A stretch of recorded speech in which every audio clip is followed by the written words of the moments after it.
Clean the house, clear the drawers, mop the floors, stand tall, like no one's ever been here before at all. And don't you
Well, a very pleasant good evening and welcome to Skagit Speedway, where it's time to turn Skagit pink on the night.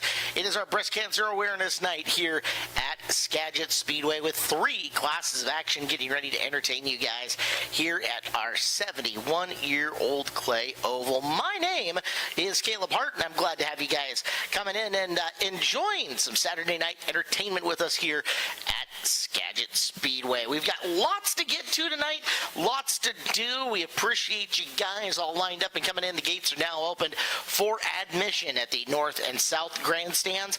The Skagit Speedway pink merchandise is available over at the souvenir stand. Quantities are limited. Go pick up your pink Skagit Speedway gear while it still lasts, as it is a absolutely fantastic night to raise awareness and raise some funds for breast cancer research. We're going to be doing that. Our 50-50 raffle is Skagit Regional Health and the Skagit Regional Health Foundation, a private non-profit corporation that acts as an official gift-receiving agency for Skagit Regional Health. Sole mission of the foundation, its 25-member board of directors, is to raise, manage, and distribute funds to assure the continued availability of quality healthcare services and programs. The Skagit Regional Health Foundation, our 50-50 raffle tonight here at Skagit Speedway. It is happy hour until 6 o'clock tonight at the racetrack. Both the North and South Beach Beer Garden and the South Beer Garden will have 16-ounce beers for $3 off, including the new Skagit Speedway Hazy IPA from the 210 Brewing Company. If you haven't had it yet, the notes of citrus, they really pop on that thing. I made a trip down to the Angel of the Winds Casino and the 210 Brewing Company last Sunday, me and Grandma. They got this case stacked up with 210 beer that you can take home, and you can just load that up with a 6-pack of Skagit Speedway Hazy IPA. It goes cool and refreshing on a crisp summer day. You're going to absolutely love it, and you can pick it up here tonight at happy hour for $3 off at both the Beach Beer Garden and the South Beer Garden at Skagit Speedway. We are giving out $5 car wash coupons to the Blue Cow Car Wash. Any bag of popcorn or kettle corn sold tonight from Mom and Pa's Kettle Corn will come with a $3 off coupon, or $5 off coupon, I should say, to the Blue Cow Car Wash. Pick up your popcorn and clean your car for a little bit of less money at the Blue Cow Car Wash, courtesy of us here at Skagit Speedway.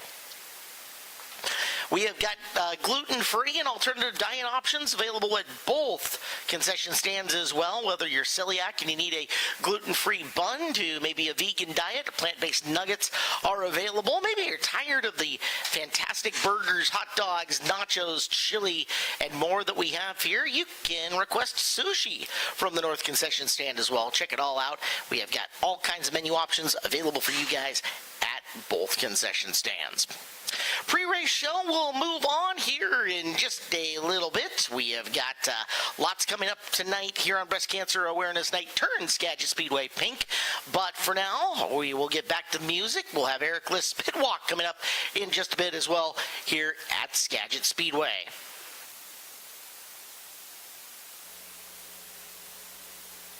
Let's Swap changed the tire game more than 70 years ago. Today we still believe that you should get more from less. Like exclusive tires we design ourselves means more tires made for the roads that you drive. Less compromise. And we include America's best tire warranty in every tire we sell. It's more unbeatable warranty, less charging you extra. And our 60-day satisfaction guarantee means you'll be way more satisfied and way less stressed. For all this and more, you get more from less. So even the trip here to Skagit Speedway is beautiful. It's like lakes, water, and fishing, and beautiful trees. It's all about the vibe here at Skagit. It's a vibe. And everything you'll notice very soon is blue. Everything is redeemed Skagit blue. And you'll notice that we start to pull in here.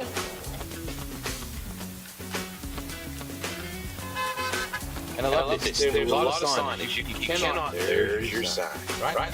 Campers that way, general parking this way. And when you drive here, there's clear instructions. It's a very well laid out place.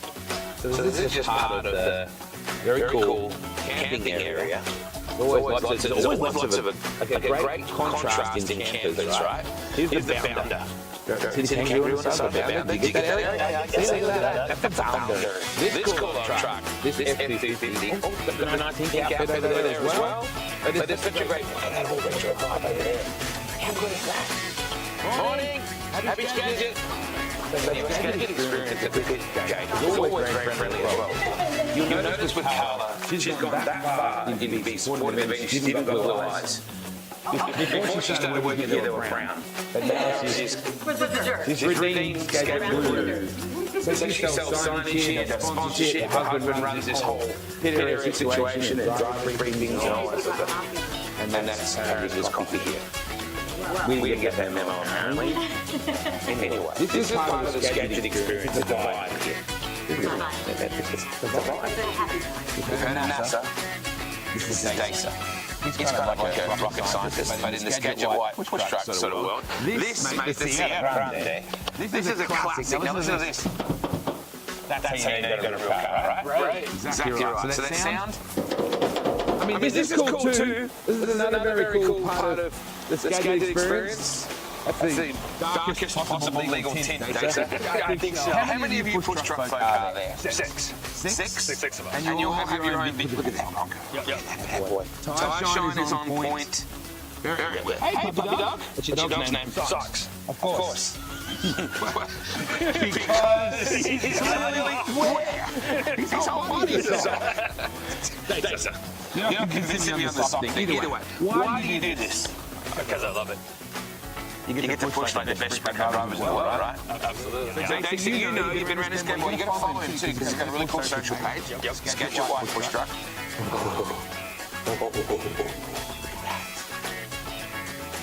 Yeah, baby. The boaters out there doing the track work. Jeff, good dude. Help us out. A bit of a launch with the Bronco, the Ford Performance, full-time fabrication guys. They did a great job with this. I don't think we'll do a lap. We might get in trouble. This view. Look at this view. Feels like I'm almost back in Iowa or something. Oh, Blake, yes! Let's go Hawks! Is this not one of the most beautiful speedways you've ever been to? It's incredible. You got the mountain, you got every once in a while we get bald eagles flying over, kind of keeping an eye on us. You ever get any bobcats or mountain lions come out of the forest? I've had a bear. I saw one up the road a couple weeks ago. Yeah. Okay. Oh, look, the 210. That's of course our new beer, which is Skagit Speedway Hazy IPA. We'll have it tonight. You walk in here, you got little painted sprint cards on the wall, their menu, and then look at this. Do not adjust your sets. You're seeing sushi on the menu. This has been a really popular one, Wado. It's an uncrustable Welch's fruit snack and a juice box for $5 for the kids. Comes in a brown paper bag, you know, like you're getting sack lunch at school. Sack lunch. Eric brings one of those to school here at the track every day. Look how cool it's like. And you can stand here and watch the races while. Yeah, during the night, these two TVs and then these three behind us. We'll have the races on. So we'll have the races live during the night. So if you're standing in here waiting for Risa to get you some food or something, you don't have to wait very long for Risa. She's not in here very often, but she's in the other concession. You got to go down. But nonetheless, yeah, you don't feel like you missed the races. It's a beautiful thing. As you can watch the races, wait for your food. You know, I've been to a lot of speedways all over America and Australia, and even in New Zealand, but I've never actually seen a beach bar at a racetrack. And it is an amazing view that you get here. Oh, would you look at that? Here is the view. 210 Brewing Co. Skagit Speedway Hazy IPA. Look at that. Very, very cool. And this place is so legit. Like you can literally look at it. They've got nice little tiki lights everywhere here. And how good is the quality of beach sand, you ask? Well, don't take my word for it.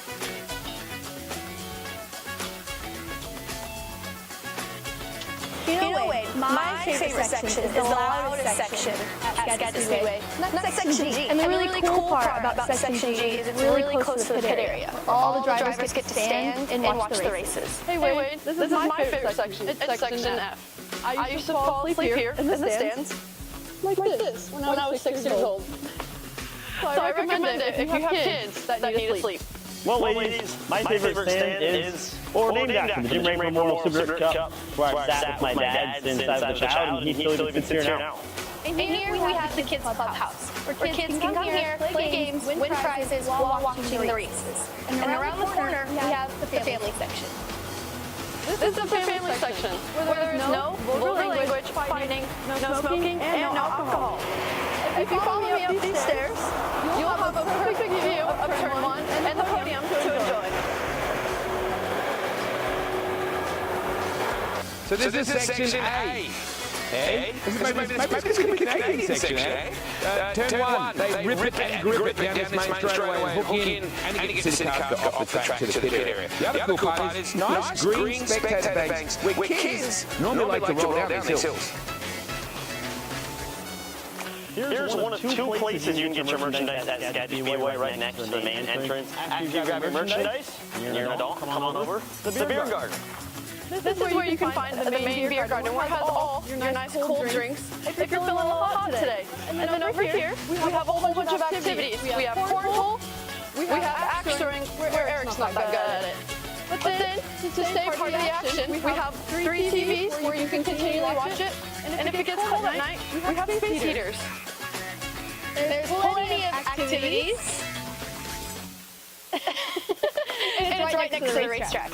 Well, that concludes our tour of the stunning Skagit Speedway. Look at Eric, looks fantastic in his shirt. There is not a bad seat in the place here. It is a fantastic event with amazing place to watch. Go up and hang out with the rowdy people in Section G. Go up to Section F, up to the Gym Raper Stand, up to Section A as well, the Family Stand, Kids Club. Hang out in the beer gardens, throw some lawn darts, and Eric did really badly with the axes. Make sure you get here nice and early, can't wait. In partnership with 210 Brewing Co. and Skagit Speedway comes the brand new Skagit Speedway Hazy IPA. You can find and try this beer at the Skagit Speedway Beer Garden. Plus, check it out at the Railroad Pub and Pizza in Burlington. With notes of citrus, pineapple, and sweet berry fruits. It's bound to get you going, just like you're out there on the track. Check out the new Skagit Speedway Hazy IPA today. And remember, please drink responsibly.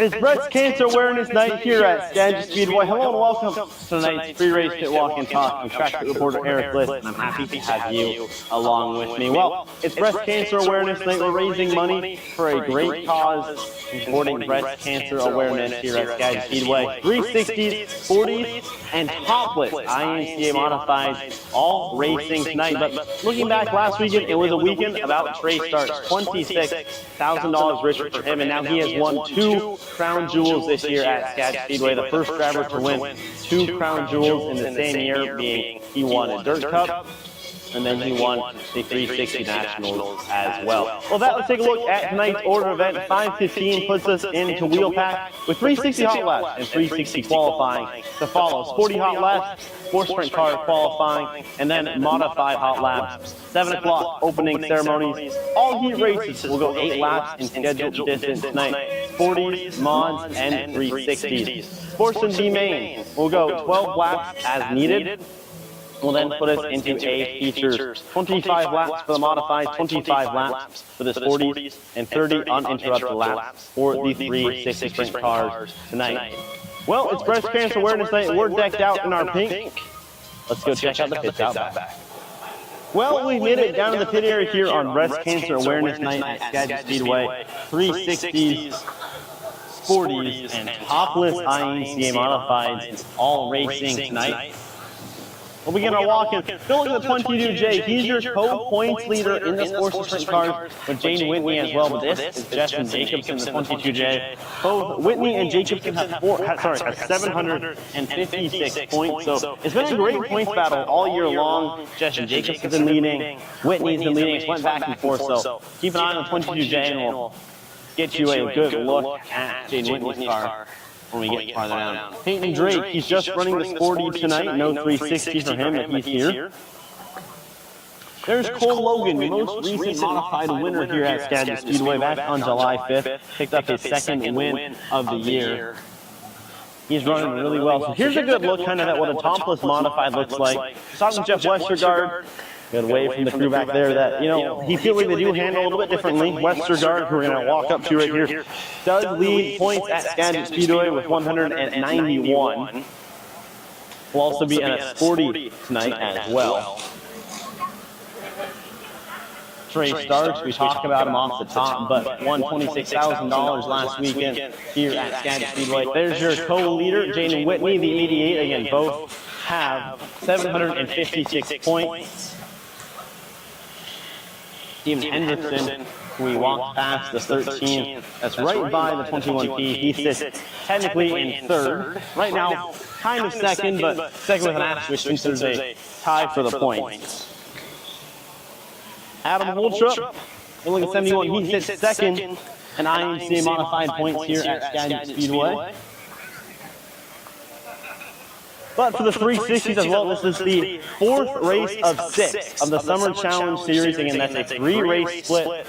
That's 3 at Grace Harbor and 3 at Skagit Speedway with a $6,000 points fund to win at the end of it. But to be eligible for that points fund, you had to have attempted all 6 races and be in the top 5 in points of guys that have attempted all 6 races. Levi Kuntz is one of those drivers. He sits third in the Summer Challenge Series points. He's 52 points back of the leader, Colton Heath, who will get 2 right up there as well. The modifieds are going topless. It's still the same. It's an IMCA points race, IMCA format. Just had to get special IMCA approval to go topless.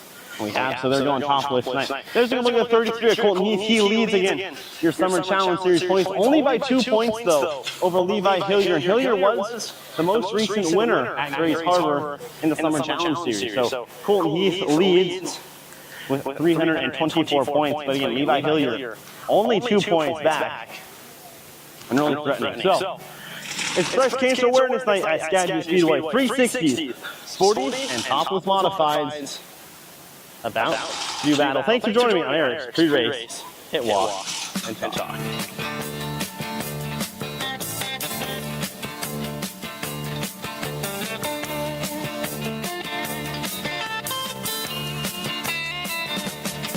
You get a shiver in the dark, it's raining in the park, but meantime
cars on the track for their first hot lap session here tonight. These are the 360 sprint cars at Skagit Speedway. As first car we will introduce you to this evening is car number 33.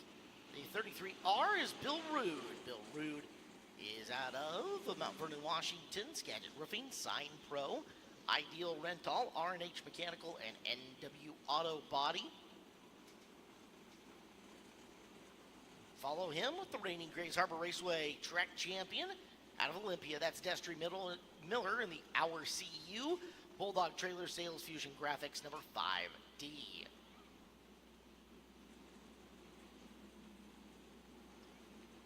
From right here in Burlington, Washington, car number 18 is Jason Soul.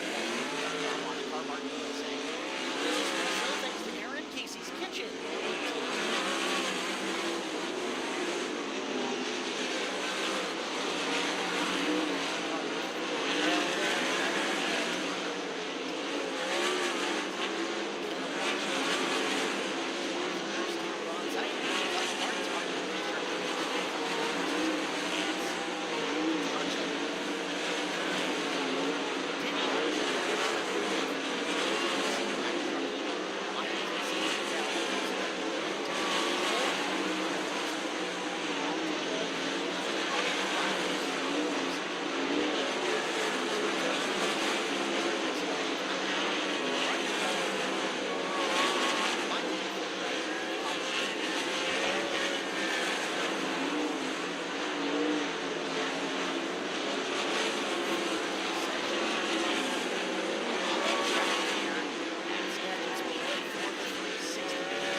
Fastest car of them is Robbie Price. Price, the 21P. However, drivers are going to be encouraged to pack for a little bit longer. Then we'll give them another green flag session in just a bit.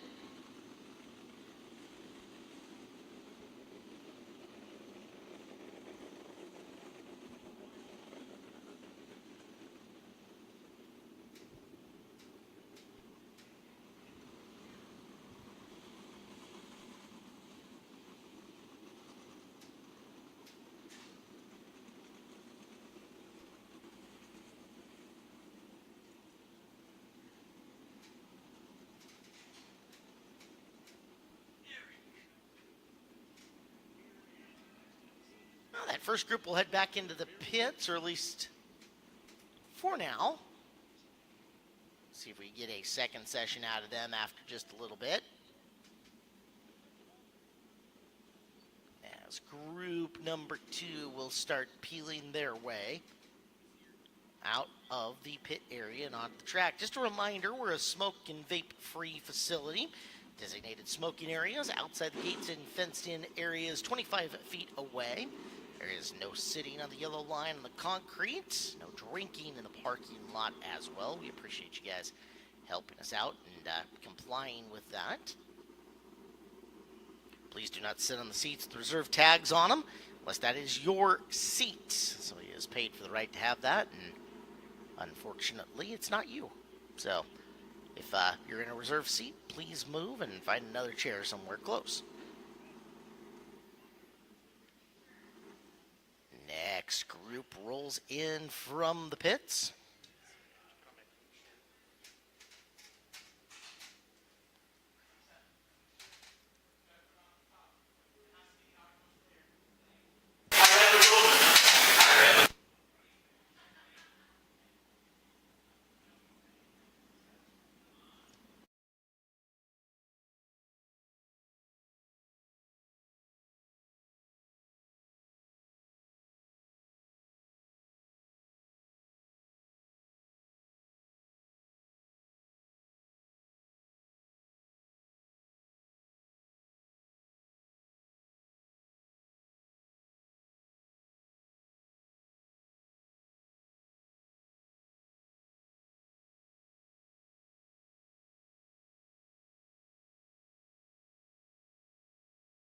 Burger and Brew, Fred Brownfield 360 Nationals, and that was Jesse Schlottfeld out of Arlington.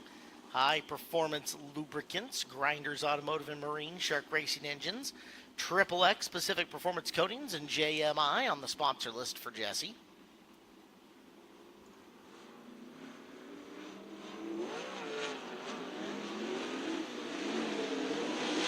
The 0 is Ashley Johnson.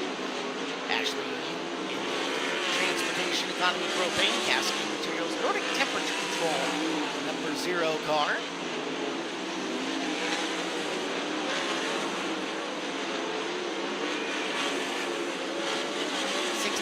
Tonight, Tanner Holm, the Wing Down Speed Mart, Race Racing Foundation, Johansson Mechanical Central Welding car.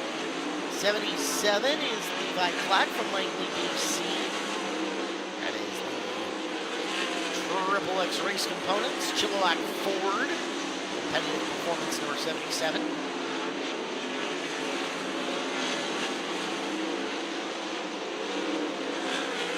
The 51T on racetrack is Brent Scott Jr.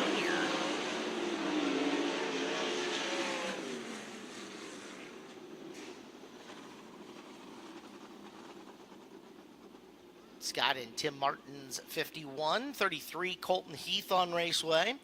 Golden out of Marysville, the Mount Baker Landscaping, Brent Rents, Premium Services, Scrap It, Stow It, Triple X number 33 car.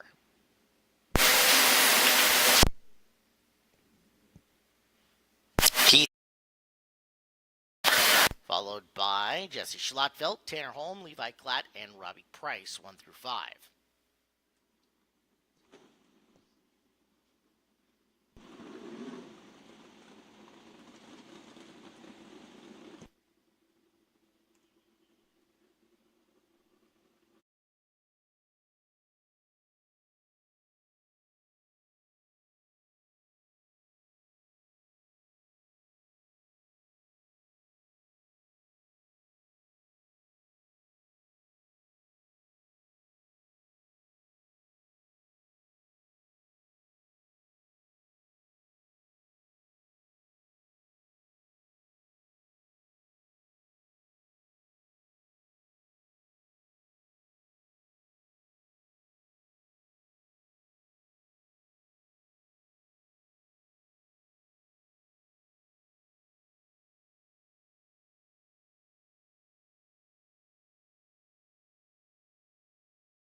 Straight away, that is the 26 of Levi Hillier. Hillier, who won this race last year for his first 360 win. Routine Racing, Spaney Buildings, Race Routine Foundation, Factory Cane. 55 is Trey Starks, who just won the second out of the 3 legs of our Triple Crown. Starks out of Puyallup in the TNC Concept Starks Racing AL Driveline. Newland Bar Service, Melby Fab, and Truck Repair 55. The 51 is Dustin Gehring from Oak Harbor, After Hours Customs and Collisions. Lewis Auto Glass, Draws Auto Detail, and Black Market Speed.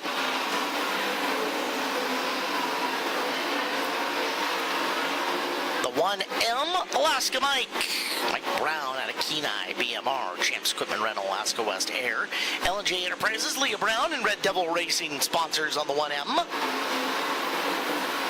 20K, Kai Dixon out of Maple Ridge, Black & McDonald, Built Performance, Lordco Auto Parts, Excel Race Gear, and Go Hobbies. Levi Kuntz's 29K on racetrack as well.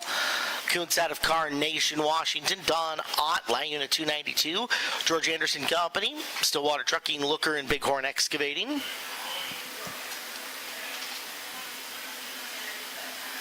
And that should do it. We've seen 18 cars. Trey Stark's the fastest of them at 11.646. Track record is belonging to Stark's at 11.085, set September of 2020.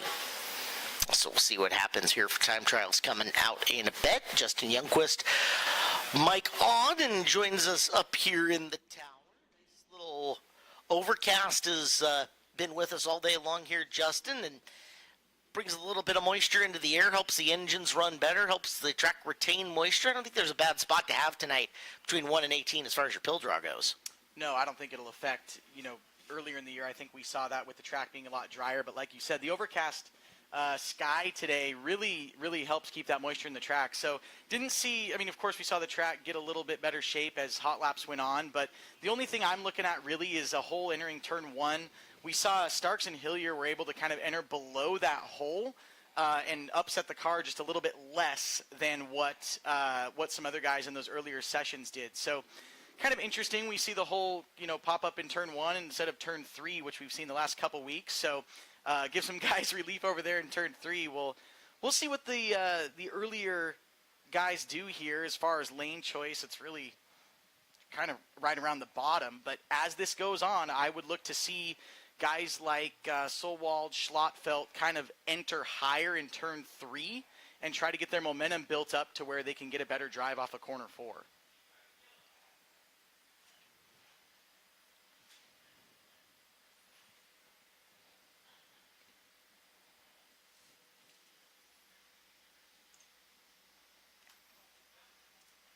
So again, 18 cars here with us tonight.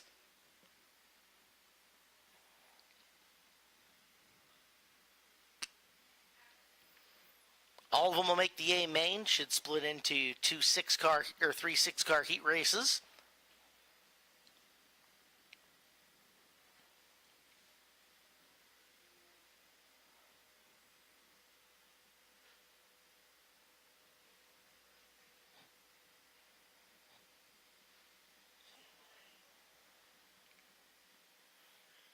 See our first 6 or 7 cars there staging in the infield is our first car will make his way onto the racetrack. He'll be the first car to qualify tonight in our 360 Sprint Cars from Mount Vernon, Washington. He drives a XXX chassis with a Shark engine under the hood. Sponsored by Skagit Roofing, Sign Pro, Ideal Rental, R&H Mechanical, and Northwest Auto Body. It's Bill Rude. Bill Rude in car 33R. Bill is our Sportsman Sprint Car track record holder, so he knows how to cut a lap. Find out what he can do for times. First lap for Bill is going to be 11.767, 11.767 for the 33R. Takes that Northwest Auto Body car down into 3. Second lap for Bill's a little bit slower, 11.842, 11.842. Out next, out of Burlington, this is Shaylin Ray Motorsports number 18 of Jason Solwald. He's sponsored by Blue Cow Car Wash, Carmart USA, Lulu's Espresso. Thanks, Aaron and Casey's Kitchen. Solwald on the hammer for his first 2-timed laps. 11.521. We'll grab him quick time. And on the gas for lap number 2. Slower at 11.574, 11.574. Next car makes their way from Olympia, Washington in car 5D, sponsored by Our CU, Bulldog Trailer Sales, and Fusion Graphics. This is Destry Miller. Destry Miller, a regular down at the Grays Harbor Raceway in Elma, Washington. First lap for Destry is an 11.962, 11.962. This is one of the drivers that we saw race last weekend at the Fred Brown Field 360 Nationals. Second lap for Destry is better, 11.796, 11796. Third quick for Miller. Fastest car in the first hot lap session was the 21P of Robbie Price out of Cobble Hill, BC. His car sponsored by Saratoga Motorsports Park, Shark Racing Engines, Malahat Auto Wrecking, Grinders Automotive and Marine, and Cow Creek Mining. Robbie is second quick at 11.593, 11593. Second time off the corner. Price better, still second quick though at 11.528, 11.528. Next car makes his way down the back straightaway. It's car number 4L from McKenna, Washington, sponsored by Taylor On-Site, Borden's Auto Parts, R&D Construction, Meese Translation Services, and CK Construction. It's Lane Taylor. Lane Taylor in car 4L. Taylor's first lap will put him third quick. It's an 11.764, 11764, the first lap for Lane. Seen Lane some more here in this middle part of the season than we have earlier in the year. Second lap a little bit better, 11.719, 11719 for Lane Taylor. Out next is Luke Didiuk, the British Columbia-based driver, sponsored by Pack Trucking, Miles Sand and Gravel, Mills Electric, Nordic Temperature Control, and Herc Rentals. Didiuk, the 9A, fifth on the field at 11.769, 11769. Lap number 2 for Luke. And he is at 11.774, so just a hair slower. Fifth quick overall for Didiuk in 9A. Next driver makes his way down the front straightaway in car number 33 from Marysville, Washington, sponsored by Mount Baker Landscaping. Brent Rents, Premium Services, Scrap It, Stow It, and Triple X. This is Colton Heath. First lap for Colton Heath is third quick. It's an 11.697, 11697 for car 33. Second lap for Colton. Still third quick, a little faster though, 11.632, 11632. Here comes the 66 of Tanner Holm out next. Wing Down, Speedmart, Race Redeem Foundation, Johansson Mechanical, and Central Welding. Sponsoring the 66.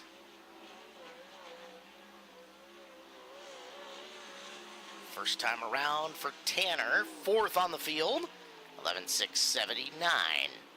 See that hold down in turn 1, kind of get that car to plant but load it over. And 11.646 on lap number 2, the better of the two, 11646.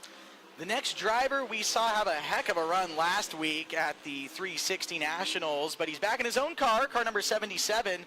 This is Levi Klatt. Levi Klatt from Langley, BC. It is the Chilliwack Ford Race Car Creative, competitive performance number 77. And he will go sixth quick. Sixth quick for Levi Klatt. It's an 11.726, 11726. Second pass by is faster. 11.706 will be the official time for Levi Klatt. Top point guy from Friday night of the 360 show last week. It's the 21 of Jesse Schlotfeld. High Performance Lubricants, Grinders Automotive and Marine. Shark Racing Engines, Triple X, and Pacific Performance Coatings, as well as JMI out of Arlington, Washington.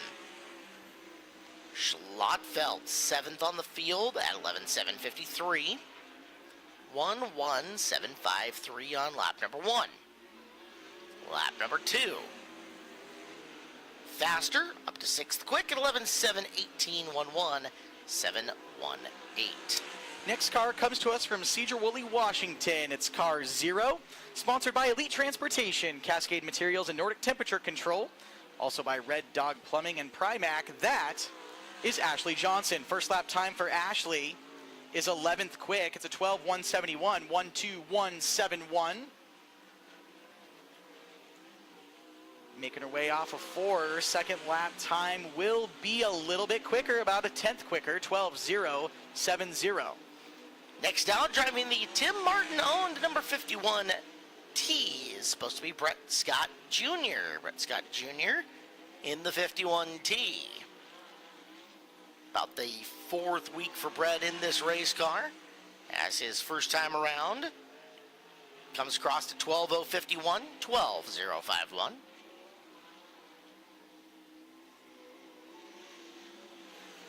And Scott with a 12:046. 12046. The next driver comes to us from Carnation, Washington. It's car number 29K. Driver is Levi Kuntz, sponsored by Don Ott, Leonid 292, George Anderson Company, Stillwater Trucking, Looker, and Bighorn Excavating. First lap time for Kuntz is 11th quick on 11.940. 11940 for Levi Kuntz. Second lap time for Levi is quicker, 11.897, 11897. To the racetrack, it was about a year ago, this race, in fact, where he picked up his first 360 win, driving the Radine Racing, Spaney Buildings, Race Radine Foundation, Race Ready Clothing, Factory Cane, number 26, this is Levi Hillier. Hillier on the clock. Fifth quick at 11.677, 11677. Levi trying to win his second of the breast cancer awareness bowling ball trophies that we have tonight, as his lap still fifth fastest at 11.723 the second time by. One of the coolest trophies we give out here every year is one that we give out tonight, the breast cancer awareness bowling ball. Very cool. This driver looking for the win here tonight as well. It's Kai Dixon in car 20K from Maple Ridge, BC. First lap time for Kai will be 11.832, 11832, puts him at 12th quick. Sponsored by Black & McDonald, Built Performance, Lordco Parts, Excel Race Gear, and Go Hobbies. Second lap time for Kai is quicker, 11.824, 11824. Was a late arrival to the track today for Mike Brown in the 1M. Brown on the hammer out of Kenai, Alaska, BMR, Champs Equipment Rental, Alaska West Air, L&J Enterprises, Leah Brown, and Red Devil Racing. Big Mike coming off the corner and goes 11.842, 13th fastest, 11842. Tightly packed infield here today, not much separating these drivers. A tenth of a second is a huge jump up the run if Mike can get it. He'll go 11.689, sixth quickest time of the night for Mike Brown in the 1M. Next car on the track won $26,000 last week at the Fred Brownfield 360 Nationals. It's car 55 from Puyallup. It's Trey Starks. Trey Starks, sponsored by TNC Concepts, Starks Racing AL Driveline, Newland Bar Service. Starks will go quick time. It's an 11.343, 11343 for Trey. Lap number 2, 11.347. So we'll take his first lap, 11.343, quick time for Trey Starks. And our final car to qualify tonight out of Oak Harbor, Washington, the After Hours Customs and Collisions, Lewis Auto Glass, Terraza Auto Detail, Black Market Speed number 51. This is Dustin Gehring. Dustin Gehring in the 51. First time around for Dustin. Trips the clock. And then we wait for it to read. There it is. 11.984. First lap time, so that's 16th quick overall for Dustin. And the second lap, we wait. And then it shows. Possibly. Eventually. Back straightaway scoreboard has an 11.988. 11988 on lap number 2. So the first lap, the better of the two, Gehring 16th quick. Overall, 0.7 of a second separates first through 18th. And with the outlier of Starks, 2nd through 18th, separated by half a second, as Trey Starks' quick time on the night. Jason Solwald and Robbie Price, Colton Heath, and Tanner Holm, 1 through 5 tonight here at Skagit Speedway. That bowling ball trophy we'll give out tonight. Big thank you to Rick Wilski, who has donated that for the second straight year. It is, in my mind, the coolest trophy we give out all year long. Bowl over cancer, and those are getting hard to find. There was only about 300 of those made. We've been lucky to get our hands on 2 of them, so we'll continue going forward and trying to do that. I know Levi, I don't know if the ball came with it or if he got it, but there's like a bowling ball and there's stand. A holder. Yes. Yeah, it came really with. cool. Yeah. And of course, that's a kid who has about 300 trophies. Yeah, but that one stands. Career, but that one stands out. That's the coolest, for sure. Speaking of cool trophies, but even cooler winners to pay checks, that's what's coming up here Labor Day weekend. We're going to give out $126,000 to the winner of the Kubota High Limit Racing Skagit Nationals here at Skagit Speedway. The Nats are coming up Kubota High Limit Racing will be in the house. See the stars and cars, including Rico Abreu, Giovanni Selzy going to be here, Brent Marks, Brad Sweet, and a whole host of others taking on the man, Trey Starks. See if Starks can complete the Triple Crown, be the first driver to do it in the same season. You're going to have to be here Thursday, Friday, and Saturday, August 28th, 29th, and 30th to find out for yourself. Tickets on sale now at SkagitSpeedway.com. It's funny now that Trey's won Dirt Cup and 360 Nationals in the same season, the number of people that are talking about the Triple Crown. They're like, well, what if Trey wins High Limit? What if Trey wins High Limit? It could happen. They are on a tear this season in that Starks Racing crew. Never been done before. It had never been done before to win Dirt Cup in 360 in the same year. And now to get the hardest piece of the puzzle and beat the Kubota High Limit Sprint Car Series when they come in, that will be something. It is Sportsman Sprint Car time coming up. Sportsman Sprint Car hot laps and qualifying will work their way out and onto the racetrack.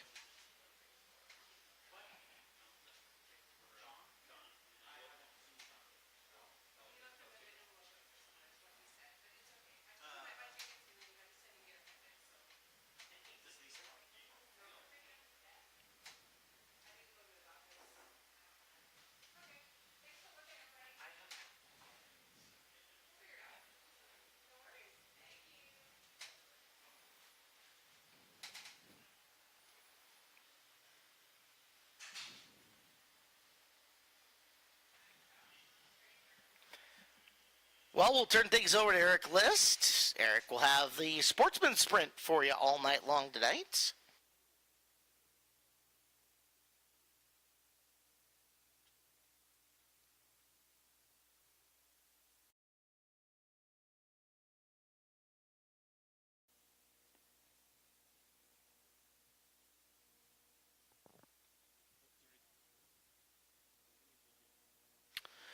Well, 22 Sportsman Sprint cars signed in for attendance tonight in racing competition. 24 here at Skagit Speedway. A very healthy field of sprint cars, Justin. This is always fun. Blake and I always talk during the week as the Sporties are one of our favorite classes. I don't know how you feel. It's just such a fun class to watch for the learning aspect of it, and it's always really a tight points battle, it feels like. Well, it's such a momentum class. Yeah, well, yeah, that's true. Sure, there's things you can do with your car that can make it a little faster, better, lighter, whatever, but it's such a momentum class, and I think you kind of see the cream rise to the top when it comes to this class in particular, and so, entertaining because, yeah, the learning factor of it is so true, having lived it back when I ran. A lot to learn. I went back through, in your younger years. A lot of cars. Thank God.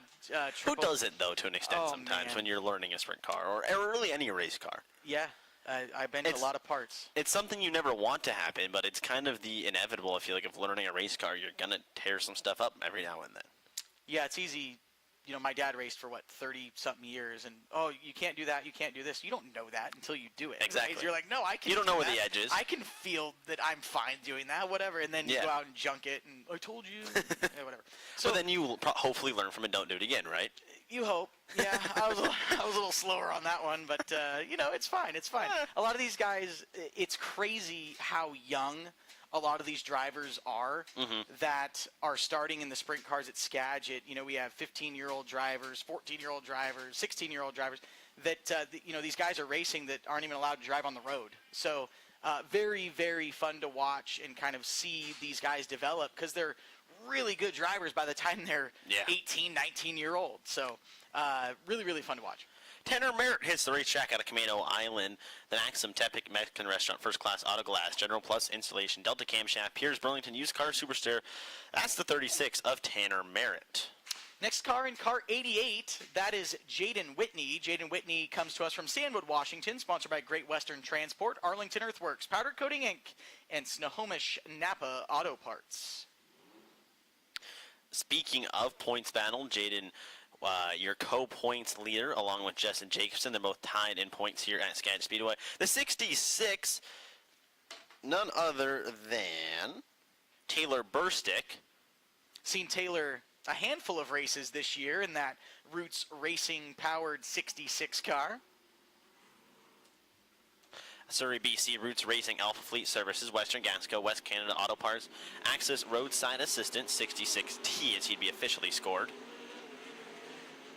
The 17 car tonight, that is Dana Glenn out of Covington, Washington. Dana Glenn in the XXX PCI sponsored number 17. 4 cars, Allison Johnson. Allison Johnson from Blaine, Washington, in the Elite Transportation, Cascade Materials, Mills Electric, Nordic Temperature Control, and Economy Propane, number 4. 99 car tonight. Jeff Westergaard in the 99, Jeff doing Westergaard. double duty. Yes, Jeff Westergaard in the that'll be 99 fun doing to double watch. duty. Sponsors on him, or his car. Skagit Transmission, as long as Race Dean Foundation, Wing Down Racing. But Dana Glenn atop the speed chart so far at a 12.652 with Jane Whitney and Jeff Westergaard in your top 3. I don't know if many of our fans watch NHRA, but in the pro stocks, Dallas Glenn, that's Dana Glenn's brother. Oh, So he's I like, think I've heard that. Yeah. I think he's like leading the point. He's up there every single week. Makes it to the finals or the semifinals in the NHRA stuff. But it's always I raced with Dana several years ago, and it's always entertaining to me. Like watching NHRA, I'll send him a message. Hey, watching your brother, watching him rip some passes on pro stock NHRA stuff there. So Dana Glenn atop the charts. Jaden Whitney is second. Jeff Westergaard third, Tanner Merritt fourth, Allison Johnson fifth, and Taylor Burstick sitting in that 6th spot after Hot Lap Session 1. Hey Justin, do you like listening to announcer audio, but when the cars are on the racing surface, it can be loud and hard to hear? Well, we have an answer for you. You can find Skagit Speedway on Track Tune. You can download that from the App Store in the Apple Google Play Store, and you can listen to Skagit Speedway audio completely for free. All you need is to grab some earbuds, plug them into your cellular device, and boom, you're all set up to be able to listen to the Skagit Speedway broadcast wherever you are. Once again, we're live for free on Track Tune. We'll have some free giveaways throughout the night regarding Track Tune, so if I can give you a word of advice, pick up the app for free, and we'll be giving away some giveaways later this evening. But Skagit Speedway officially live on Track Tune. We're testing it out in that beta period, so we'll take all the feedback you have, but completely free for you to listen. It's cool. The icon's It's really like cool. orange with a little white microphone, but the microphone's a checkered flag. Yeah. That's slick. That's clever. So our next set of sporties roll onto the racing surface. You see the 73 there on the left-hand side of your screen. That's Peyton Drake out of Everson, the XXX Shark, Freedom Fireworks Shark Racing Engines. Peyton Drake not doing double duty tonight. He's just in the sporty. Car number 70 is Macy Logsdon out of Mount Vernon, Washington. She's sponsored by Sea Island Sand and Gravel, Pit Stop Laundry, Absolute Plumbing, Aquatech Well Drilling and Pumps, Conway Pub and Eatery, and Rindal Trucking. In car 70, it's Macy Logsdon. Macy sits in 4th place in sporty points here at Skagit Speedway.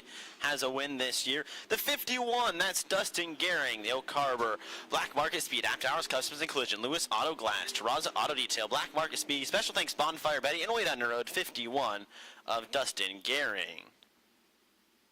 Cars were brought to speed, Justin, and then slowed back down? Yeah, it was kind of weird. It looked like Peyton Drake was kind of rolling to a stop in 3 and 4. I almost think, I've done this before, I wonder if he had his fuel down under yellow and went the wrong way with the valve and it kind of died and sputtered. I would be willing to bet that's what happened, but is that kind of an I don't want to crap call moment? him out. I don't wanna, yeah, you're going, oh, no, because you think the cars are coming behind you.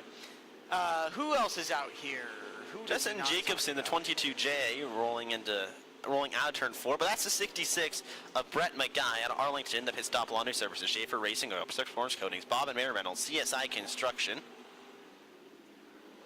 Yeah, no, I don't think I was right. 73 Peyton Drake coming to a stop here on the front straightaway. So something amiss on the Freedom Fireworks Entertainment 73.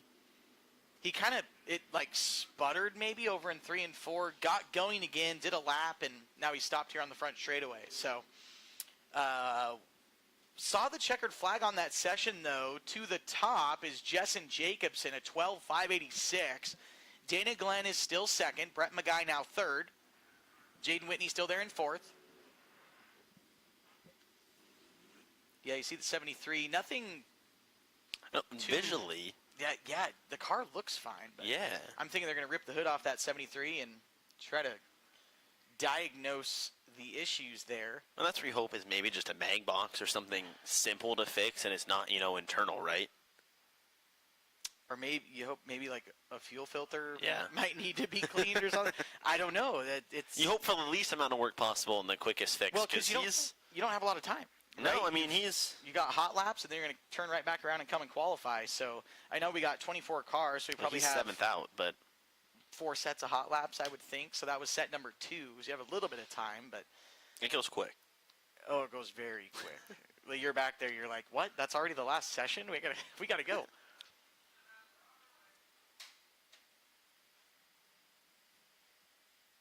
Well, that's a 360 lineup. Helpful if we have the right paper in front of us, right? Yep. Well, I have the right Excellent. paper in front of me. I did my due diligence. Someone up here not. Fired. I just got fired. Down the front straightaway in car number 72, that is Rapid Roy Blumenhagen, scored a 72R tonight.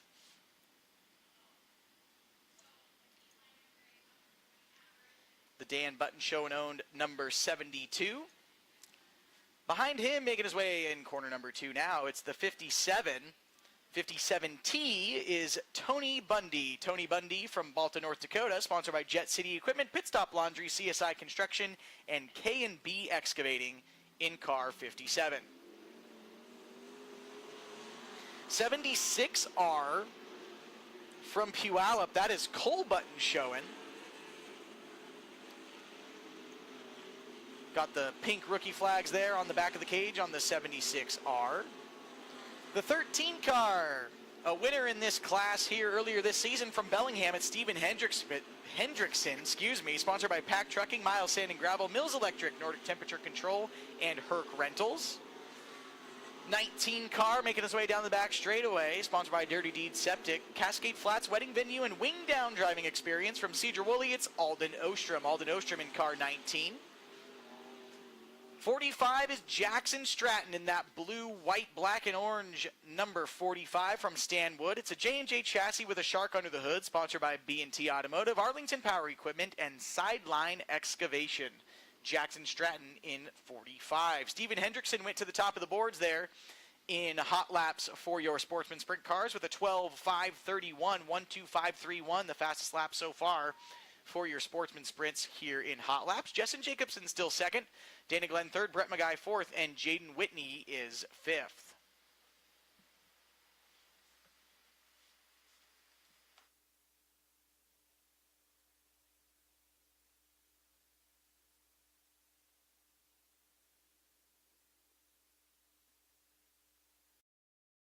Our 24 cars have turned a lap time so far. We'll get the next set out, and then we'll go through, and as you just saw, 360s, single car qualifying.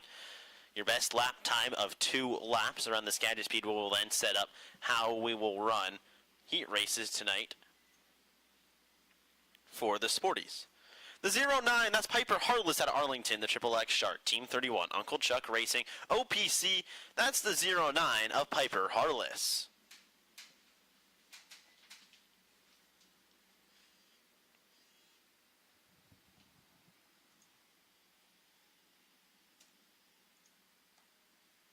The 9, that's Ronnie Cox out of Bothell, the Piers Burlington Used Car Superstore. Sparrow, Skin Spot, Tepic Mexican Restaurant, Rev Up Energy, Mr. T's. That's the 9 of Ronnie Cox.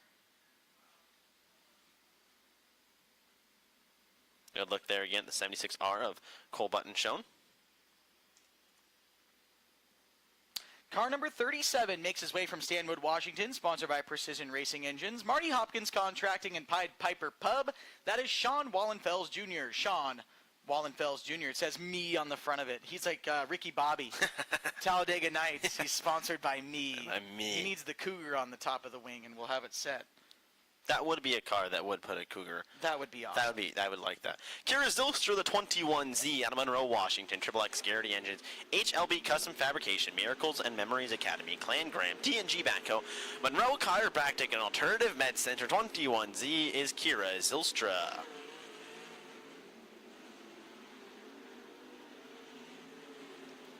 Car 23X making her way down the front straightaway comes to us from Olympia, Washington, sponsored by Bulldog Trailers, Razor's Edge Drywall, Sound Diesel Services, and Apex Ground Control. That's a XXX chassis with a Shark engine under the hood.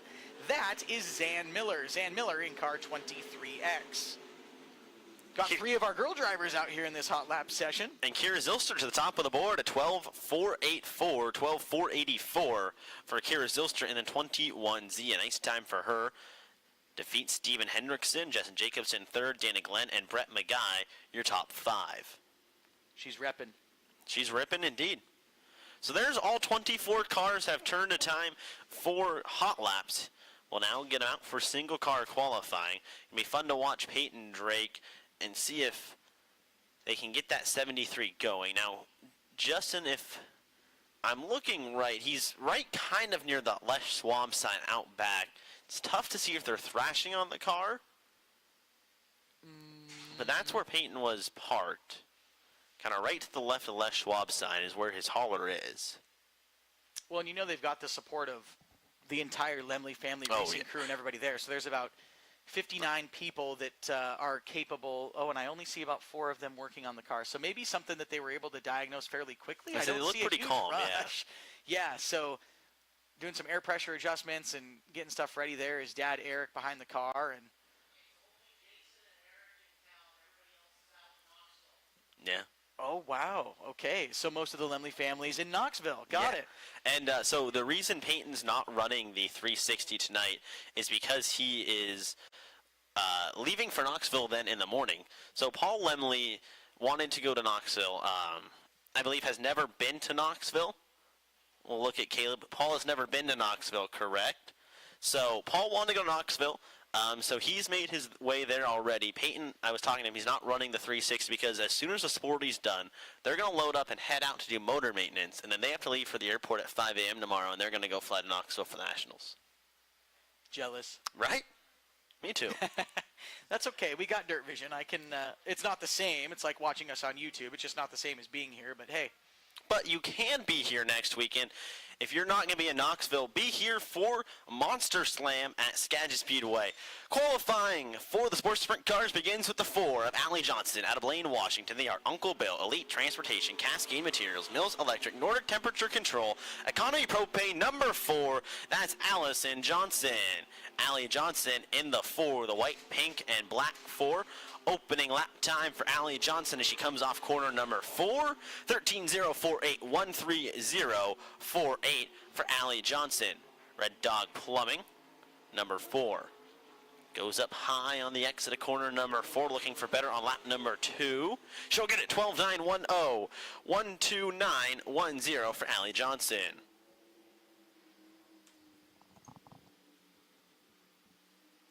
So different from the 360s, the Sportsmen push from the pit area. So we wait for that car previous to get off the track in turn 1 before we go ahead and push the next car. So the next driver to see the track comes to us from Camino Island, Washington. This is car number 36. It's Tanner Merritt. Tanner Merritt in 36. Sponsored by Tepic Mexican Restaurant, First Class Auto Glass, General Plus Insulation, Delta Camshaft, and Pierre's Burlington Used Car Superstore. First lap for Tanner will go quick time. It's a 12.794, 12794 for Tanner. Planted that right rear down on the bottom of the track. Second lap for him will be a little bit slower, 12.852, 12852 for Tanner Merritt. So he'll take his first lap, 12.794, now the time to beat.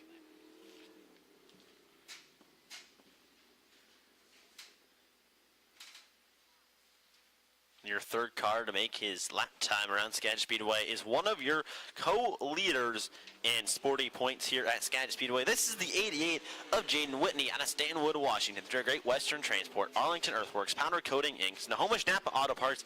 Piloting the 88, it's Jaden Whitney. Whitney, your most recent winner in the Sportsman Sprints at Skagit. Opening lap time, second quick, 12.887, 12887 for Whitney. Runs through the bottom on turns 3 and 4, lap number 2. 12.820, second quick still for Jane Whitney.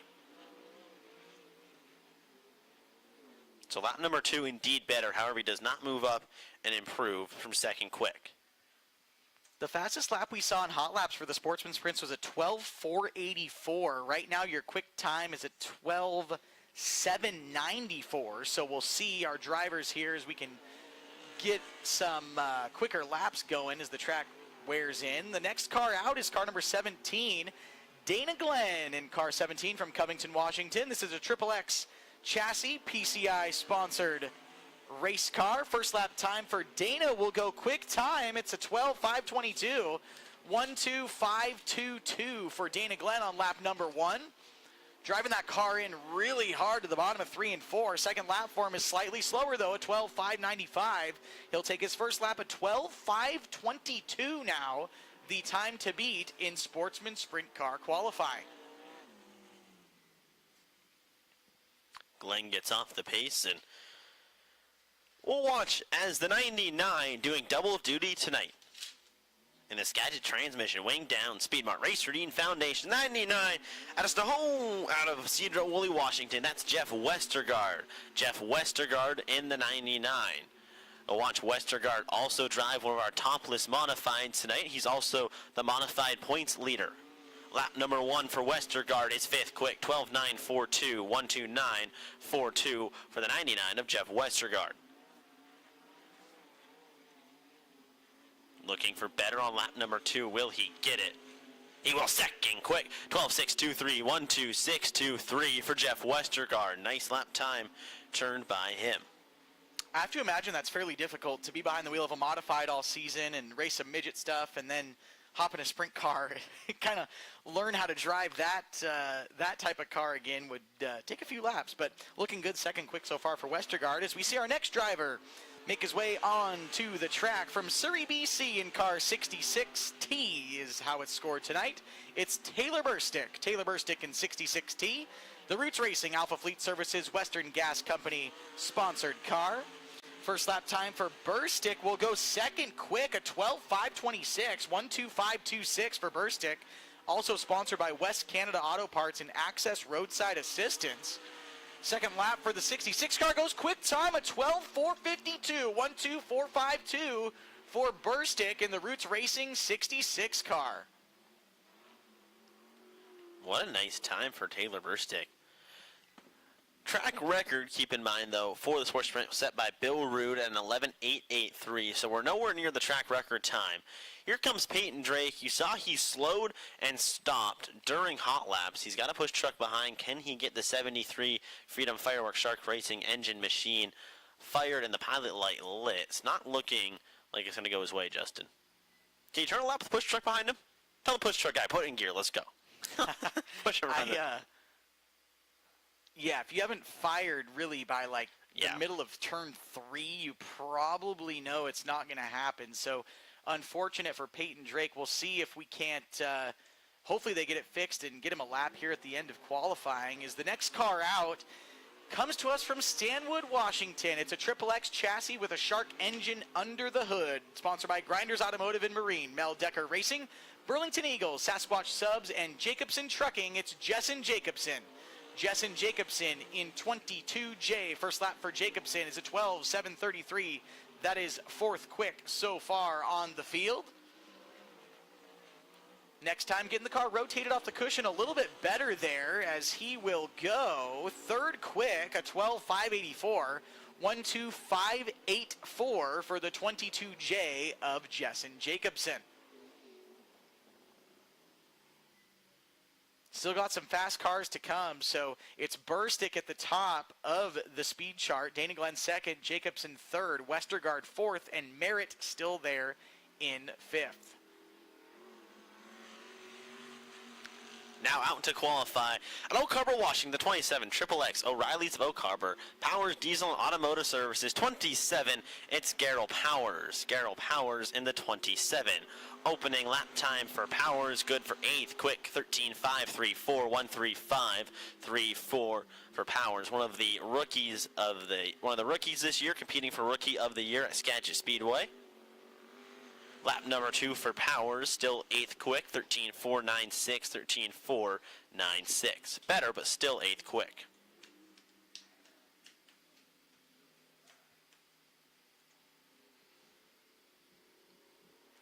See some crew guys running back and forth from the trailer to the 73 of Peyton Drake. So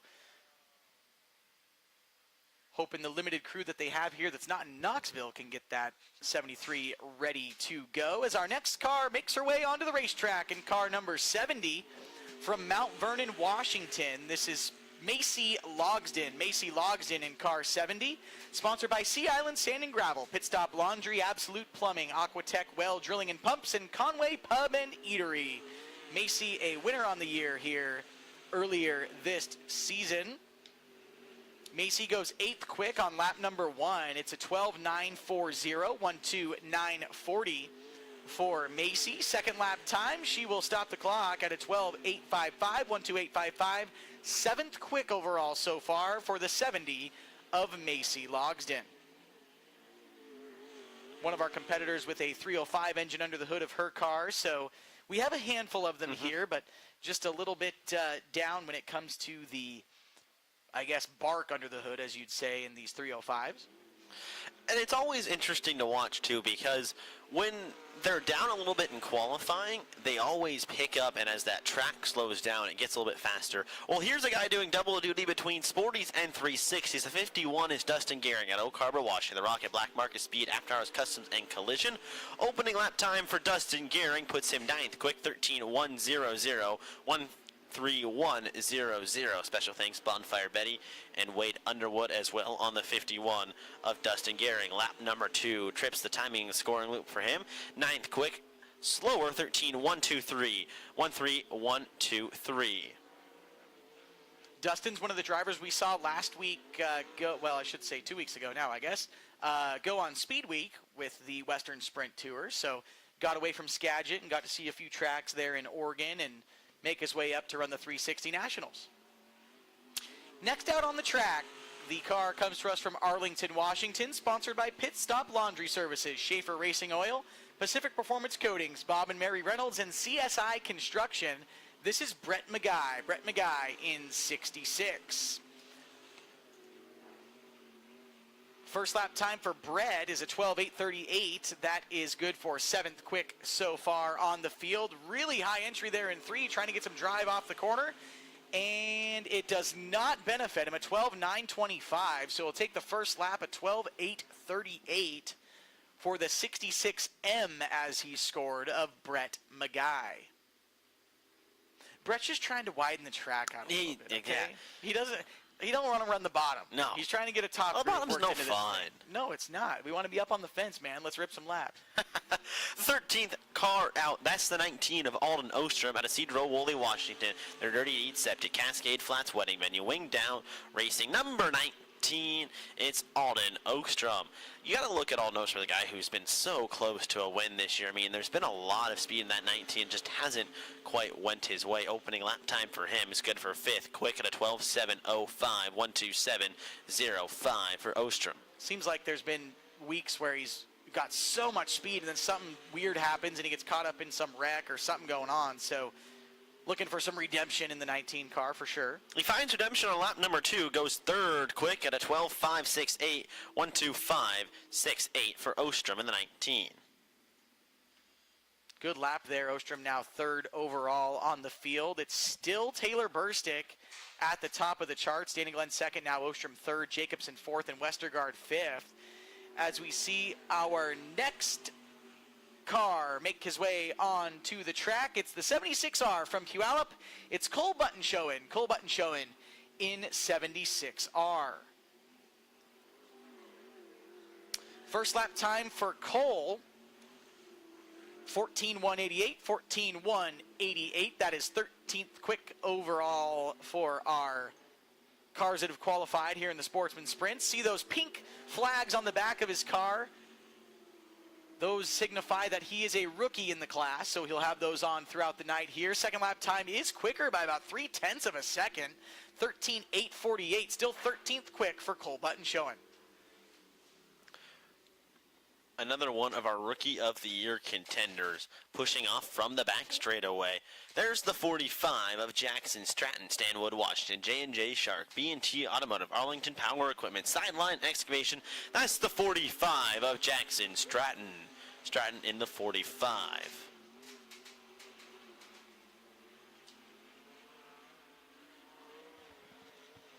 His opening lap time as he diamonds it off corner number 4 is 12th quick, 13.104, 131.04 for Jackson Stratton. You see the car, how they've got the rear so planted, is trying to get that car some drive. It looks like wings back and 11th quick, 12.964. You could really see that right rear almost roll under itself a little bit when he would get down into the corner, especially maybe we'll see it on the shot here unless he's going to get out of it. You could just see that right rear digging.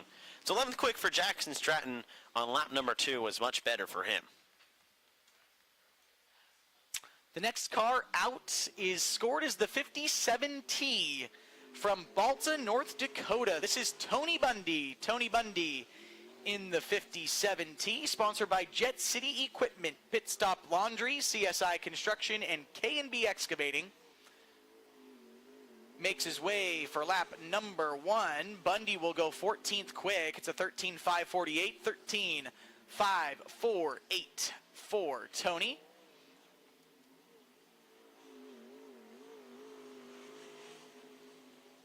Second lap is a little faster, bumps him up another spot, 13th overall now, 13.322, 13322 for the 57T of Tony Bundy.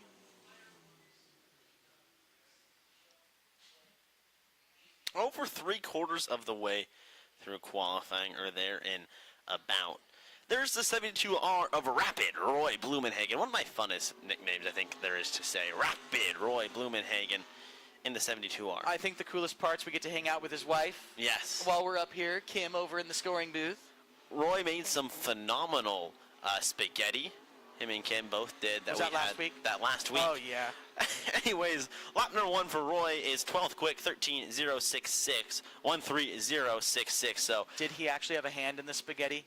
He's the one who brought it. So he brought it up here while Kim was here. So he carried it. I'm going to give him credit. Lap number 2, not as good, 13.302. But either way, it was garlic bread and some really good spaghetti. And now I'm sorry, we're probably making all you hungry out there. But that's a good time to go check out the Skagit Speedway concession stands.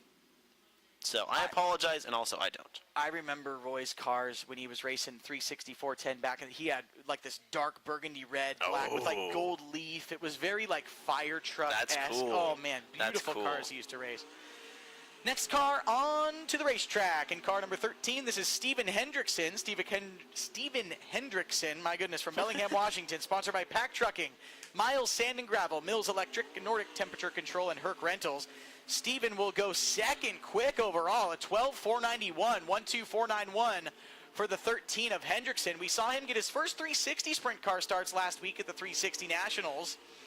Second lap time for him, he goes quick time. It's a 12.413, 12413. Steven Hendrickson to the top of qualifying in the Sportsman sprint cars so far. Talk about also what was a really strong weekend for Steven Hendrickson last weekend, making his 360 debut, and he made the main Saturday night. Yep. That was impressive to watch. He was a lot of fun. Well, and he's a driver that we see at Deming Speedway for several years, decades, if I'm not mistaken. So he's got a lot of laps in similar cars. I think, there's a lot of differences between a mini sprint, and a big sprint car, but man, he's got a ton of laps behind similar cars. Well, opening lap time for the 23X of Zan Miller is a 13.143. That is good for where I'm not picking her up on my race pass. Here, yeah. So lap number 2 as she comes across, see if the scoreboard changes, 12.975. That would put her about 12.9 should be 13th quick for the 23X of Zan Millis, Olympia, Washington, Triple X Shark, Bulldogs Trailer, Razor Edge Drywall, Sound Diesel Services, and Apex Ground Control on the 23X of Zan Miller.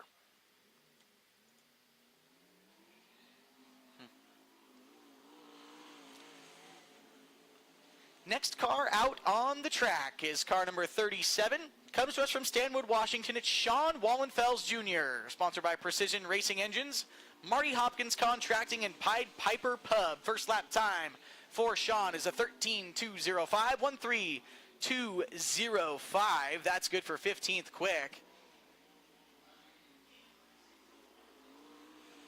Second lap time for Sean is better, is a 13.087, 14th quick now for the 37 of Wallenfels. good to see Sean Wallenfels back behind the wheel this year.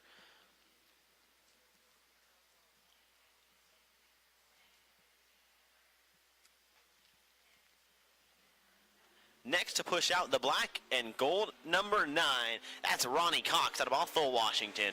Piers Burlington Used Car Superstore, Sparrow Skin Spa and Salon, Tepic Mexican Restaurant, Rev Up Energy, Mr. T's number 9. It's Ronnie Cox.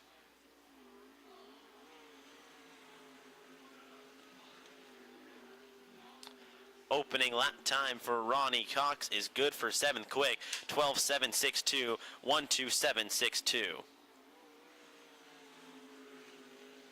Lap number 2, better, 12.662, 126.62.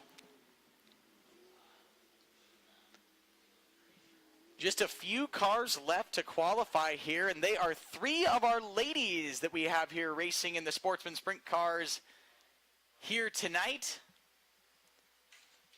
In the 09 car, she comes to us from Arlington, Washington, sponsored by Triple X Shark Racing Engines, Team 31, Uncle Chuck Racing, and OPC Exclusive. She's in the Rusty Becker Special. This is Piper Harless. Piper Harless in 09. Newly added the Shirtworks and BMR on the. It is. I was wondering if that was a new Big Mike sticker. Okay. Yep. Piper goes 18th quick on lap number 1. It's a 13.351, 1.3351.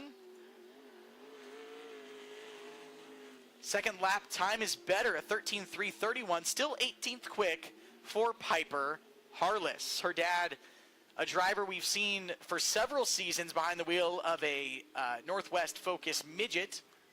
He was at Deming last night. Was he? Yeah, he was. Piper was actually at the shop working on some Big Mike stuff. Oh. So Colton Heath, Big Mike working on 1M things. Well, next out to qualify to Monroe, Washington, Triple X, Garrity Engines, HLB Custom Fabrication, Miracles and Memories Academy, Clan Graham, D&G Backhoe, Monroe Chiropractic, Alternative Med Center, 21Z. It's Kira Zylstra. Kira Zylstra in the 21Z. Opening lap time for her, good for 4th quick at 12.537, 125.37 for Kira Zylstra. She's flying out there. What can she do on lap number 2? Looking for the checkered flag. Better 3rd quick, 12.504. 125.04. Kira, we've seen her go and race at Grace Harbor Raceway, Cottage Grove Speedway. She's been around to some different tracks across the Northwest here in the last couple seasons. So good for her to get out, get some laps somewhere else, and bring that experience back to Skagit Speedway. As we see our next car out on the track, it's the 44J. She comes to us from Cedar-Woolley, Washington. It's a Triple X chassis with a shark under the hood. Sponsored by Old Timers Bar and Grill, Chase Construction, Long Arm Towing and Hauling, Jimmy and Sons Trucking, and Tacos Tecalitlan. It is Jalen Serrano. First lap time for Jalen is 7th quick, 12.612, 126.12 for Jalen. A driver who also races at Deming Speedway. She was there last night. Second lap for Jalen is still 7th quick, a 12.601 for Serrano. So the last car, it looks like he will try to at least come out for one lap. It's Peyton Drake in 73, as we saw him have a few issues in hot laps in his first attempt at qualifying here. So it'll be one lap for the 73, the Triple X Shark Freedom Fireworks Shark Racing Engines car. So good to see Peyton's got the gremlins, hopefully. Cross our fingers. Figure it out. Now I won't even say it. Lap number 1 for Peyton, good for 19th quick, 13.102, 131.02. I was going to say, been one to have a commentator's curse from time to time. Now, I don't think that's technically a thing. I don't personally believe in that, but it doesn't feel very good when you say something about somebody and then something happens. But that will do it for Sportsman Sprint qualifying. Your quick time on the night is Steven Hendrickson at 12.413. Second quick was the 66 of Taylor Burstick. Third, Kira Zylstra. Fourth, Dana Glenn. And fifth to Alden Ostrom. Sixth was Jessen Jacobson. Seventh, Jalen Serrano. Eighth, Jeff Westergaard. Ninth, Ronnie Cox. And 10th, Tanner Merritt. So next up on your race program, it's modified hot laps. And the modifieds are modified tonight because they're topless.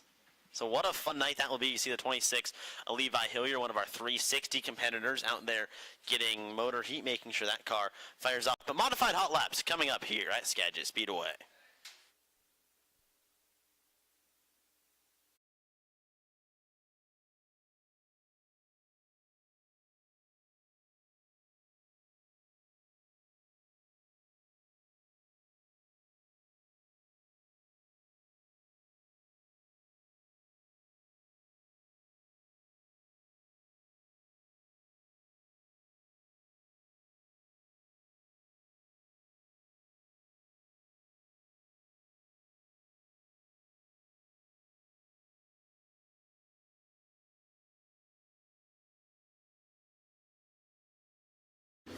Fitting, I suppose you could say. The 7 is the former track champion. That is Kevin Smith, who up until recently lived in Utah and still lists his home as Clinton, Utah. He did move back fully? It's either that or it's a really long It's a really commute. long vacation. Yeah. One or the other. I'm pretty sure they're back in town. The boys are back in town. Yes, he is. I don't play that tonight. That's the thing. All right. I like it. Let's look down the front straightaway. There is the 71. And that is our former track champion, Adam Holtrip, entering the corner. Oh, Hannah Smith clarified. He flies up to race, but lives in Utah still. Okay. Thank you, Hannah. There's the V8, the battle wagon of Steve Peters. Peters in the V. They kind of look cool without the roofs on them, right? I remember this happened. I think it happened on a different night last year, but it did. They look really cool. I like them. It makes me me forget what all is on there because they have that huge. I'm going to call it the wrong thing. They have that big panel behind where you get in the car. Yep. The door, whatever you want to say. Technically, I think they call it a deck. A deck. Yes. Well, these, I kind of like the way these look. They remind me, without the roofs on them, of the old school late models when we ran the late models back here. Turn number 2, split screen for those watching on YouTube. That is the 68 of Ben Gunderson out of Cedro Woolley. His buddy, the 57 of James Bundy out of Marysville. I think what I like the most of this, Caleb, is especially through 3 and 4 and down the front straightaway, from our camera's angle, you can really see these guys working in the car that you can't really see normally. No, and it's a cool point of view. You can see how much steering wheel input they have. You can see how narrow the cockpit is for some of them. Yeah. Cole Logan, our most recent feature winner, is in the 15 car. There's Cole. Now, he's got the real old school look with the air cleaner popped out the hood.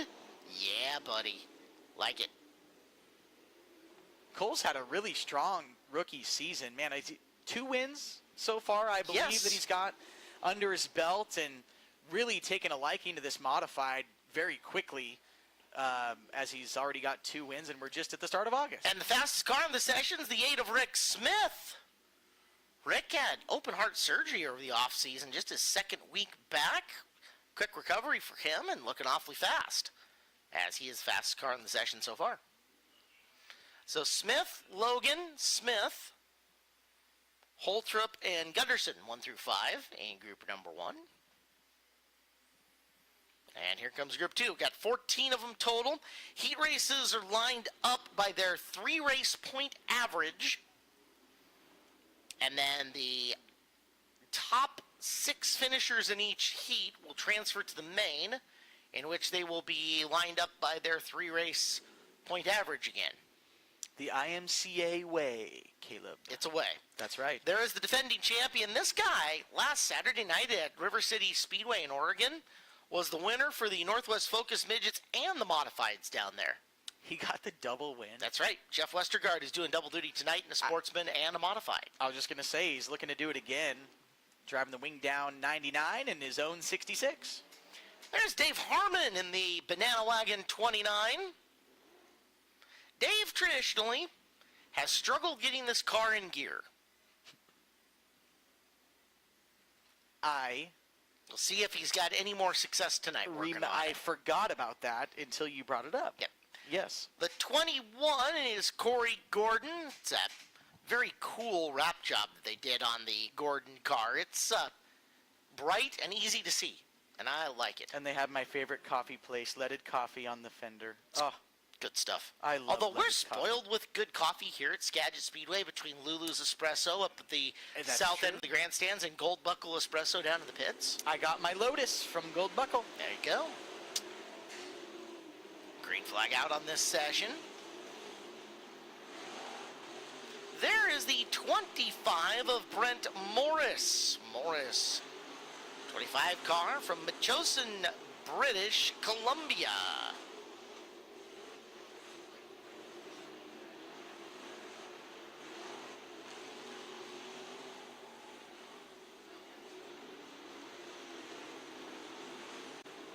In the 68D, the driver is Greg Hibma out of Cedro Woolley.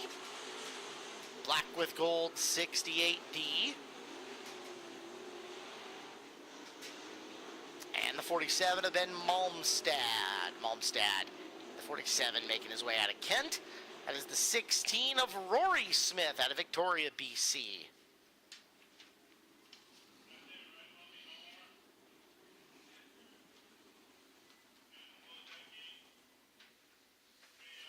So checkered flag is out. Jeff Westergaard fastest. Rory Smith 2. Rick Smith 3. Cole Logan 4. Kevin Smith in position number 5. We got to take a break because opening ceremonies is 17 minutes away, and that should be it with all of our practice and all of our qualifying tonight. Heat races are due up. We'll have 3 heats in the Sportsman. We'll have 2 heats in the Modifieds, and then 2 big heat races for the 360 sprint cars. Followed up by our Sportsman B main, our Modified A, our Sportsman A, and our 360A main event. That is what's coming up on the program here tonight at Skagit Speedway.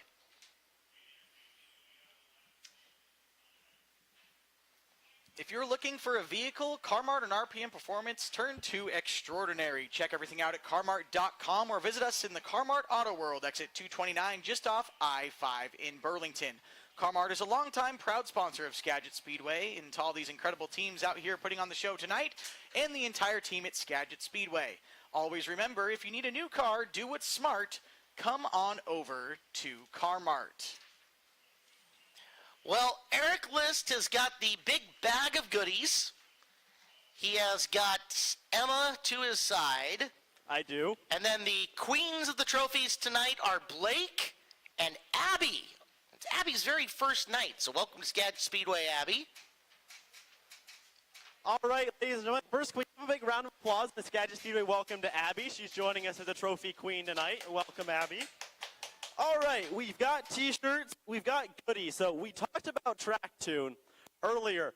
If you can come and show me that you have a Track Tune app downloaded on your phone, I've got earbuds for you to use them. Again, Track Tune allows you to be able to listen to the audio that you hear for free. It's a mobile app that you can download. You can show me that you have it. I can hook you up with some earbuds. With that, we've got some t-shirts to give out. Our trophy queens will be throwing some. You know what Skagit Speedway is. Here you get loud. If you want a t-shirt, I want you to make some noise tonight. We ask, too, that please be nice to your neighbors and spread out, especially down here. I know you all want a t-shirt. I want to give everyone a t-shirt. However, please do not run over everyone, and please be kind and give each other a lot of space. All right, with that, let's get some t-shirts shot out. Emma's going to get dialed in. All right, there we go. Also, again, if you can show me that you have the Track Tune app, download it on your phone, I've got some free earbuds for you as well. Blake and Abby have some t-shirts. Can all the kids please spread out, be kind and courteous to each other. We'll all have some fun, but we want to make sure everyone is safe at the end of the day, too. All right, Emma, getting this one dialed. And here comes her shot. She's looking. Section F coming to you, maybe. Great shot there, Emma. Oh, so close there. I like where you're going with that. I saw the jump.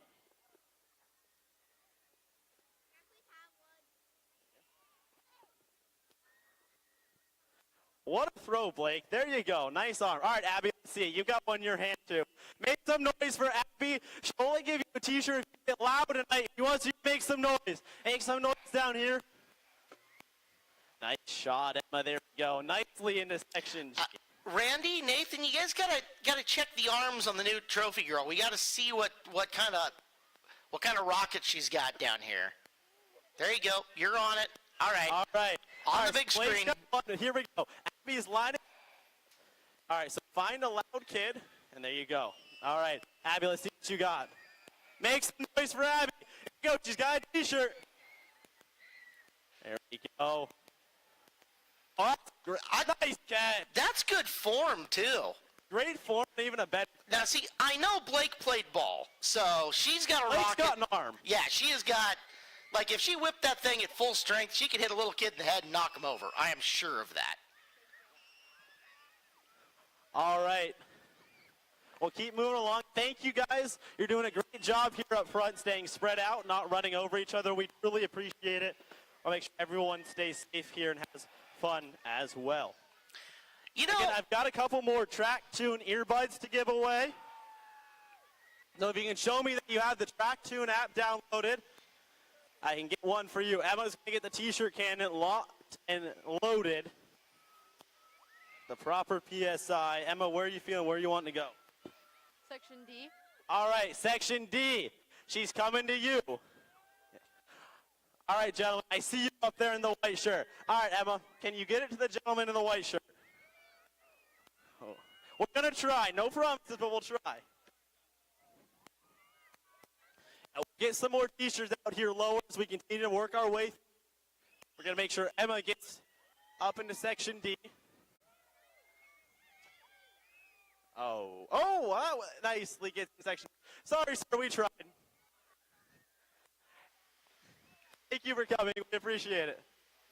it was a low line drive. That's okay.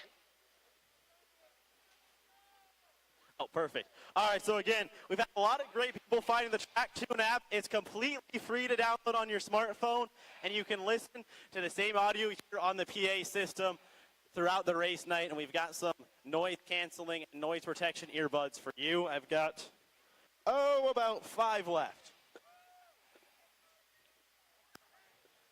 Nice shot, Emma.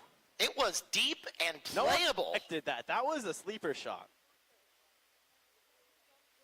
Blake and Justin, the judges, what do you give that? I give it like a nice 9.8 out of 10. All right, now that we're to the tail end of the shirts, Randy, Nathan, I need you to go find some people out in the crowd. Because, ladies and gentlemen, it is the debut of Skagit Speedway Simba Cam.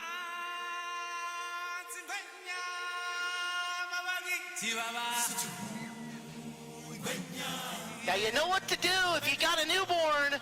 Get them up in the air as you are on Simba Cam. All right, we're working on it.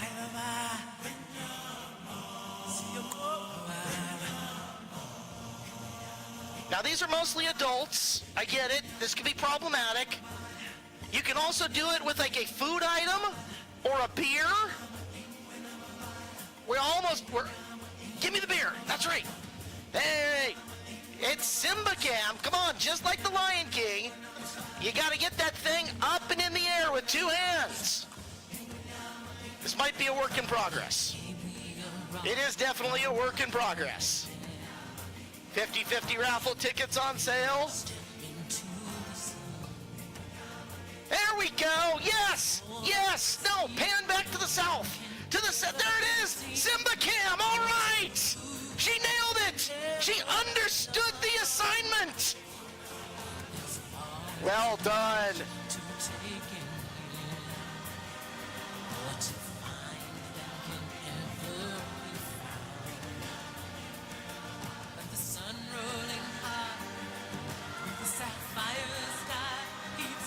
There you, yes, with the food box. races. Well done. Love it. And the beer, even better. Well done, sir. Cheers to you, my friend. Well played.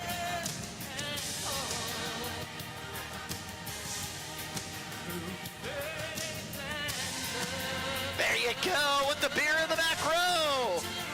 The Simba Cam, I like it. Zoom out.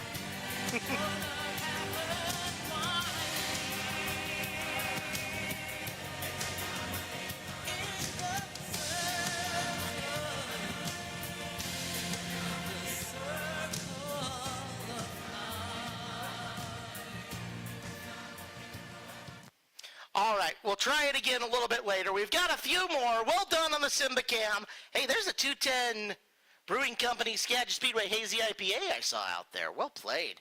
All right, we'll work on that later, but first try on the Simba Cam. Some people got the assignment. Others, we'll work on it. We'll do a little bit more as we got more shirts going out here on the south end of the grandstands. All right, we've still got some T-shirts to give away. Now, I'm all tied up in my T-shirt, so there you go. That's me better way to give away. All right, Emma's got a couple. We've got a couple more T-shirts to give out before opening ceremonies. I've still got a couple more earbuds as well. Thank you guys for spreading out. We really appreciate it. We want to make sure everyone stays safe, so thank you. Thank you to our medics, too, walking down here and making sure that all our kids stay at Skagit Speedway. So thank you very much. Emma's got a couple more T-shirts for you. Abby and Blake both have one, so make some noise if you want a T-shirt. Come on, let them hear you. I'm betting Abby can outthrow Blake. That was just a guess. Can I take Blake on that one? No. All right. Abby even knows how to do the Hulk Hogan ear thing. I saw it. That was perfect. Yeah, she gets it. I'm in. We're going to take a quick time out. Opening ceremony's coming up in just a minute here at Skagit Speedway.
time at Skagit Speedway. 2 big days of heart-stopping monster truck action. Saturday night, August 9th and Sunday, August 10th. Presented by Swinomish Casino and Lodge. 6 ground-shaking monster trucks, plus the fire-breathing, car-eating dinosaur, Megasaurus. Saturday night, show starts at 7, Sunday at 2.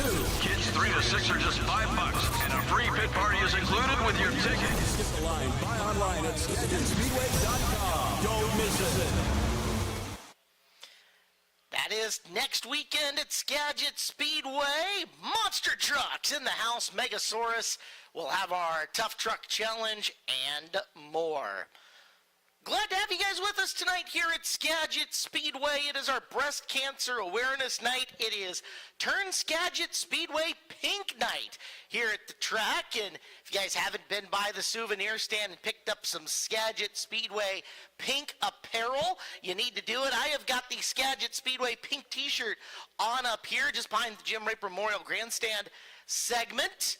If you guys haven't checked it out, you need to. Supplies are limited, so get yours while they were going. And don't forget, our 50-50 tonight benefits Skagit Regional Health. The Skagit Regional Health Foundation, the private nonprofit corporation that acts as the official gift-giving agency for Skagit Regional Health. The mission of the foundation and its 25-member board of directors to raise, manage, and distribute funds to assure the continued availability of quality health care services and programs. Get your 50-50 now. My name is Caleb Hart. I'll be joined tonight up in the booth by both Justin Youngquist and the guy down trackside who's going to get all of our opening ceremonies up and going. Eric List, take her away. Let's get this night going. Well, ladies and gentlemen, welcome to Skagit Speedway on Breast Cancer Awareness Night. We thank you for coming out and joining us and spending your Saturday here. We really do appreciate it. Before we get into racing action tonight, we have some thank yous to always make. So please, a big round of applause for all our Skagit Speedway fire and safety crew, our medics who are walking the grandstands. They're some of the best in the business. Our push truck drivers, our officials, our wall scrapers. Also, a big thank you to everyone running the concession stands and helping to park cars. Again, without all of their help, this would be a really tough event to put on. And thank you again, the race fans, for being here and supporting us. We truly, truly appreciate it. At this time, we ask that if you're able, you'd please rise and join David Waldy for the Canadian and Star Spangled Banner.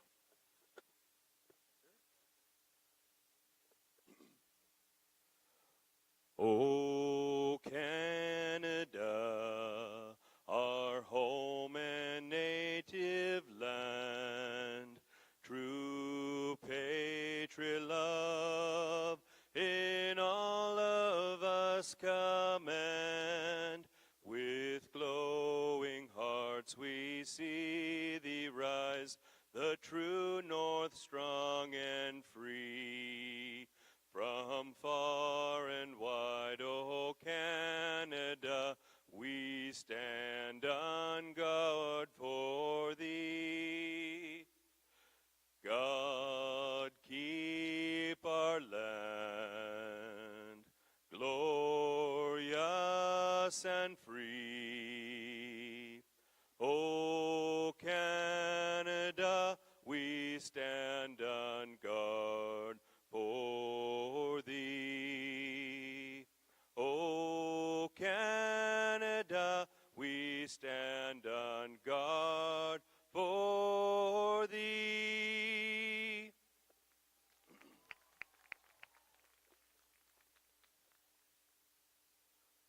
Oh, say, can you see by the dawn's early light what so proudly we hailed at the twilight's last gleaming, whose broad stripes and bright stars through the perilous fight.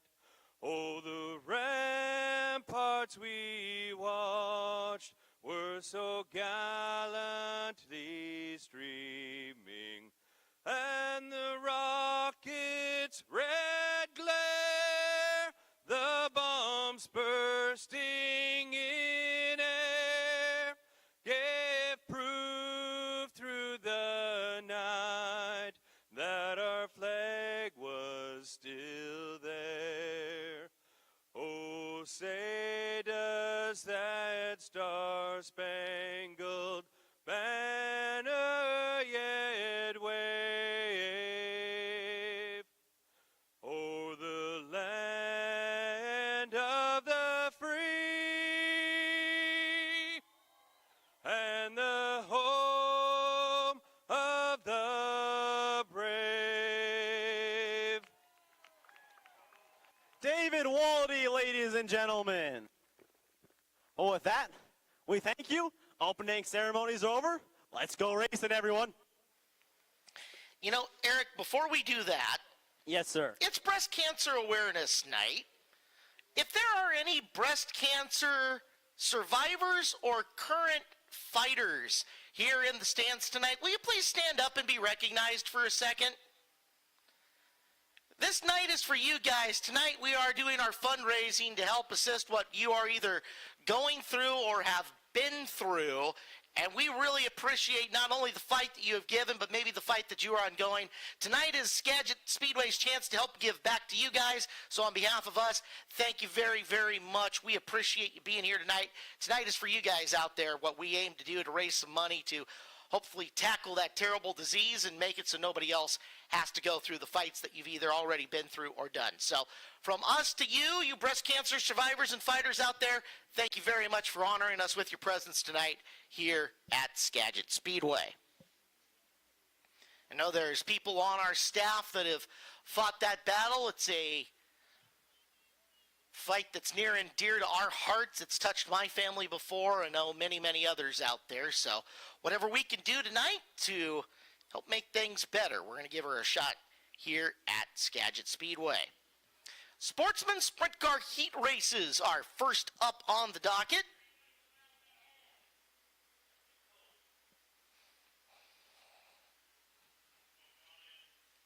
They are staged up and ready to go. We'll get them onto the racetrack in just a matter of mere seconds. And again, don't forget to get your Skagit Speedway pink merchandise available at the souvenir stand. The stuff was flying off the shelves early. Hopefully you've had a chance to get your size. I've got one of 3 different designs I am wearing, and hopefully you guys can get yours as well. K-Pro Auto, Stanwood's hometown auto repair shop, serving our community of Stanwood and Camino Island since 1999. Big thank you to them. And Action RV, your family-owned and operated RV repair facility offering mobile service to your location or service at the shop. Come meet the friendly folks at Action RV.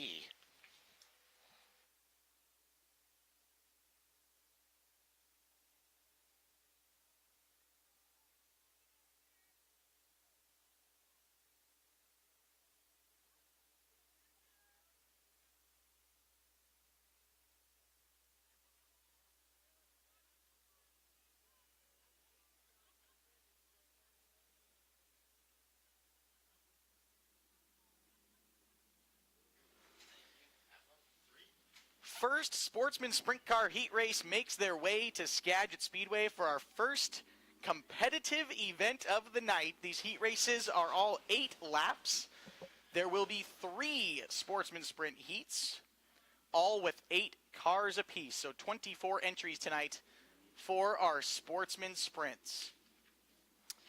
On the pole of heat race number 1 comes to us from Bellingham, Washington. In car number 13, it's Steven Hendrickson. Outside of him, in car 17 from Covington, it's Dana Glenn. Inside row number 2, it's Jalen Serrano from Cedar-Woolley, Washington in 44J. And outside of her, Tanner Merritt from Camino Island in car 36. Macy Logsdon will start 5th in this first heat race from Mount Vernon in car number 70, and Zan Miller starts 6th in car 23X. The last row, Dustin Gehring in car number 51 from Oak Harbor, and Piper Harless in 09 from Arlington. Those are your 8 starters for heat race number 1 in the Sportsman Sprint Cars.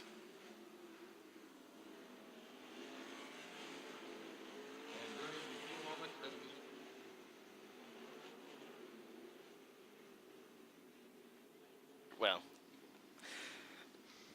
first of 3 8-lap sporty heat races on the night. This will set up part of the main, again, 24 cars imagine we'll have a B main tonight because we'll only start 20 in the A main. So a lot of positions on the line, potentially an A main spot on the line or a B main spot, depending on where you finish, Justin. Yeah, we'll be interested to see this front row. Both of these guys have a lot of speed. Hopefully, we develop an middle upper groove here throughout the heat races as we see the Skagit Speedway Ford Bronco pace truck pull off the front straightaway. That signifies that we will go racing the next time the drivers make their way into corner number 4. If you look over there, there's a white chalk stripe in that fourth corner. The front row of the race needs to be side by side at the chalk line. If they're not, that start will get called back, and we'll try it again. It's Steven Hendrickson and Dana Glenn, Jalen Serrano, Tanner Merritt that will lead us to green for heat race number 1 on Breast Cancer Awareness Night at Skagit Speedway.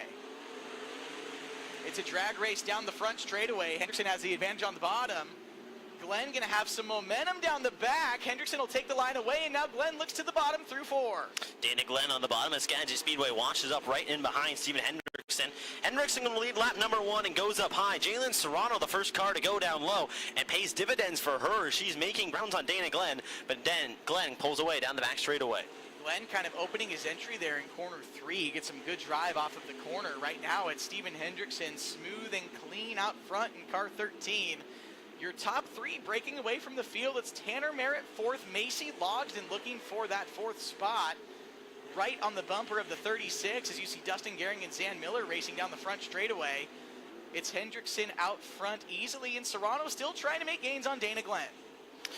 Drives it in deep to corners 3 and 4, has to wash up and recollect. Dana Glenn pulls away and going to look to widen his lead down the back straightaway. He does, up to about 5 car lengths, but Jalen Serrano dives it back into corner number 3. She goes down low, while Dana Glenn goes up high, and that helped her out, and she gets a heck of a lot closer into turns 1 and 2. Deeper in the field, Dustin Gehring and Zan Miller with a good battle as Gehring gets to the inside of Miller, almost makes contact in corner number 1, though Miller in the 23X able to play defense and stay ahead of the 51. As next time by, we'll see the white flag for Steven Hendrickson. This time by, he sees the white flag. Hendrickson just getting to the end of the field here as Piper Harless in front of him. Should be clean to the checkers, though, in the 13 is Steven Hendrickson will win the first heat race of the night for the Sportsman Sprint Cars. It'll be Dana Glenn 2nd, Jalen Serrano 3rd, Tanner Merritt 4th, Macy Logsdon in 5th. Gehring will get to 6th, Zan Miller 7th, and Piper Harless in 8th. So Steven Hendrickson with a statement piece there in heat race number 1 runs away and gets that win in heat race 1. There you have it. Also would set him up in the first position, or should set him up on the first position for the A main. Justin, I don't know if you caught it, but Eric, our flag man tonight, has a very special pink checkered flag that says Skagit Speedway on it. I don't know if we'll be able to get a good shot of it at all, but on the flag stand, there's a pink checkered flag. Oh, I saw. Barely make it out right next to the checkered flag. So on Breast Cancer Awareness Night here at Skagit Speedway, you have a very special pink checkered flag that will be waving. Says Skagit Speedway, nice in the middle. It's cool. I was it's just really down there. cool. It's a extra large size checkered flag. Yeah, it's a little awkward to wave. It's it's like a thicker. It's like a poster material. Almost like a vinyl. Like a banner. Yeah, Did you print it? Really, I did not. Oh. I did not. I could not do something so nice. It looks really nice. Whoa, it's got the pink Skagit you're not giving yourself enough credit. Pink Skagit Speedway logo, breast cancer ribbon. I did see just a second ago the Skagit Speedway Fun Bus make its way to the infield. We have visitors from Lakeside Industries on the Fun Bus that are down there in the infield for some heat race action. So very cool for those guys. They're camping down in the bowl out behind turn number 1, and down in the infield there they'll hang out in turn number 2. Lakeside Industries, visitors here tonight, thank you for your support here at Skagit Speedway as we see heat race number 2 make their way to the surface. Heat race number 2 lines up like this. On the pole, inside row number 1 from Surrey, British Columbia, Canada. That's the 66 of Taylor Burstick. It is outside in the 19 from Cedro Woolley, Washington. That's Alden Ostrom. Row number 2 lines up like this. The 99, that's Jeff Westergaard out of Cedro. And the 88 is Jaden Whitney out of Snohomish, Washington. Row number 3 on the inside, Allie Johnson in the 4, and the 72R of Rapid, Roy Blumenhagen, to her outside, starting in the 6th spot. Peyton Drake and Garrell Powers make up the 4th and final row, the 73 and the 27. For another 8 cars and another 8 times around Skagit Speedway in heat race numero dos.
We see the lights go out on the Skagit Speedway Ford Bronco Pace Truck as Taylor Burstick and Alden Ostrom will lead the field to green next time through corner number 4.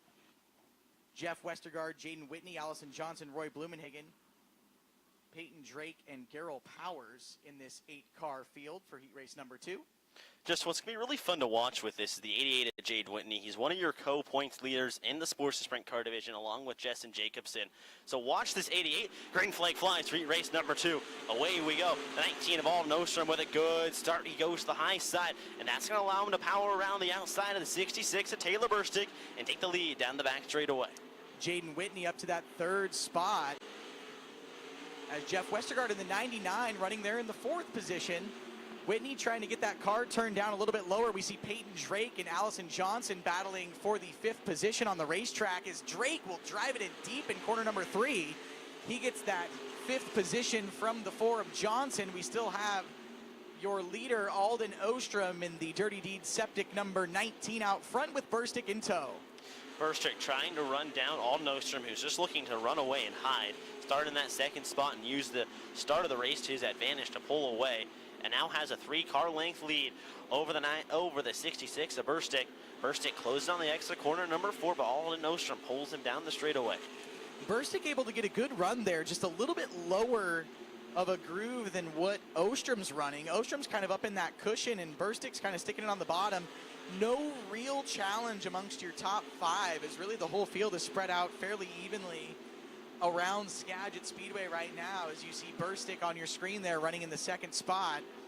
Your leader, though, is Alden Ostrom. He should see the white flag next time by down the front straightaway as we click off laps fairly quickly here in the Sportsman Sprint heat races. You can see on the left side of your screen, that's the battle between Peyton Drake and the 99 of Jeff Westergaard as white flag flies one more time around Skagit Speedway for the 19 of Alden Ostrom. He's been on cruise control ever since the start of this race. Sets into corner number 4. Alden Ostrom picks up the win here in heat race number 2. Taylor Burstick in 2nd, Jaden Whitney 3rd, Jeff Westergaard 4, Peyton Drake 5, Allison Johnson 6, Roy Blumenhagen 7th, and Garrell Powers does not make the call. He was scheduled to start 8th in this heat race, but the 27 does not get it done. But the 19 of Alden Ostrom wins heat race number 2.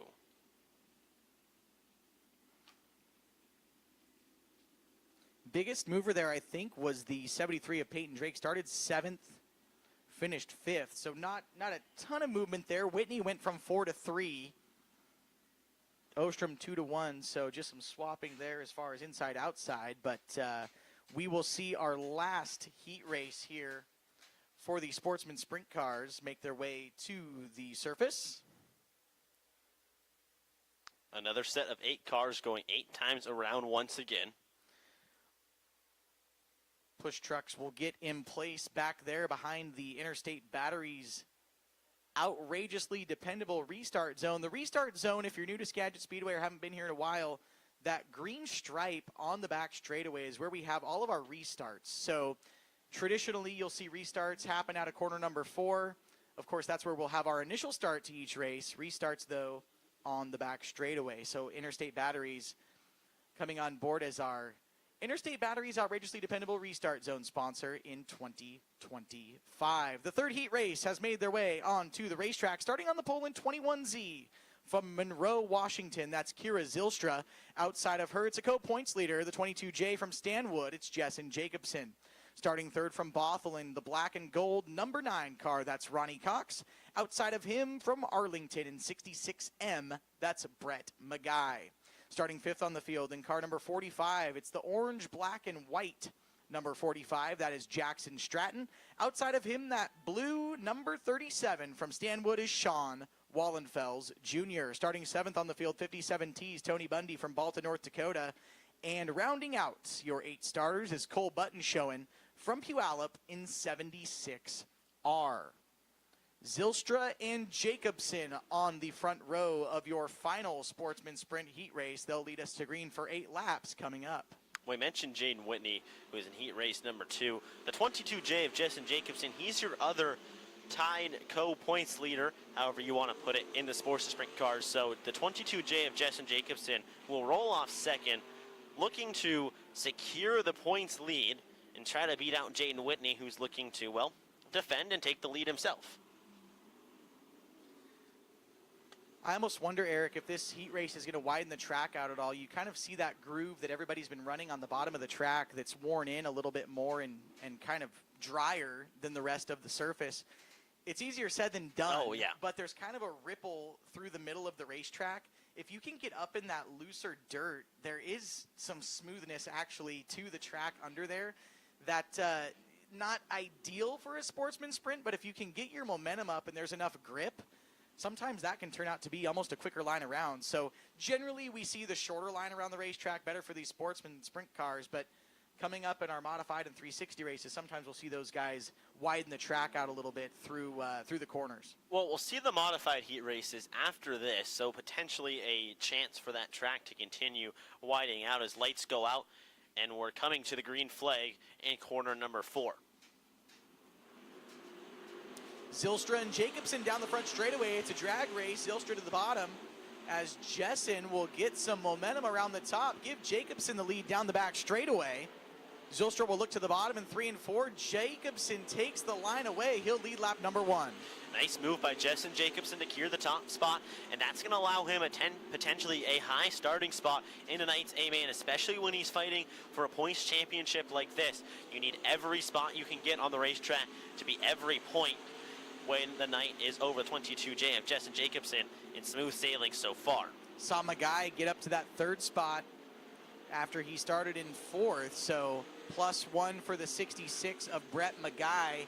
Out front, though, kind of right around that top middle of the racetrack, it's the 22J of Jacobson putting her on cruise control as your top 5 have spread out fairly evenly. Couple drivers kind of searching around the surface a little bit for what there might be later on in the night, as this one belongs to Jessen Jacobson as we're just over halfway through. So Jessen Jacobson leads, Kira Zylstra in 2nd, Brett Magai, Ronnie Cox, and Jackson Stratton your top 5, Sean Wallenfels, Tony Bundy, and Cole Button-Schoen your 8 cars as they run. About a second and a half-ish between each car. 1.6, 1.4, anywhere in there. So right now your quickest driver on the track is Jacobson. As next time by, he will see the checkered flag, makes his way around the back straightaway.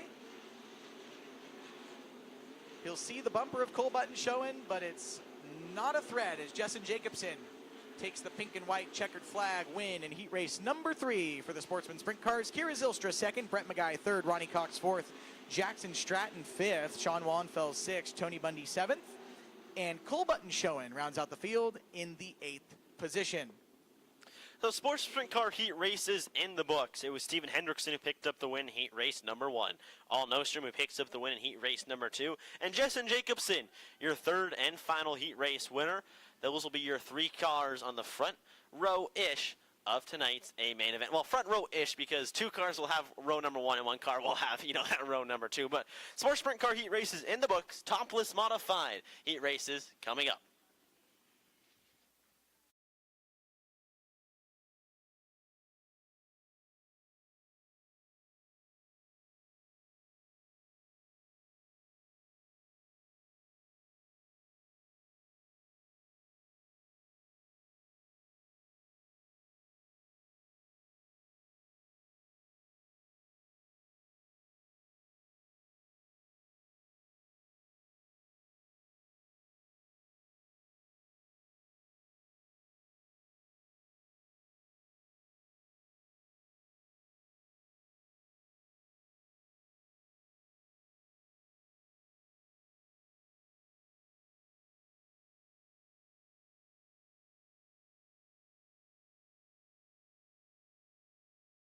It'll be Greg Hibma in the 68D from Cedar Woolley. Row number 2, Corey Gordon, the 21, and the 7K of Kevin Smith. Row number 3 is James Bundy in the 57 and the 68 of Ben Gunderson. And Adam Holtrop will start 7th in the 71 cars, 7 cars, 8 laps, top 6 finishers into the invert for the A main event. They all make the 25-lap A feature coming up later.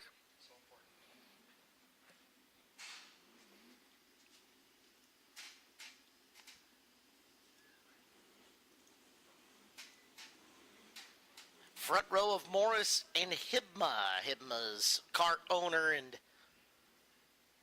teammate in this one, and Gunderson outside the 3rd row. Definitely a different look without the roofs on them here tonight. Very late model-esque as they cruise around the racetrack. Off the 4th turn, bring him to green. Morris looking to have the lead from the low side, but it's Hibna finding racing room around turn number 2 and down the back straightaway. Craig Hibma has got the early lead as he gets the car into the corner and over-rotates it. Flies the front end up and onto the berm in turn number 1. And less than 1 lap, 1 caution in the first heat race.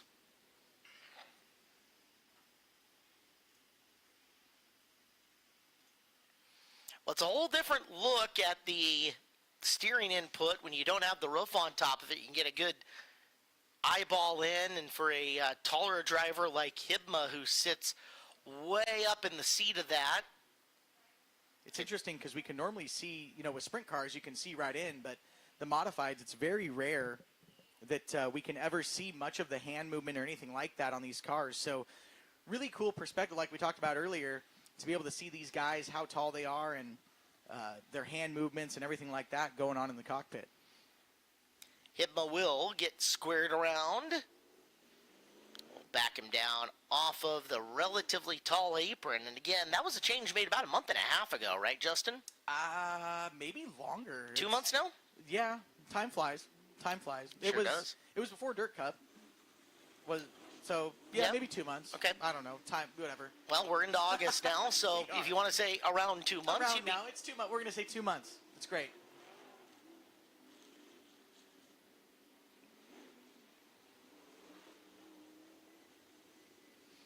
Second try at getting this one up and underway. As out in front, Brent Morris, now with Corey Gordon next to him. Kevin Smith in the 7K. James Bundy in 57. Make up row number 2. 3rd row is now Holtrop, along with Ben Gunderson and Hibma at the back. We're green.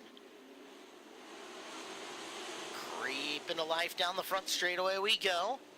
Morris makes a very sharp turn in on the bottom of turn number 1. Here comes Gordon down the back straightaway. 21 car building some speed. Can he handle it through the corner? As lap number 1, it is Morris. And again, just making a really sharp corner as he comes around. And that's going to give the lead from what was originally dead last now to Adam Holtrip as you're going to have some body banging down the back straightaway. Yeah, and Holtrip had a really good pass to 3 and 4 last time, and now there's contact. It's Holtrip around in corner number 4. Draws the yellow flag, and that was contact with Gordon. Now, we had seen contact down the back straightaway, Caleb, that may have led to that incident, but either way, it's going to end with Holtrip spun around on the front straightaway. Adam Holtrip around.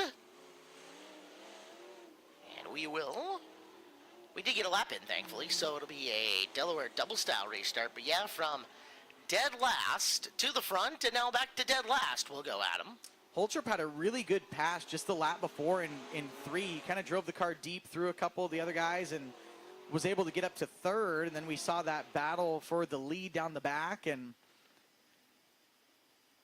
after that contact with Corey Gordon, just unable to keep it straight. And now we're going to see a restart here with 2 laps down.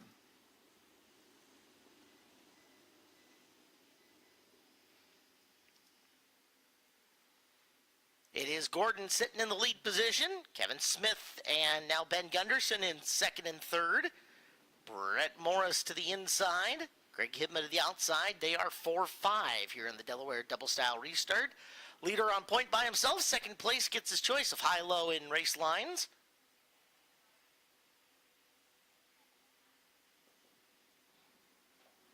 We have got one stopped in turn number 2, and that's the 57 of Bundy.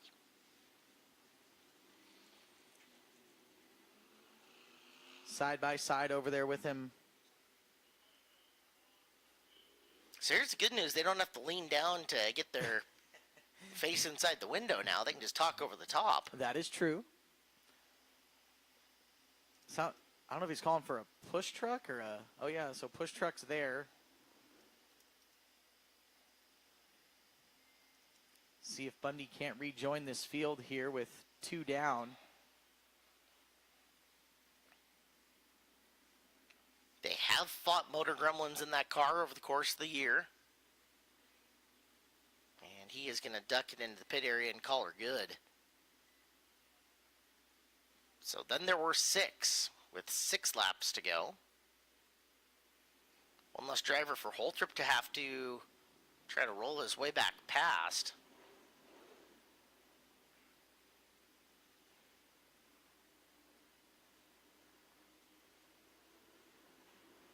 Gordon, a little love tap from Smith through the corner. To the point where he wrinkled the quarter panel, and Kevin's got the lead as they come to the green flag. Okay, Kevin Smith, your leader. Corey Gordon sits 2nd. Ben Gunderson is working his way to 3rd and looking his way underneath Gordon. They go door panel to door panel for the 2nd spot.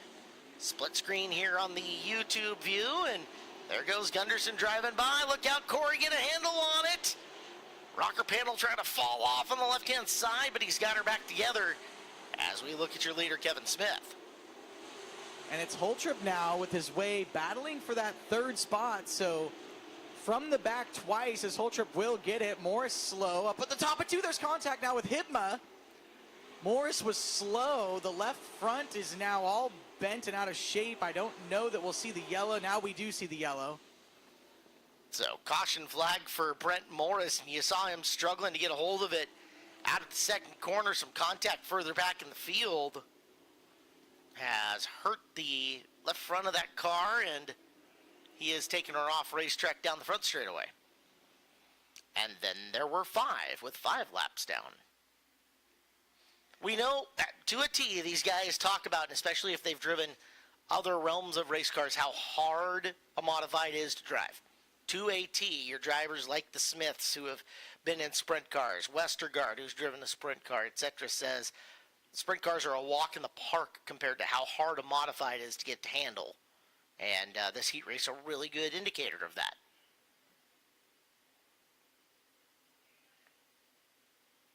Gunderson, Holtrup, Smith. And I wonder if Kevin is being penalized 2 positions for jumping the start. Yeah, two-spot penalty for jumping that last restart. So that'll give the lead to Gunderson with Holtrup second and now Smith third. So you were right there, Caleb, with that penalization. You and I both saw it. He rubbed that inside quarter panel of Gordon, and by the time they had started rolling into the gas, Kevin was already nosing ahead of Corey coming out of the corner. Yeah, and by the line especially, it was fairly clear what was about to happen. So not surprised to see that. It would have happened after the race anyway. So we'll see the restart here as Gunderson leads him through 4. We're back on the gas. It's a cleaner start for your leader this time. Ben Gunderson getting up and away.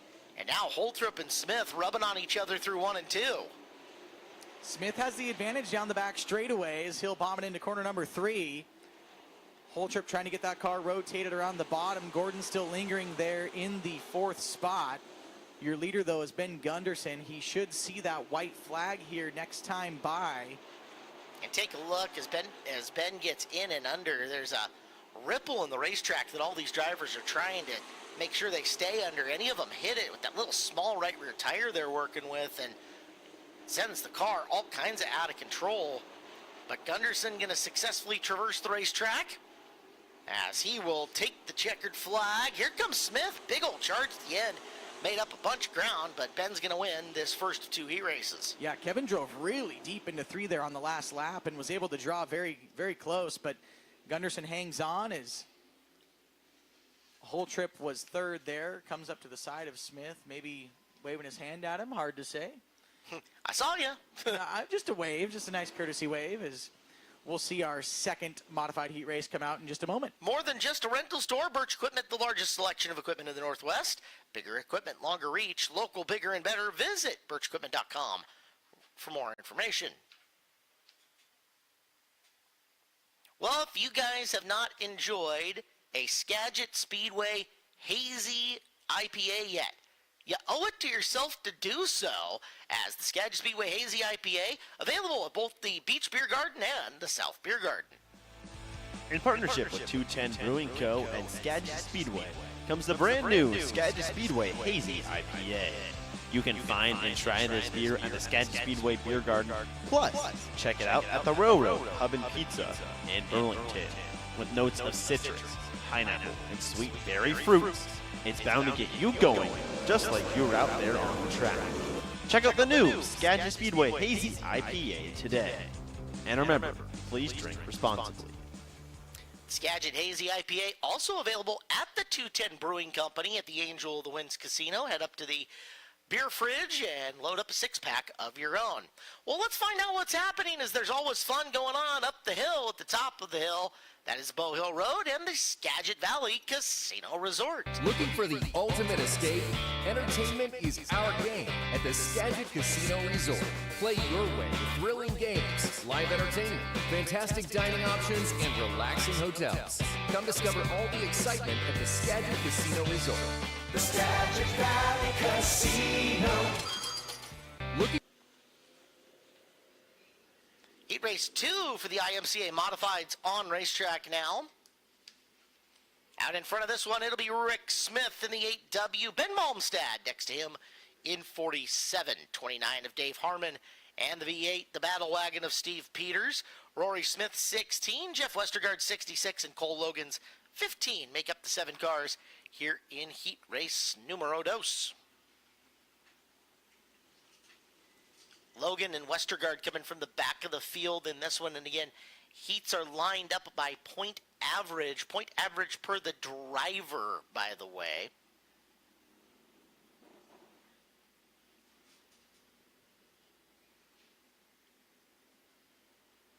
As we're ready to go, Smith, Malmstad. From the front row, we're green. Oh, 3 wide down the front straightaway as Harmon gets shuffled backwards.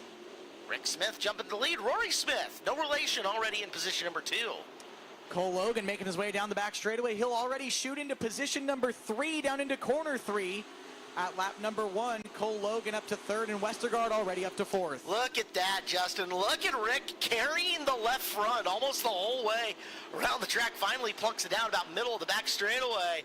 That left rear is up and off the ground.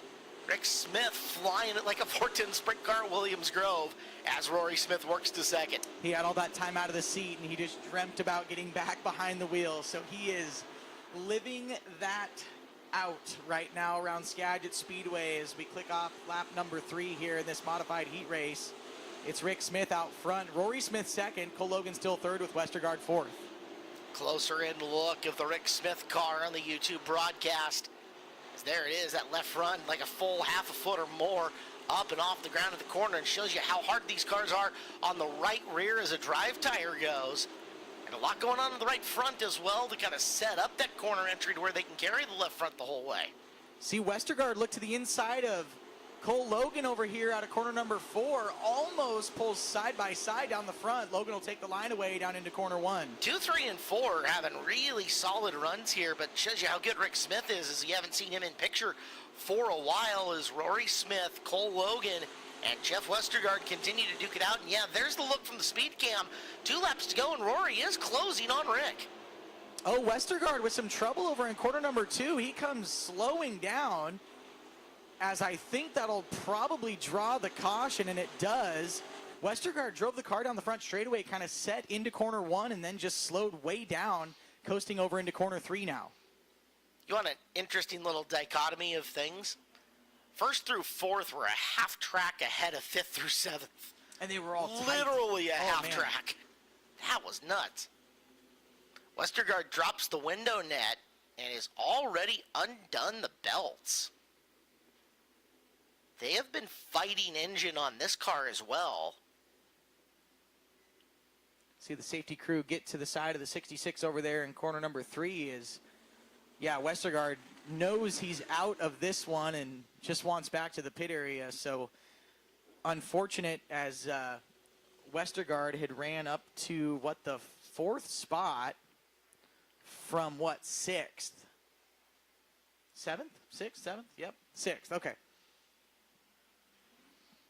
You wonder if the red warning light on the oil pressure came on. Because it doesn't look like it's getting hot. You don't see any steam coming out of it. No radiator overflow going. Yeah, thankfully, you don't see any fluid coming out of it, period. No stripe being left behind I was it. going to say, there's no trail left behind, so... Maybe just started missing and he shut her down. You never know. Well, green-white checkered restart here. Rick Smith is going to have Cole Logan and Rory Smith, and Rory has chosen the high groove to restart right behind him.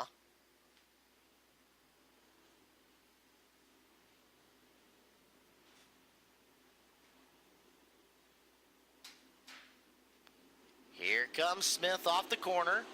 Smith and Logan. We're back to green.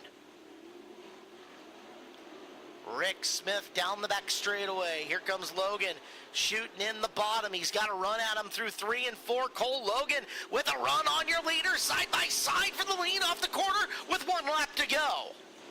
One more time around.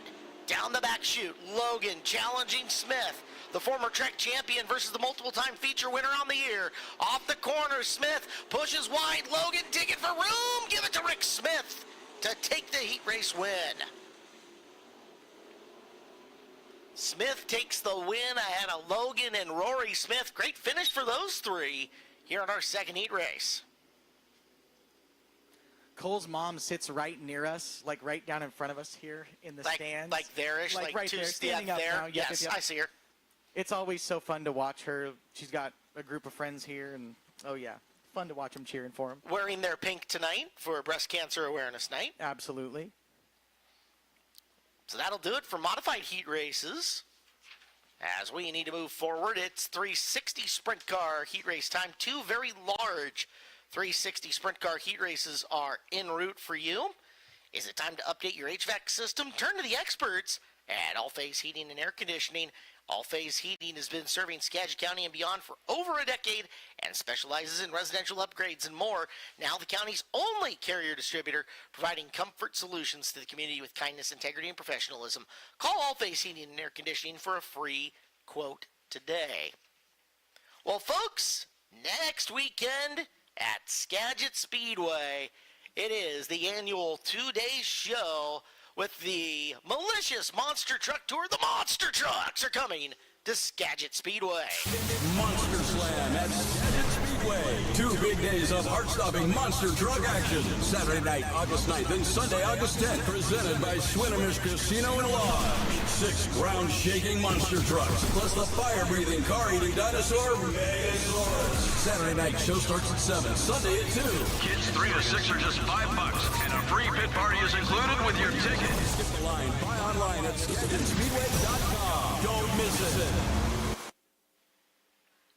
That'll be next weekend, Saturday, Sunday. Grab the kids, enjoy the monster truck rides. The rompin', stompin', Ford Pinto eating Megasaurus. We rode in the back of the monster truck that, I think it was the first year they came here, did we not? We did. It was a good time. It was a lot more fun than I expected it to be, I'm not going to lie. Check out these guys. I think they're right pink. here. Is that them? That's them right in front of us. Team Nana is what's on the hat. I see that. Oh, yeah, it's Cheryl in the group. Hi. Margaret's Caper Crew. I see the shirts. Cool. Well, thank you guys for being here tonight. Thanks for wearing your pink, helping turn Skagit Speedway pink on the night on our Breast Cancer Awareness Night. Mentioned it, but we know lots of people who have been affected. It's close to my family. Close to yours? Very. And friends. Very close family, friends for decades. And yep. People our age at this point in time going through it. Friends fighting it now. Yeah. Yep. So big deal tonight for us, and again, whatever we can do to help out, raise awareness, and raise some money for the cause, we're happy to do it tonight here at Skagit Speedway. Our first of 2 heat races, Robbie Price and Tanner Holm are on road number 1, the 21 and the 66. Row 2, Mike Brown and the 1M and the 55 of Trey Starks. Row 3, the 21 of Jesse Schlattfeld and the 33R of Bill Rude. Row 4 is Destry Miller in the 5D and the 29K of Levi Kuntz.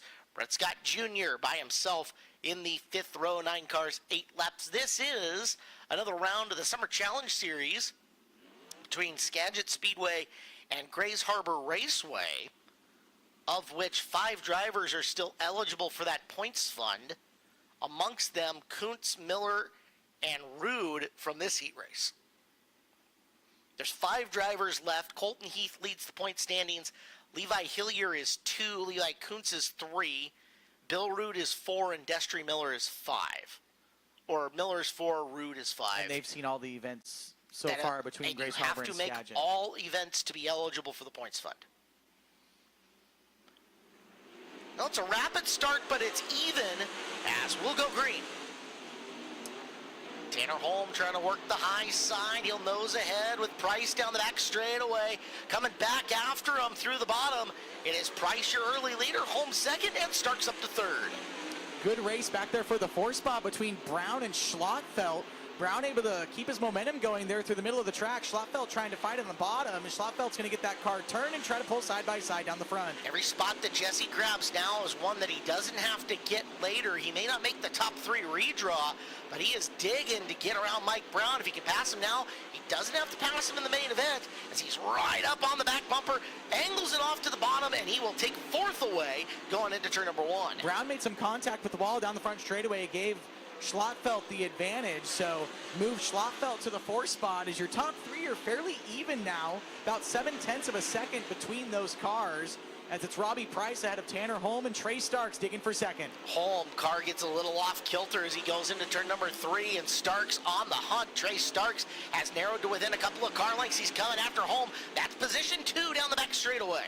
Uh-oh, we got 2 cars upside down. It's Mike Brown and Bill Rude over in corner number 2. Parts and pieces hanging out on the racetrack is almost looks like a wheel cover sitting in between the 2 of them. Yeah. Red flag is out and on the racetrack. I did not see that incident. I saw fans here in the grandstands point towards corner number. Oh, it's a wheel. I wonder if that's the left rear wheel. The optical illusion there. I didn't realize that the that the tire and wheel were attached. Only thing keeping that tire on is going to be the bead lock. So left rear? Yeah, so the way the 1M is sitting over there in the corner, to me, looks like the left rear is probably off of the car. As the Skagit Speedway safety crew's there to tend to the 1M of Mike Brown. Mike's a guy that spends most of his time traveling just to get here. He's from Kenai, Alaska. Left there about 7 o'clock this morning after racing cage karts up there with his kids last night, and got here about 5 o'clock to make it just in time to go out and hot lap. So been a long travel day for the Alaska West Air number 1M. See the 33 of Rude stopped up there under the Wilson's Furniture sign as well. So interestingly enough, for a red flag incident, both top wings look fine. Yeah, you almost wish that the wings had taken some impact, because that just means that we may have endoed on some bumpers. I mean, obviously that wheel, if there was sort of a pirouette situation over there, doesn't ever feel very good in the car for sure. Yep, you can visually see right front damage to Mike's car, as they've already unattached the wing tree from it. It didn't take much, although I'm guessing Mike's got the quick pins on. Yeah, and you have to guess if that wing slider's, broken off, or it's fairly easy just to get a bolt, taken out of that wing slider where it attaches to the wing. So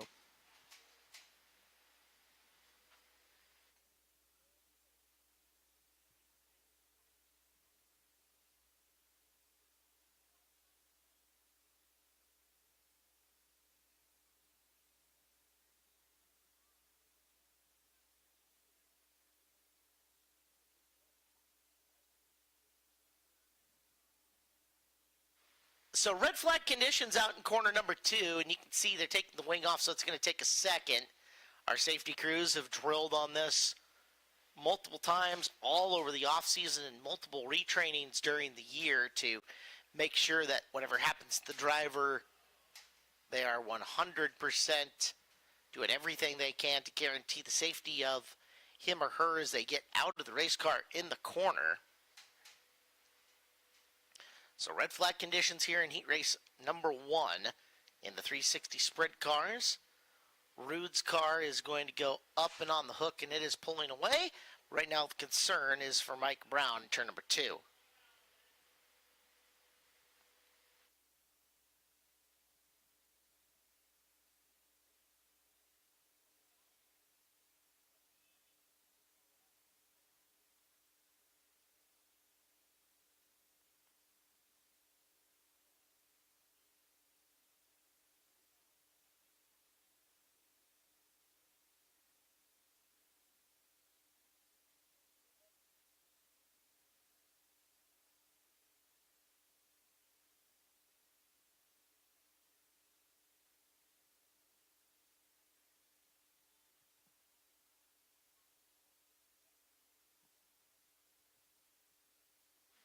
Our Skagit Speedway safety team is full of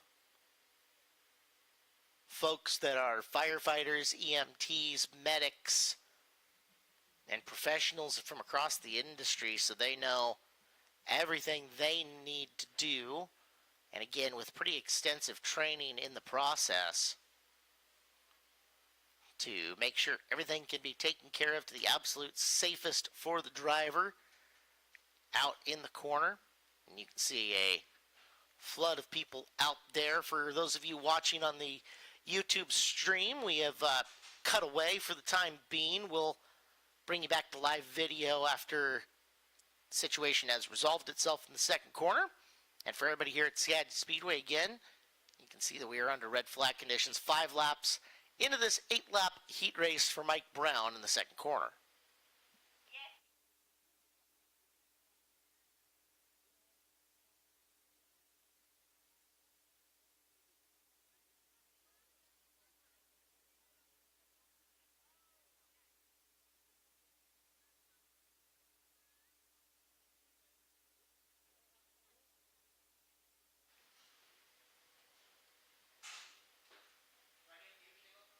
The rest of the race night is pushing right through. We're down to a B main and A mains after these two 360 heat races.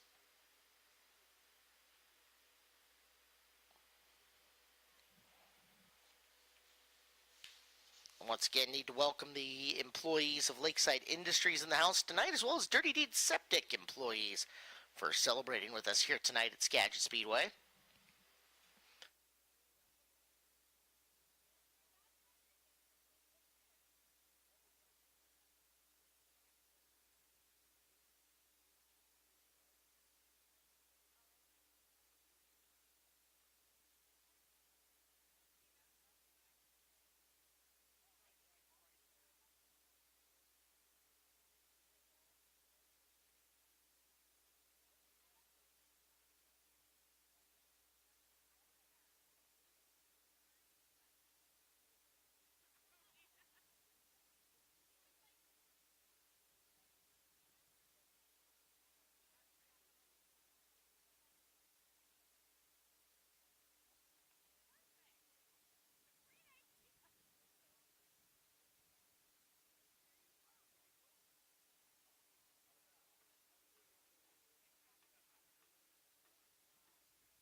So the impact over in that second corner, even though the wings weren't touched, pretty significant.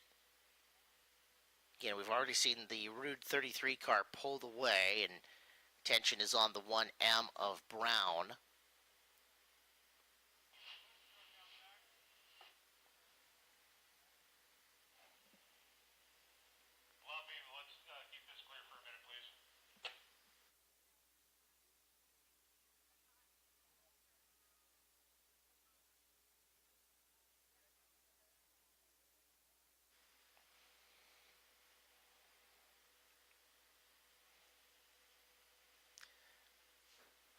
$50-50 raffle tickets continue to be sold in the grandstands while we wait.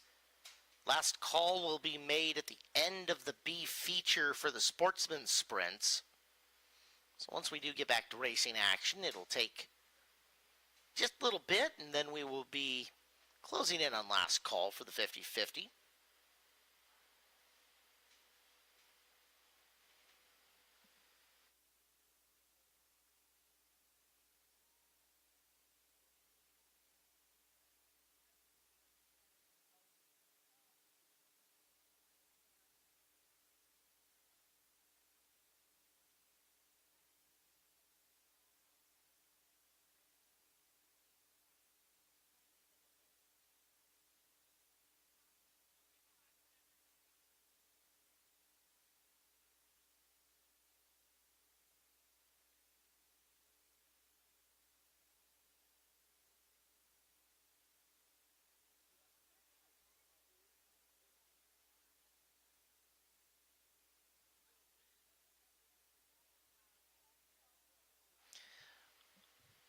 Well, for those of you in the grandstands, you can see the backboard is out, and they are working on getting it into the cockpit of the 1M. Again, for those without viewpoint right now on YouTube, red flag conditions as we work to safely extricate Mike Brown from the 1M in the second corner.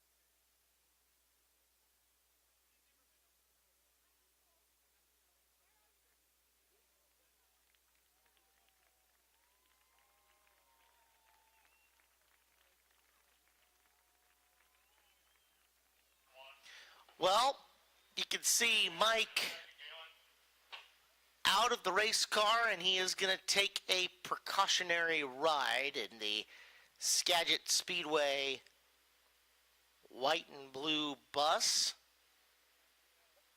but he is now clear of the car and will load into the transport vehicle or load into the vehicle before transport here in the second corner.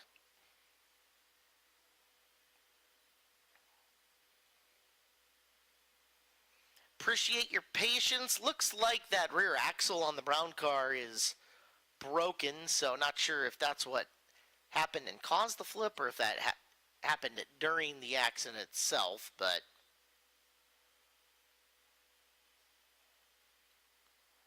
$1M worst for wear, and we wish the best for Alaska Mike, who is continuing to work with our safety and medical team on bottom of corner number 2.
Finally, a look at the left side of this as, yeah, there is not left for even a shock or much to hang on to there on the brown car.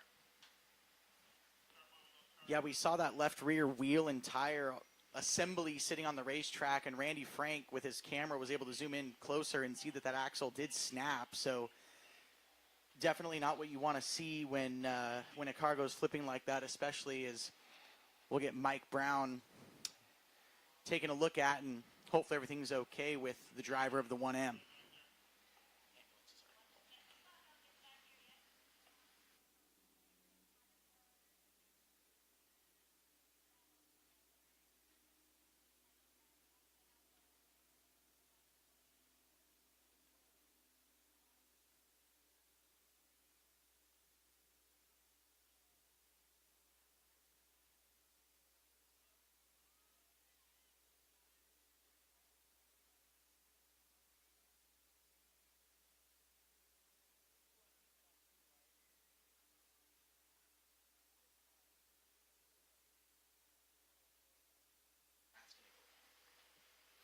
Well, you can see teams staged up at the top of turn number 3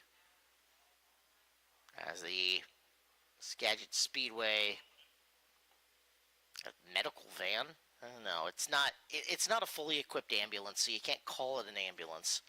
At the same time, Emergency vehicle. Close. Incident response team. As it's said across different racetracks. Incident response bus. Yeah. It's a little short one. Van. I don't know. It is what it is, right? We know we've got some of the best trained medical staff in all the country are in that or are part of the Skagit Speedway team. So like you've talked about, they get training multiple times a year. Those nationally recognized trainers come out here, and those are guys that are out on the road with World of Outlaws, High Limit. You know, they're all the best of the best. They see all these different types of crashes because, you know, you can say a flip's a flip. No, it's not. Every single wreck is different, whether it's, you know, landing on the frame or landing on the left rear and breaking an axle, whatever it is. Every one of these wrecks is different, and so the inertia that your body takes or absorbs, I should say, when things happen is just, I don't even know how to explain it, because there's parts of your body that get pulled and broken and things like that you never even knew could. So sometimes things stretch, sometimes things compress. Like you said, everything is vastly, vastly different depending on the nature of the wreck. And it's something that we need to give our late race director, Gene Matthews, credit for really getting everything started on. And Eric Finsemer really followed up to finish through and all of it. The two of them working to get the correct licensing so that we can take better care of our drivers here at the track, because without that, the state of Washington does a lot of things really well. One of them is to make sure that the right steps, right licenses, right training and knowledge is in place for levels of care that are being able to be given at a certain place. It's the reason that we have different hospitals that are capable of different levels of care as well, right?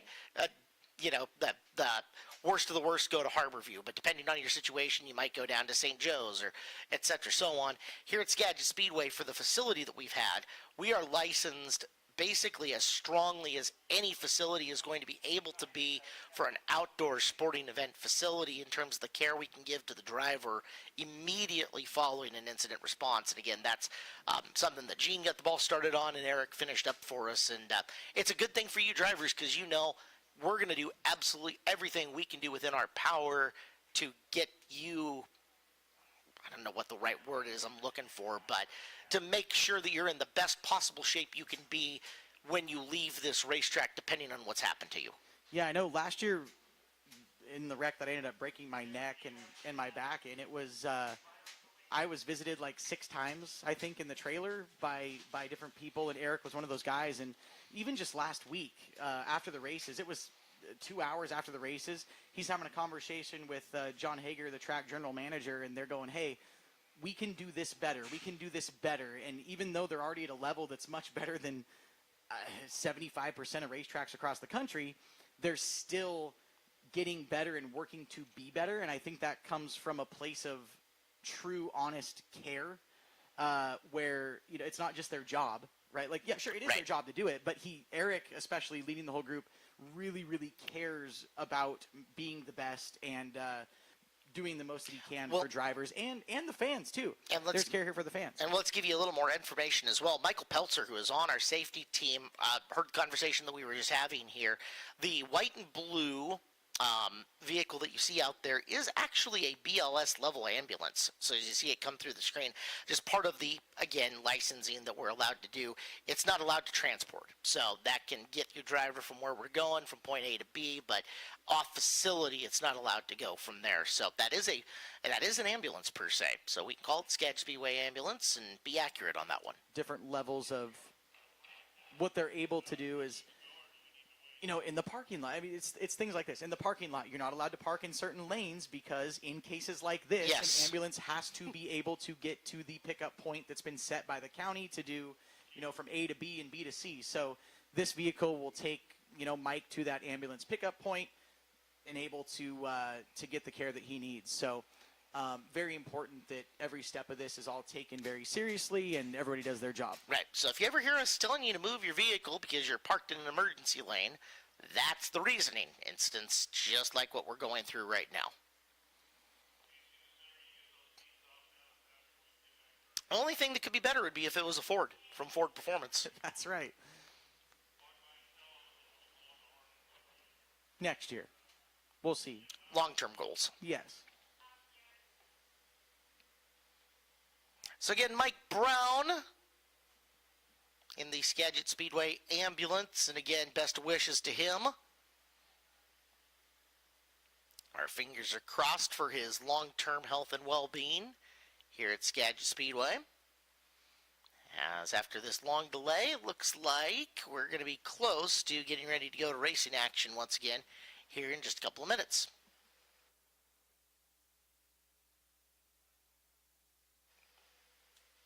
Winners for the Kids Club contest tonight: Cameron Davis, Rowan Young, Indy Price, Kelly Hibma, Madeline Brennan, Elizabeth Martinez, Olivia Stemme, Kinsey Anderson, Ashlyn Karenberg, Kinley Fisher, Braden Gehring, Hudson Scarab, Bentley O'Neill, Lucas Fisher, Wyatt Stemme, Dexon McCarty, Corbin Rasmussen, JoJo Bundy, Hudson Hoppy, and James Plug. You guys can go to the Kids Club to claim your prizes. All right, engines will fire, and we'll finish off the final 3 laps of this heat race.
Our first look on the evening at the Interstate Batteries outrageously dependable back straightaway restart. Robbie Price will lead them into that green painted area on the back straightaway. At the end of the back of that painted area, right by the eye, is an orange cone. At the orange cone, it's race on. Drivers can move grooves, advance position, pass, whatever they want to do, but they have to stay in a straight line until the cone. They have to go between the cone and the outside wall. Cannot advance your tires up to the rear tires of the car in front of you. And Robbie Price can get on the throttle anywhere from the beginning of the green paint to the end of it.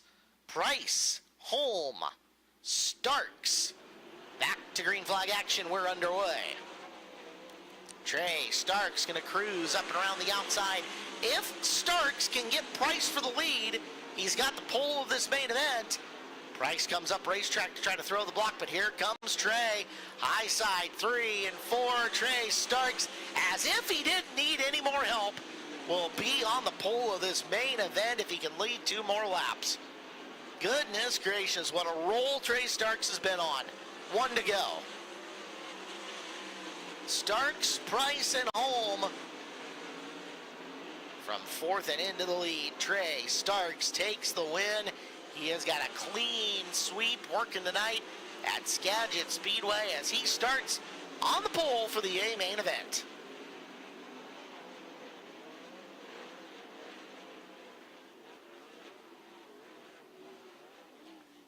Starks, your winner. Price, Schlotfeld, Holtz, and Kuntz rounding out the top 5.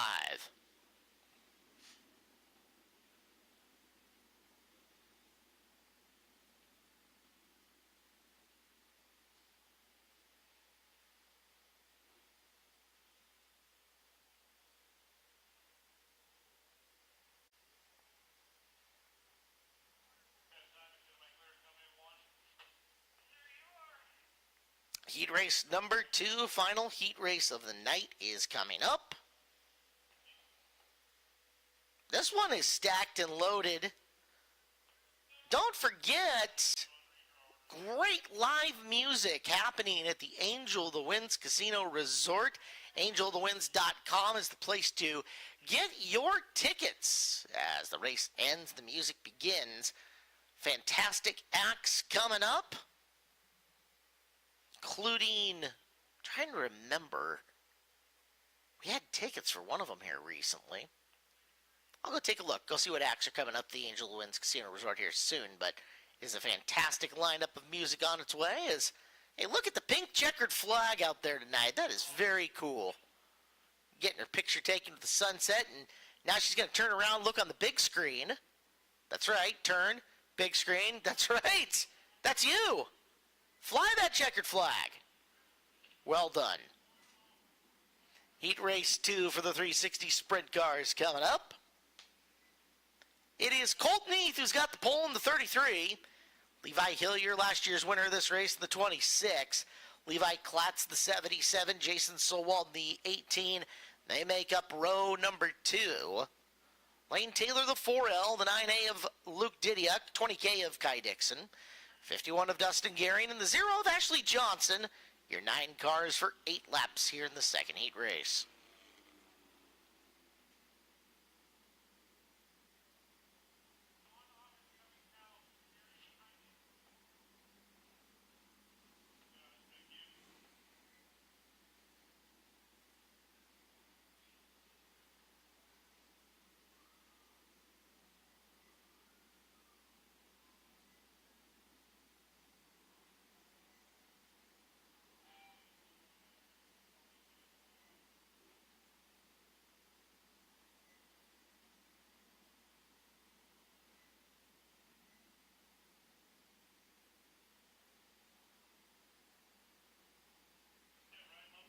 So, idling around the track.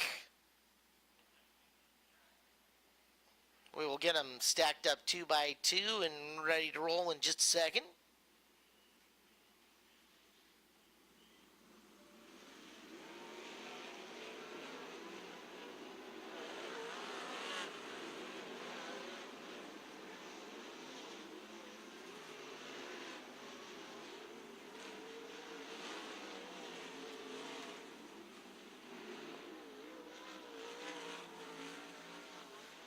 So we get ready for this heat race. Keep your ride race ready with Interstate Batteries in Everett and Kent. Stop in for a free 5-minute battery test and bring your old lead-acid batteries. They'll pay you cash. Power up today with Interstate Batteries. Savvy Bank, the only locally owned community bank headquartered in Skagit County. They believe when everybody becomes savvy about their finances, our entire community benefits. Call or stop by one of their branches and learn how to bank savvy. Member FDIC, equal housing lender.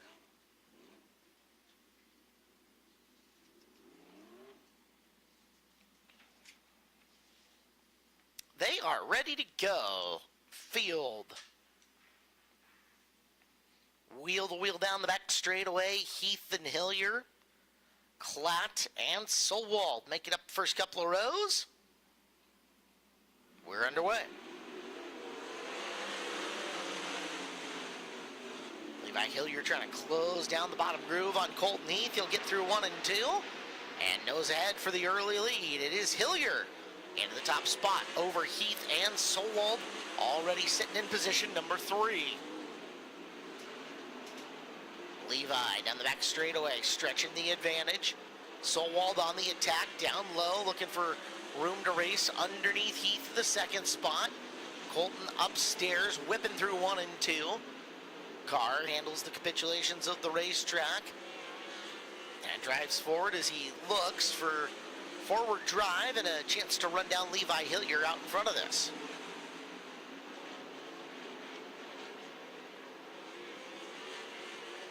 Hillier, 4 down, 4 to go.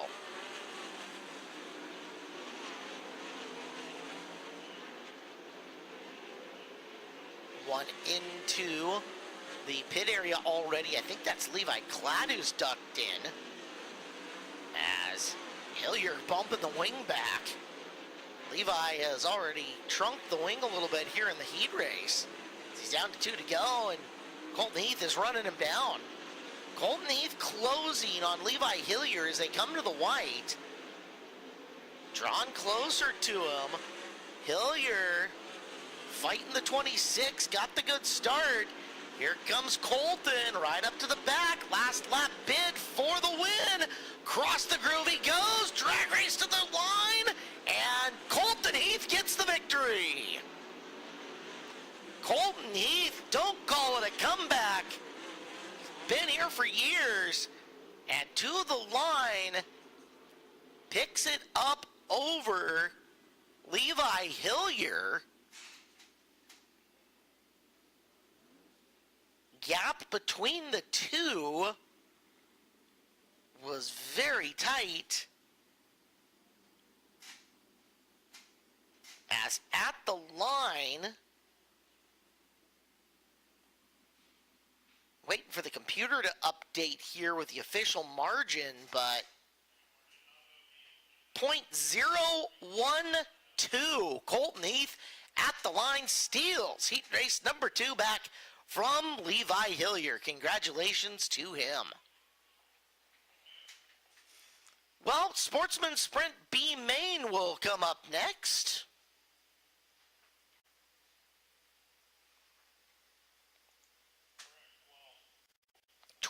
Laps, top 4 moving into the A feature.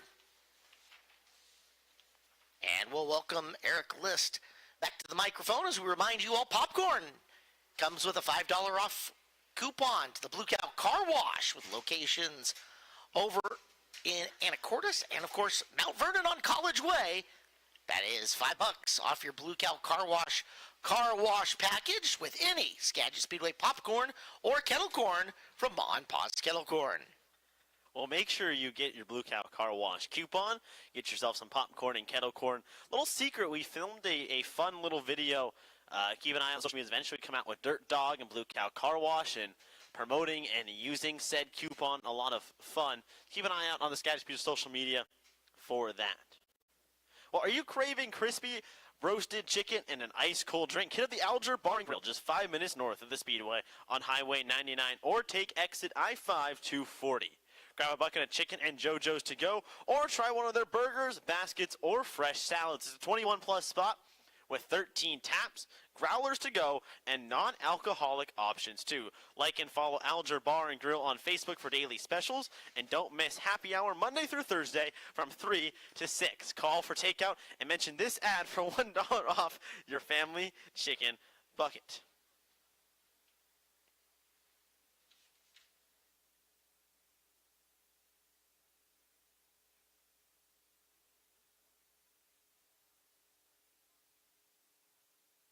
Well, just like sprint cars tear up the dirt, Bartech Compost is tearing up waste and turning it into healthy soil and improving compost. We give grass clippings, food, and stubborn branches a second life, keeping Washington clean, green, and growing.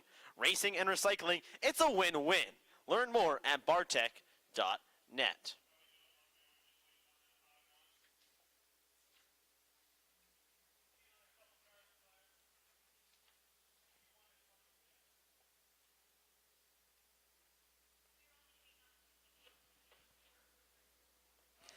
From supporting local businesses like Skagit Speedway to earning kudos from Forbes for being one of the 100 best banks in America, our friends at Banner Bank are the best. Go see them. Banner Bank, member FDIC.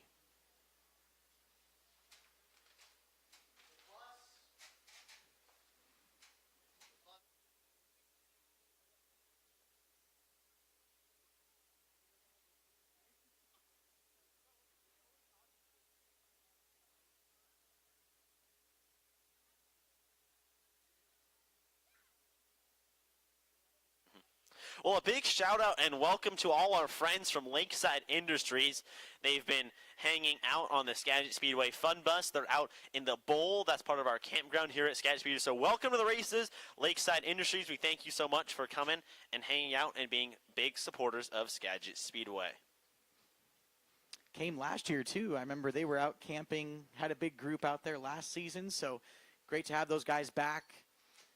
Tonight here, Breast Cancer Awareness Night at Skagit Speedway. Got our pink swag down at the souvenir booth. Go see what's left. I know I went down there earlier because I wanted to grab one of the designs, and there was very, very few left. Did you get one? I did get Good, one. okay. It was Good the deal. last of my size. Well, so look, it's your lucky day. it was my lucky day. It was my lucky day. Big wave, you're on the video board. How's it going out there? Thank you, everyone, for coming and hanging out with us tonight at Skagit. Oh, are those some of the cheese curds? Oh, we got a good zoom in on the cheese curds. Oh. Can we get those angled a little bit to the camera, please? Can we show off your cheese curds? Just go buy some. I want some cheese curds. Who doesn't want cheese curds? Hi, Jeff. All right, our Sportsman Sprint Car B main is making its way out to the racetrack. Here is your starting lineup. This race is going to be 12 laps.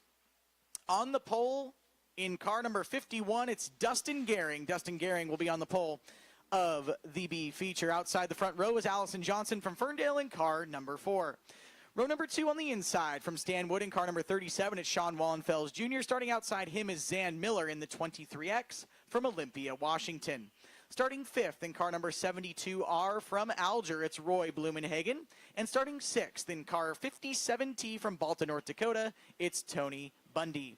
Piper Harless will start 7th in car 09 from Arlington, Washington. Outside of her is Garrell Powers from Oak Harbor in the gray and orange, number 27. The last starter in this B feature is the 9th starter, Cole Buttonshoen from Puyallup in car 76R.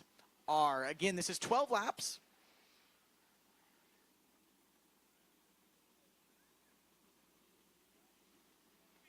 Should have 5 cars transfer out of this race to go to tonight's A feature. 15 cars currently locked in tonight's A main. We have 24 Sportsman cars sign in for attendance tonight, so we have a 9-car B main with 15 locked into the A main. So we'll take 5 out of this B main. So watch the 5th place spot, as that will be your transfer and your last car who will make the A field tonight. Everyone else will pack up and have to try again next time the Sporties race.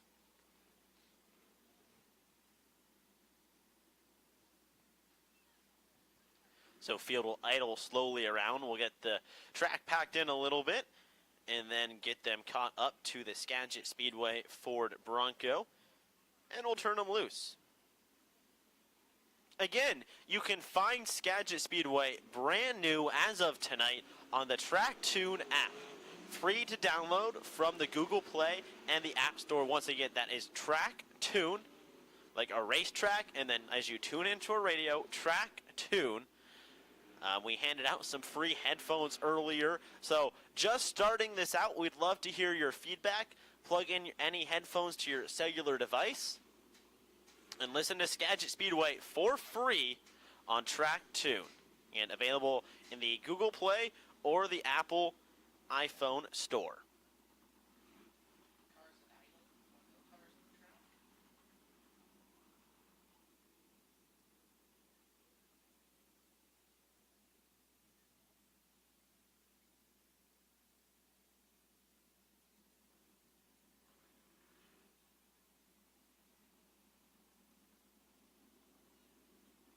Lights go out on the Ford Bronco Pace vehicle. The Ford Performance Pace vehicle makes its way to the berm. We're going to leave the field in the hands of Dustin Gehring, Allison Johnson, Sean Wallenfels Jr., Zan Millen, Roy Blumenhagen, Tony Bundy, Piper Harless, Garrell Powers, and Cole Buttonshoen. So again, 9 cars for 12 laps. Top 5 go to tonight's A main event.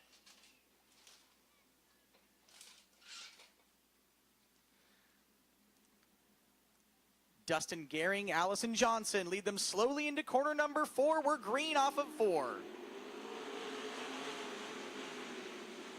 Gehring gets a good run down to the bottom. He'll slide across the track there. He'll have the lead down the back straightaway. As the battle for 3rd between Zan Miller and Sean Wallenfels Jr. But look now, it's Piper Harless from the rear of the field. She's all the way up now to the 5th spot. You'll want to watch that 5th and final spot. That will be the last transfer into tonight's A main event. Right now, Piper Harless has it. Roy Blumenhagen looking to get it. He's going to get crossed up and squirrely on the exit corner number 4. That allows Harless to get away as they head back into turns 1 and 2. Blumenhagen goes to the low side of the speedway with Piper Harless running through the middle. Now she sets her sight on running down the 37 as Sean Wallenfels Jr. gets close on the exit corner number 4. Some of the cars getting upset there in the bottom middle of turn 3 and 4 as there's a little ripple. You see Gehring enter just above it, Johnson just below it, and Allison Johnson keeping really good pace with the 51 of Gehring at the front of this field. Gap between the top two, 0.885 between Dustin Gehring and Allison Johnson. Those 2 cars are locked in tonight's A main event.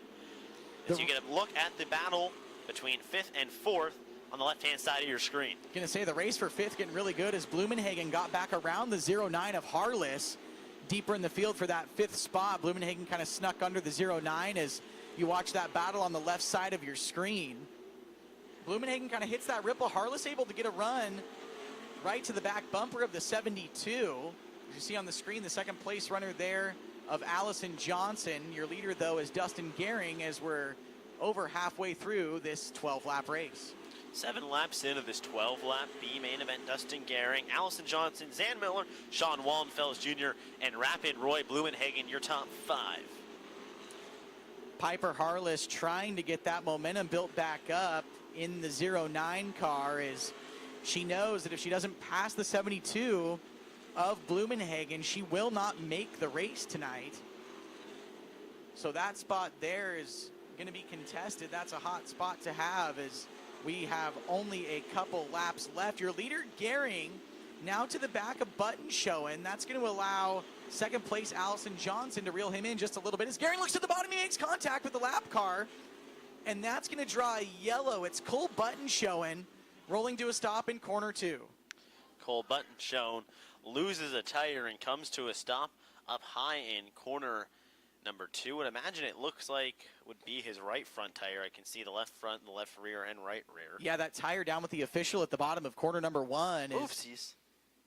He's got it down there. It was bouncing. Caleb actually saw it before we did, and as it made its way down the track. So that was contact, though, with your leader as Gehring was trying to lap Button showing into 1. So Gehring's got to hope that you didn't knock out the Watts link or kind of mess up the geometry on the rear end of that 51 car. As there's only a couple laps left now in this B main event, that's going to allow Harless to kind of reset and make another charge at the 72 of Blumenhagen. Last call 50-50. Last call 50-50. That will end once the B main concludes here tonight. So last call in your 50-50. Get your 50-50 tickets to benefit the Skagit Regional Health Breast Cancer Fund to make sure we're raising money to help Skagit Regional Health and their breast cancer division. Front pit goes to the 76R of Cole Button shown. We'll get him off the racing surface. And 10 laps in, 2 laps to go of this 12-lap B main event.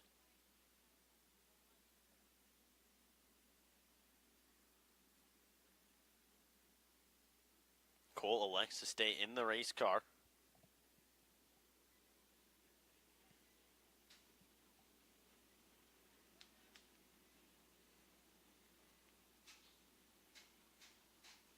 So Cole's night is over.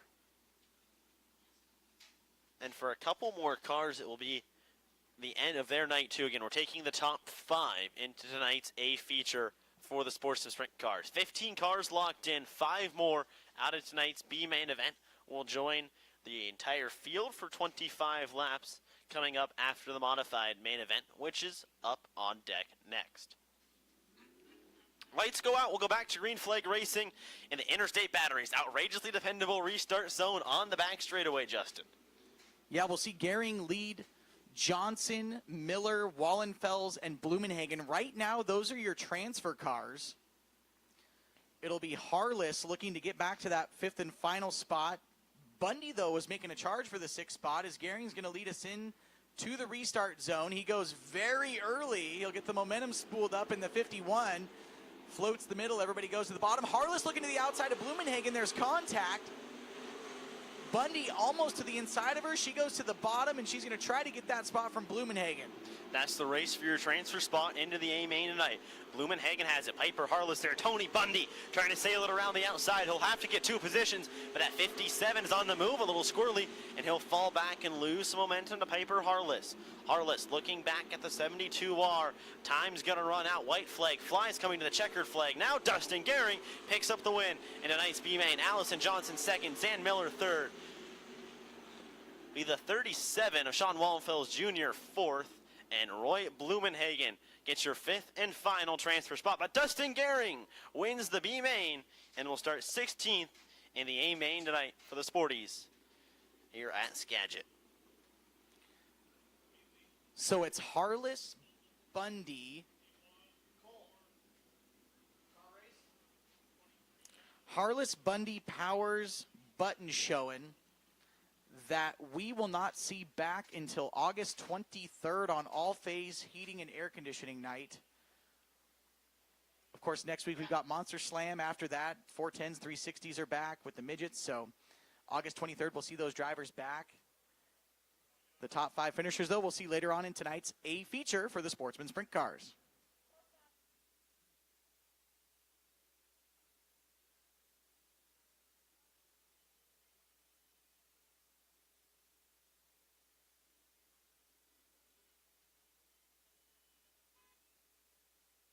Well, we didn't do it last Saturday night, and I feel some guilt for it. So tonight, we will do a very special edition of the Skagit Speedway car race. But we'll do it after this modified main event. Sorry. I teased you. I'm sorry. We will do it. I promise you. It will come up. However, first, 25 laps of modifieds coming up. Pole sitter for this one is Rick Smith in the 8W. Greg Hibma will be next to him in the 68D, row 2. Ben Malmstad, the 47, and Corey Gordon in the 21. Kevin Smith, the 7K, and Steve Peters, the V8, make up row number 3. Fourth row is the 16 of Rory Smith and the 68 of Ben Gunderson. Fifth row is Adam Holtrup in 71, Cole Logan in 15, then Brent Morris in 25, and Dave Harmon in 29. James Bundy in the 57 and Jeff Westergaard in the 66 make up your 14 cars for 25 laps.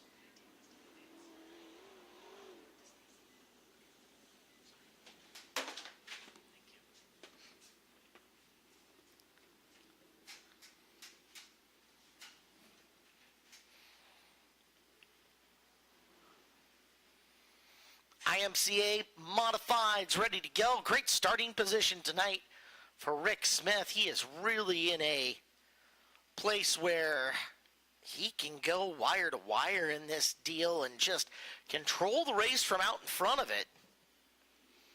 We'll see if he gets to make everything happen that he wants to do.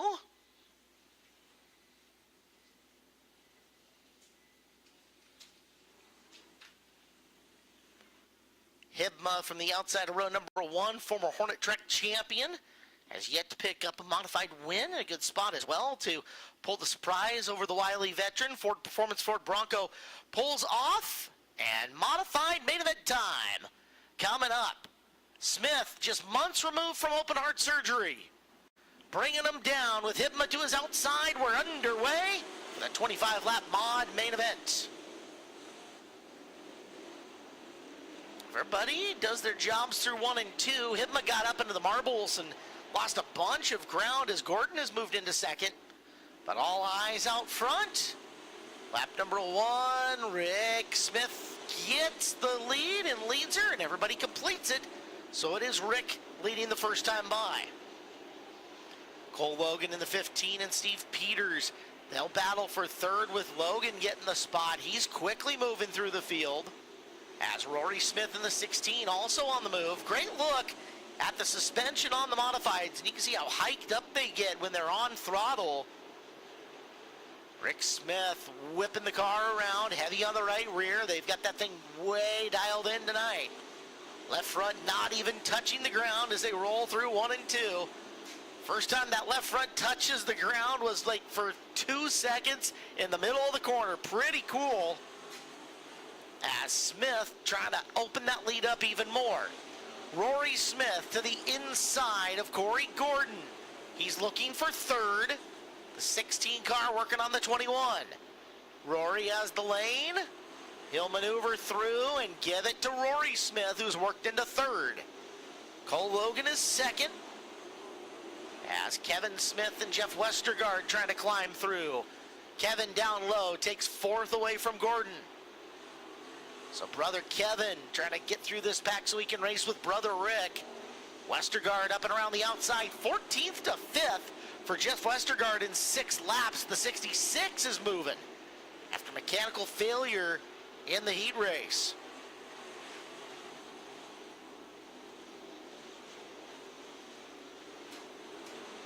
Rick Smith, back straightaway. Currently enjoying 3 car lengths over Cole Logan. Logan has got a half straightaway on Rory Smith as traffic looms in the form of Dave Harmon. Rick, for the first time during this race, challenged as Logan, who's worked on Smith's crew and is a former Rick Smith car in behind him, now pressuring the former track champion for the race lead. Smith, the all-time modified feature win leader here at Skagit Speedway, as the yellow flag flies for the first time. Yellow out. Ben Gunderson in the 68 couldn't quite dig his way into the pit area. Fires are back up, and into the middle goes Ben.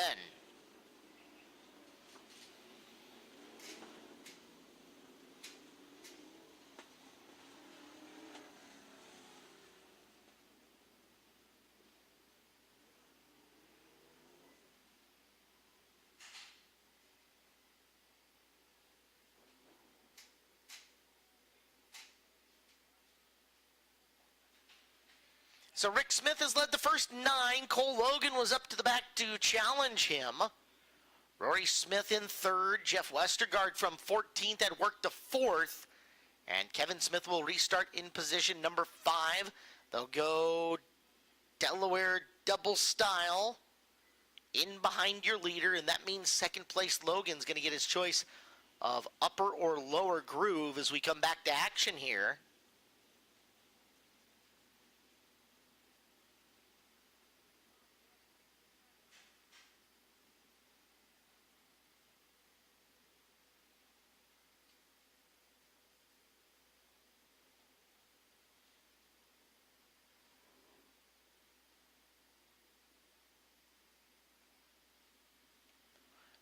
Pretty flawless laps out in front for Rick, but now pressure looms in the form of Logan. And Rory Smith's been quick this year. So we get the up-close view of Rick's car. Looks like Logan selects low. That's going to put Rory Smith, no relation, up high. And then stacked even number running cars to the inside groove. So it'll be Westergaard inside, Kevin Smith as Rick's brother to the outside.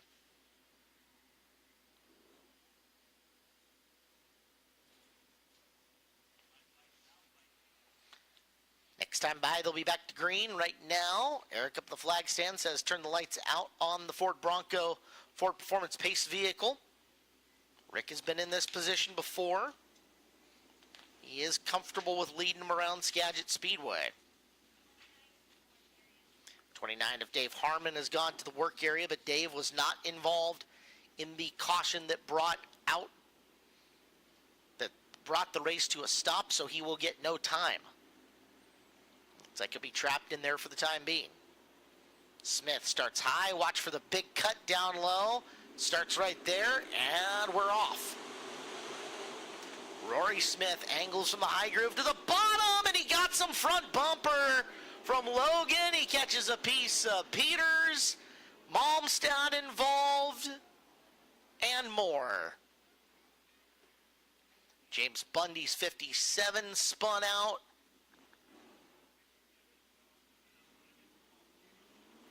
And the 68D of Hibma all involved.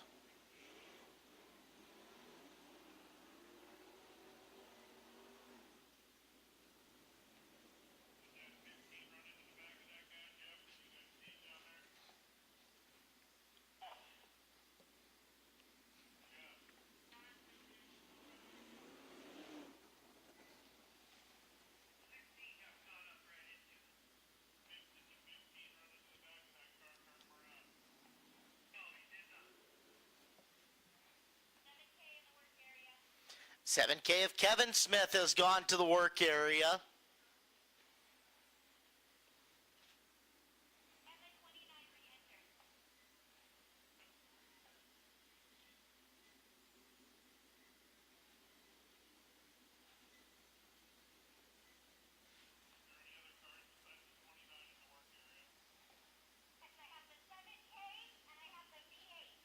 Steve Peters' V8 has gone to the work area as well.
So front pick for the Hipma 68D.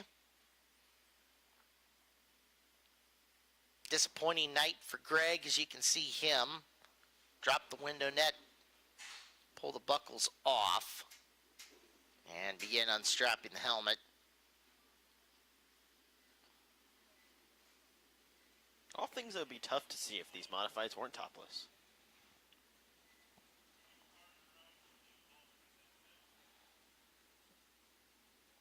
Topless modifieds, very interesting. They look funny, but they're fun to watch. Definitely shows you a lot more, right? It does. It's really fun to actually be able to see like the inner workings of a modified and kind of really can see how these guys are working the wheel and what they're doing in the cockpit. Because usually that's kind of tough. I mean, I heard you and Justin talking about that. It's tough to see. Mm-hmm. With the roof over the top of them, it's a very narrow area that they crawl in and out of to get into the car. And just doesn't give you a real brilliant look the whole time within the compartment and where they're driving here at Skagit Speedway.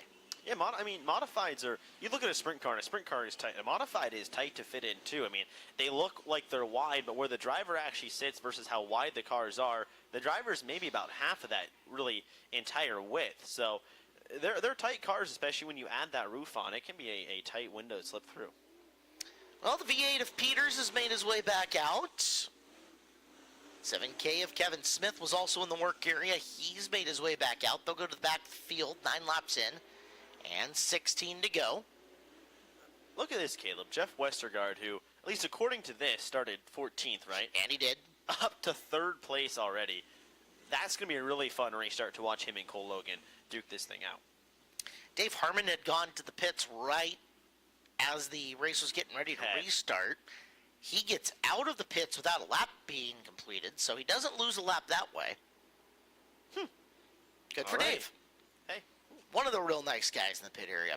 Big sparks coming off the left front of the Logan car. You can see that shower of sparks coming behind him, and you wonder what's bound up in there. Wow, that car plowed from the bottom into the middle groove, something serious. We'll keep our eyes peeled on Cole Logan, as showing maybe a mechanical difficulty, but he is in hot pursuit of Rick Smith as this race is back up and underway. With a look inside on Smith down the back straightaway. Logan, whatever it is, doesn't seem to be bugging him too bad. At least not right now. Rick holding him off for the time being, but immense pressure is coming from Cole. I wonder if those are tie brake rotors, and that's what's causing a little bit more of that spark, because you can see every time he goes and locks up those brakes, he looks to the inside of Smith down the back straightaway. That's when you get those sparks flying. I would figure that as much as he's been on brakes tonight, that those would have seated already, and the sparks would have stopped. Yeah. Most tie brakes, will spark pretty significantly when you're first braking them in, but they don't have a super long break-in period, as Smith still taking everything Logan can dish out, and Westergaard right there. Logan now trying to run the top, gets up into the marbles, and there goes Westergaard for second. Jeff Westergaard knows how to get around Skagit Speedway as good as anyone, and he shows it there. He's working his way up, and now Cole Logan has to find a way back around the skilled veteran of Jeff Westergaard. I wonder if a little bit of that is Cole going, all right, I'm not finding anything underneath. I might need to go run my own lane in around the top here. Smith doing a brilliant job of getting through the corner with speed and then kind of squaring the corner off so nobody's getting underneath him with a big run. Here comes Westergaard. It's his turn to roll up and attack the veteran. Well, talk about runs. Watch Jeff Westergaard getting in, but watch Cole Logan on the exit of corner number 4. He got a really big run last time, and he gets right there, but yellow lights come on. Piece of debris over in turns 1 and 2. Almost looks like that could be off the Gordon 21 car or the Gunderson 68. Oh, well, there's a big chunk. That is not supposed to come off. No. Hood? No. Deck? Yeah, deck lid. Okay. Off of Gordon. Flip it. Oh, okay. Yeah, that's Gordon. Huh. As the photographers look at their pictures in the corner and going, okay, who got the best one?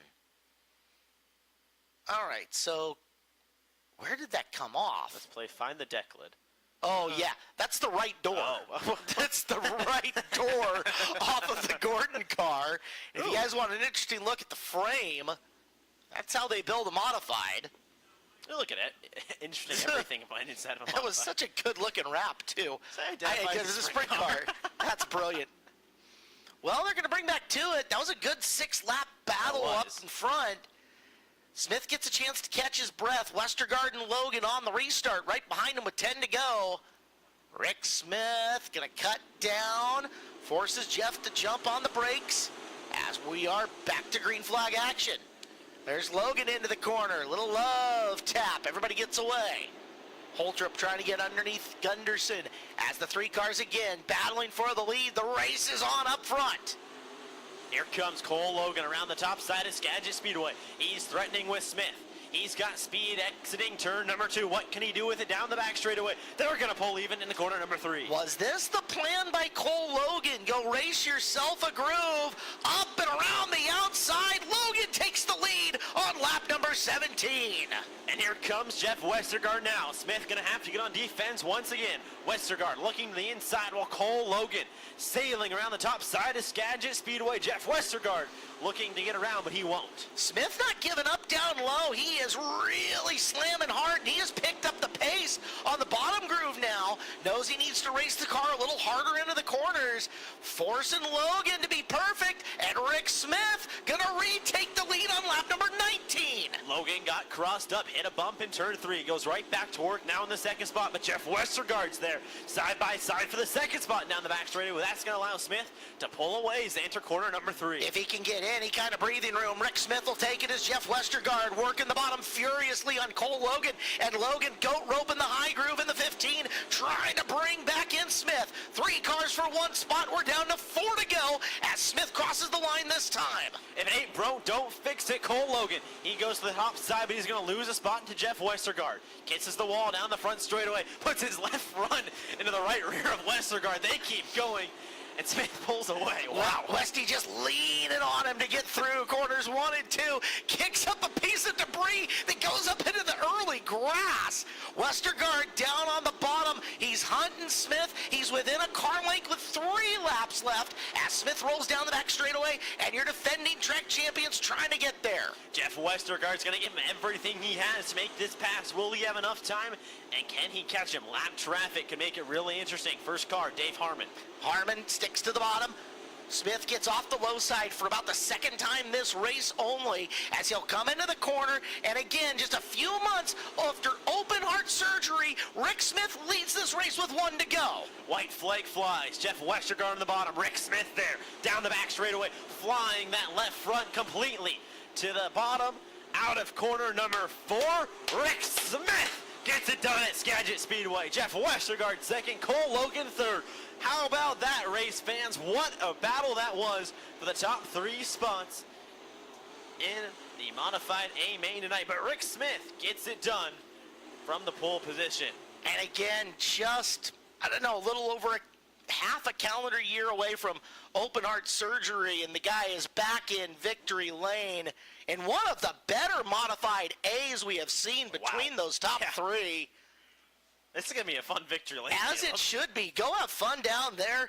Eric List, as that guy has worked his rear end off to get healthy enough to drive once again, proven that he never lost it. He is your all-time Skagit Speedway main event winner for the modified division with 20. He was just 1 ahead of his brother coming into this one. And if the green lights come on, make it number 21.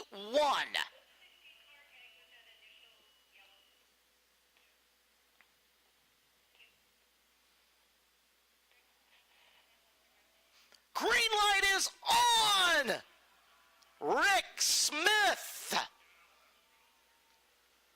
part of a Hall of Fame family. His father Dick in the Hall of Fame. Rick, the accolades are starting to pile up for him with his 21st race win in a modified here at Skagit Speedway. And if he gets emotional, I do not blame him whatsoever, as he has had a long trek back. Turns away the car that he used to drive in Cole Logan. Logan took the lead from him for 2 laps on lap 17 and 18, but Rick got his elbows up, got right back into it as our tech team begins to take their standard measurements and such. Travis Mines down in victory lane to help him out and get out of the car. Guys, don't let it roll back so far. Come on.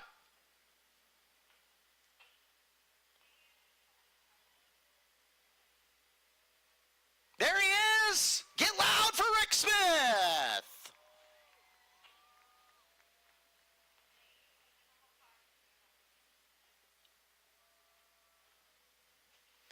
We will get your top 3 out of the car and into victory lane.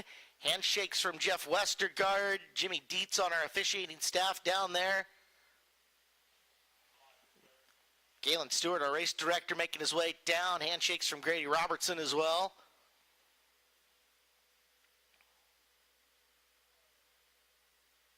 All right, let's get your drivers up to the top 3 so we can celebrate with you.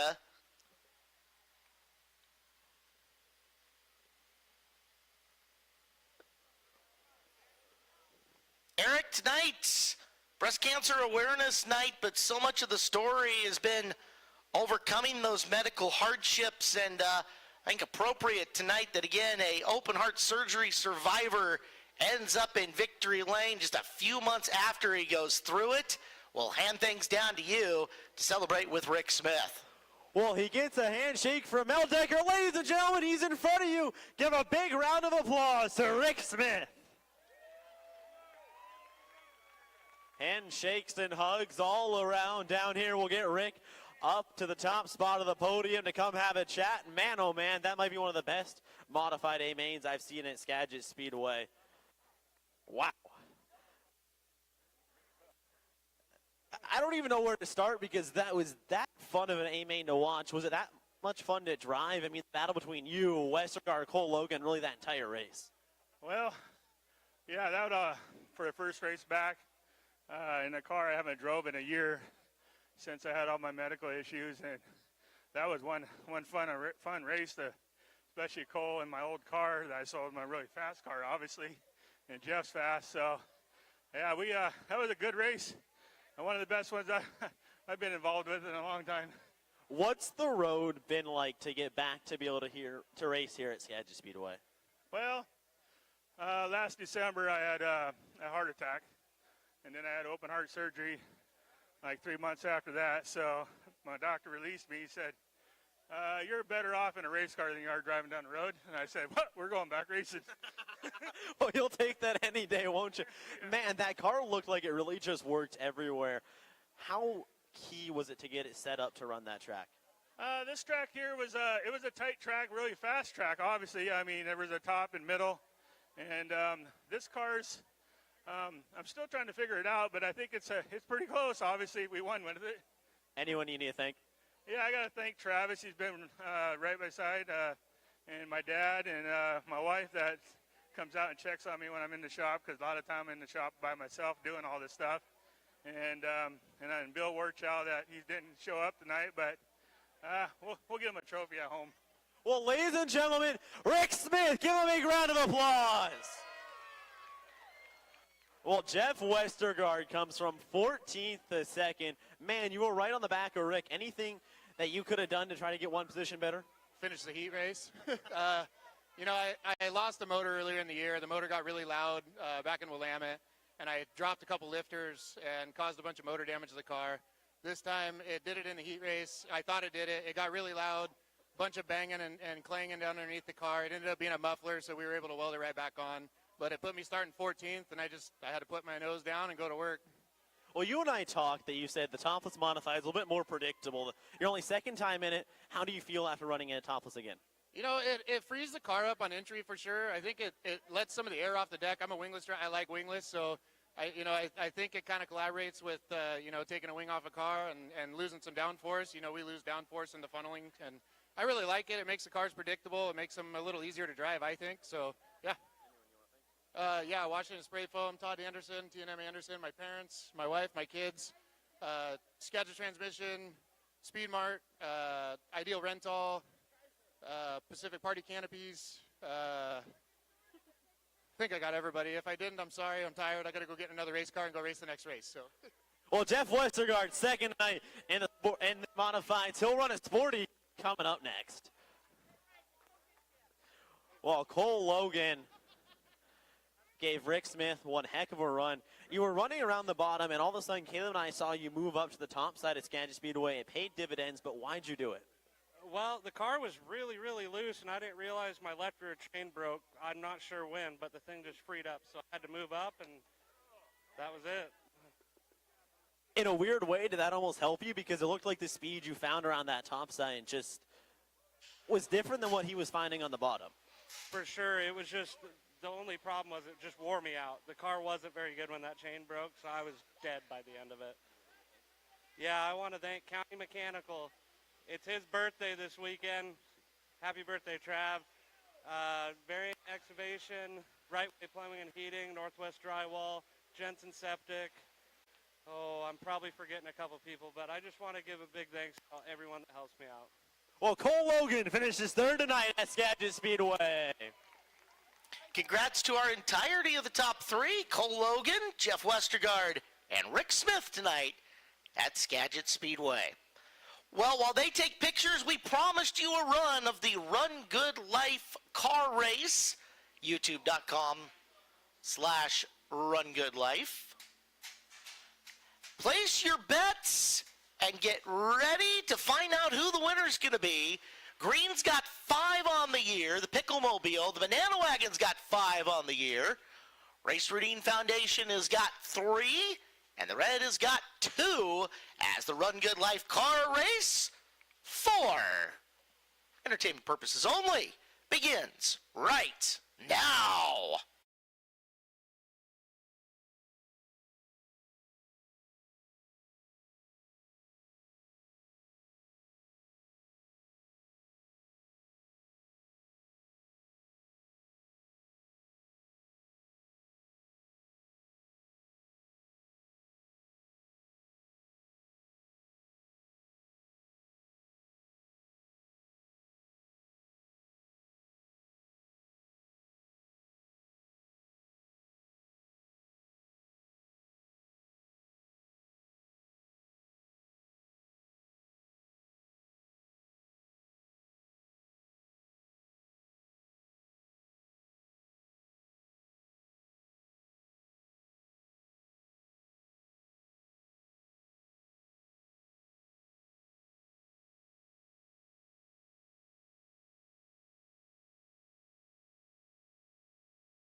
I feel better now. We got the car race in. I was missing it last week, but we're all right now. All is right with the world. My Coke Zero Sugar car did not win. It's the ketchup I'll packet. put another tally mark on the green. Would you please? Yes. Thank you very much. We have got 25 laps of Sportsman sprints, followed by 30 laps for the 360 sprint cars coming up here at Skagit Speedway. Breast Cancer Awareness Night, and our 50-50 raffle will call after the Sportsman main, before the 360 main. So we'll do our 50-50 call after this coming main event. Appreciate everybody who donated to the cause tonight, and you might have a chance to win some big bucks, as the winner is going to take home $1,614.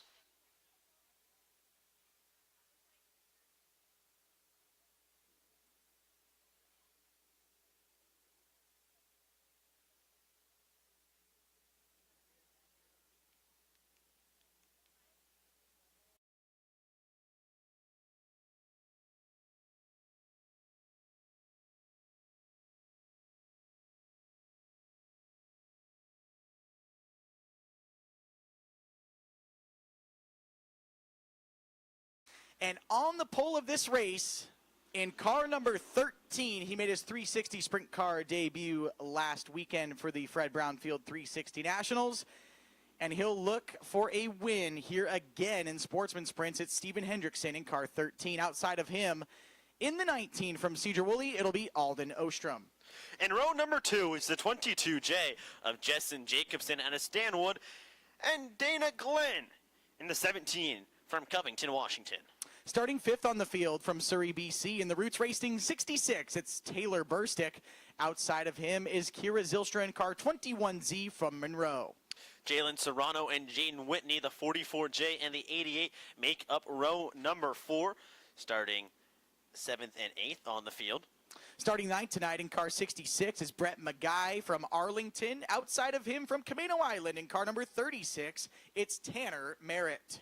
Well, Jeff Westergaard starts on the inside of row number 6. Did double duty, so watch for that 99. He'll make his way out in a minute. And the 9 of Ronnie Cox is outside. Macy Logsden starting 13th on the field from Mount Vernon in car number 70. Outside of her in the 73 from Everson, it's Peyton Drake. Starting 15th from Stanwood, Washington. Piloting the 45, it's Jackson Stratton.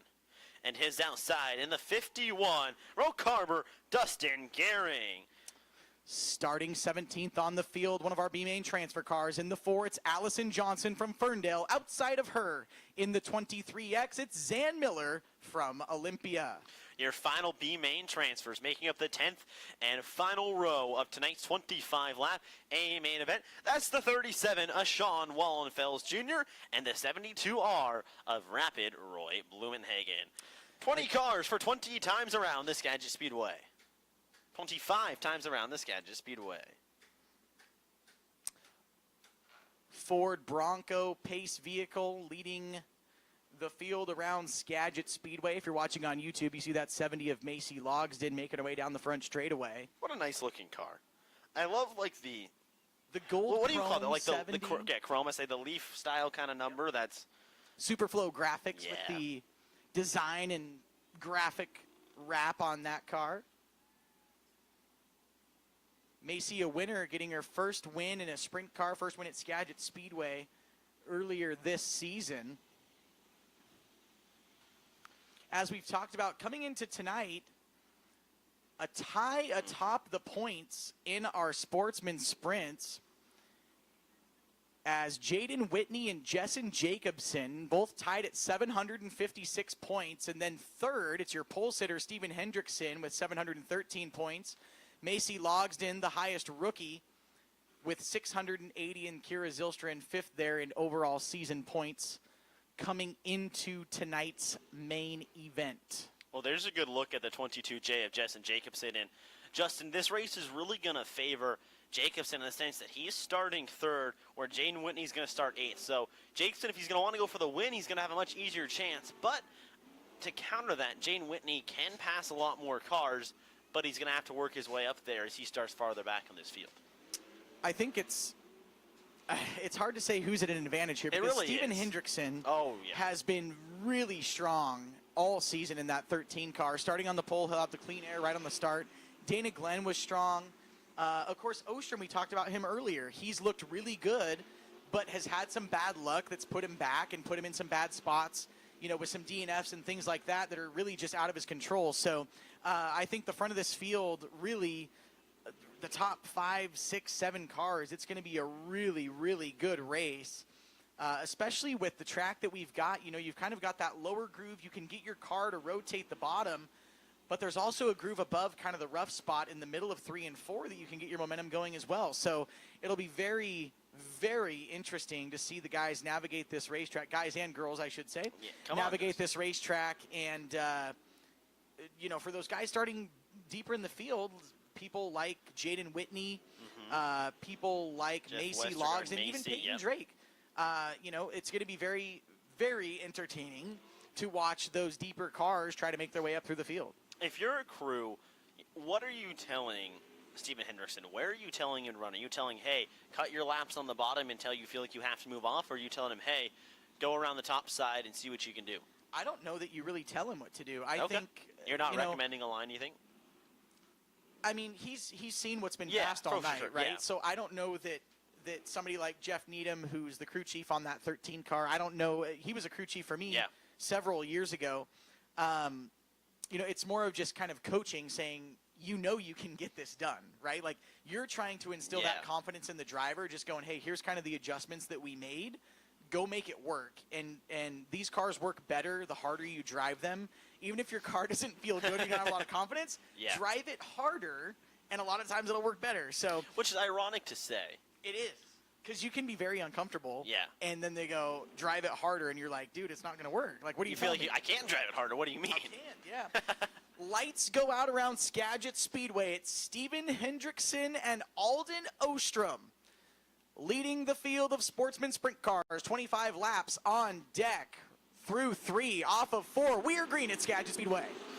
Side by side, ahead to corner number 1. Alden Ostrom goes up top. Steven Hendrickson down low. The top side might favor Ostrom down the back straightaway. He gets a run. Alden Ostrom to the point. Hendrickson right back to the bottom through turns 3 and 4. Slide job. Steven Hendrickson. He moves back to the top spot as they complete lap number 1.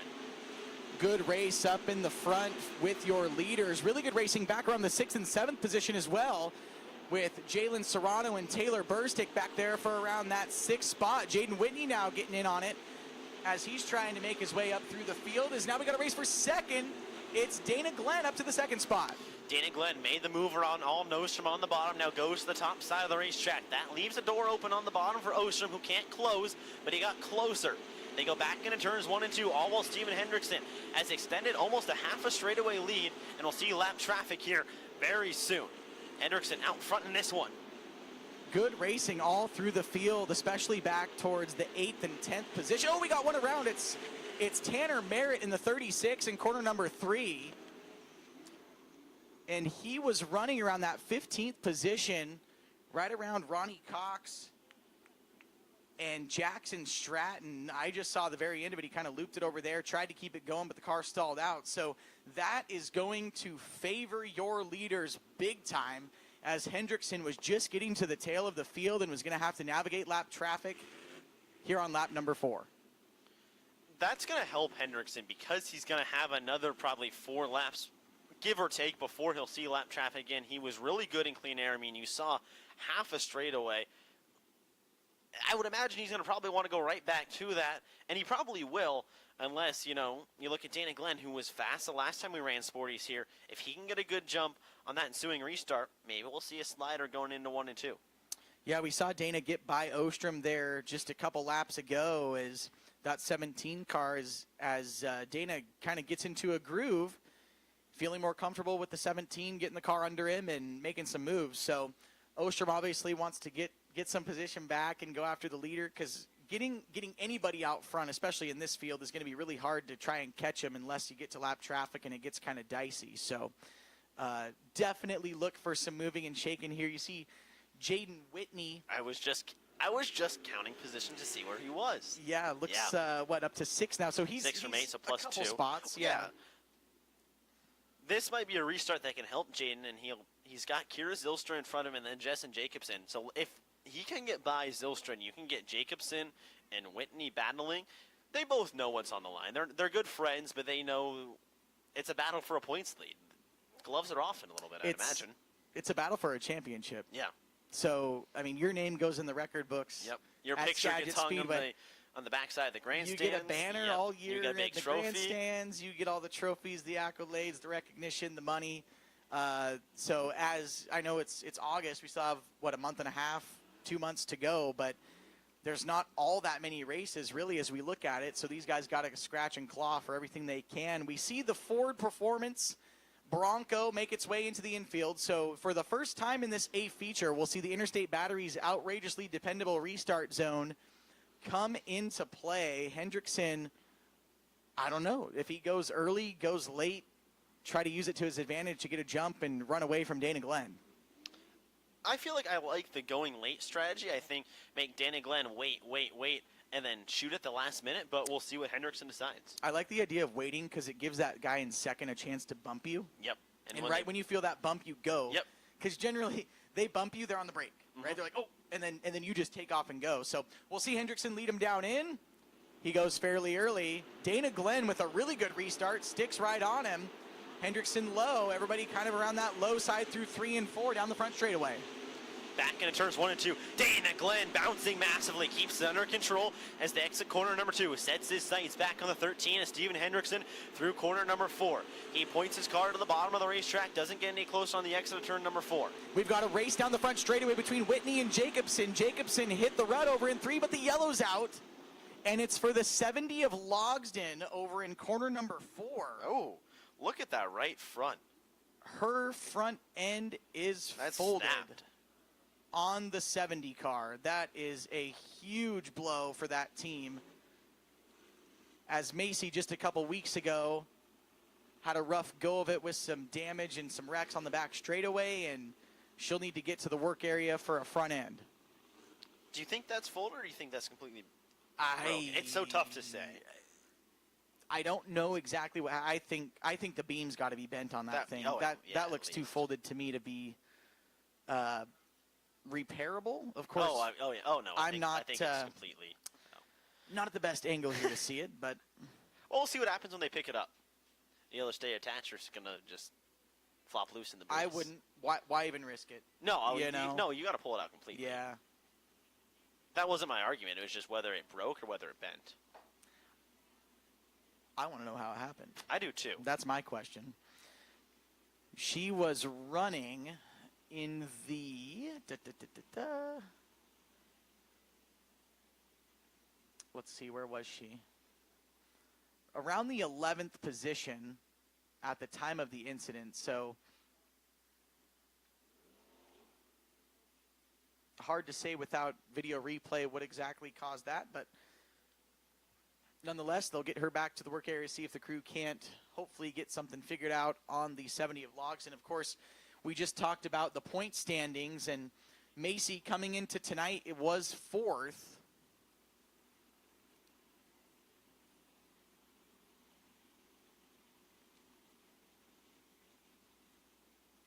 Yeah, this could take a blow. I mean, she's got a couple, my mental math is going to.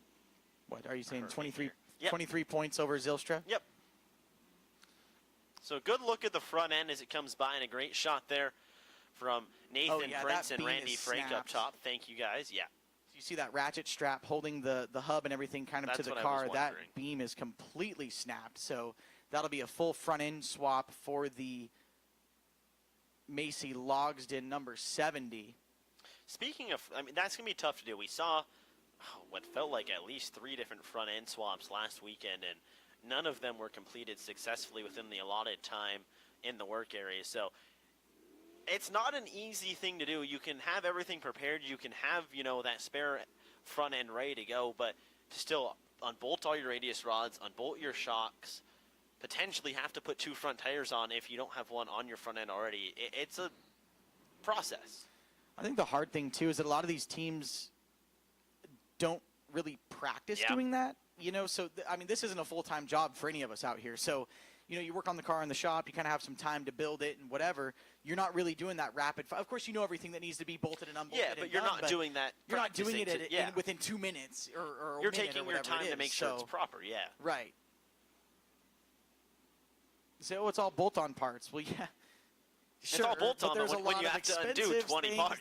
Yeah. You got to make sure it's all done the right way. There's a brake line. There's a left front brake on these cars. So you got to make sure that all is, taken care of. If anything was bent on the left front, we don't even know that.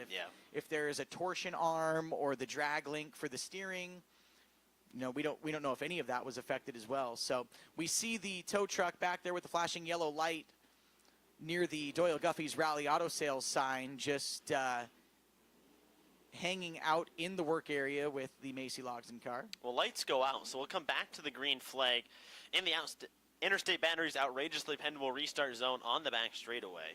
So Macy not going to be able to get out now. She'd hope for a quick caution potentially if she's back there, but still a lot of work to be done to get Macy back and ready to go. Steven Hendrickson, Dana Glenn on Ostrom get set to take this field back to the green flag. 5 laps in, 20 laps to go.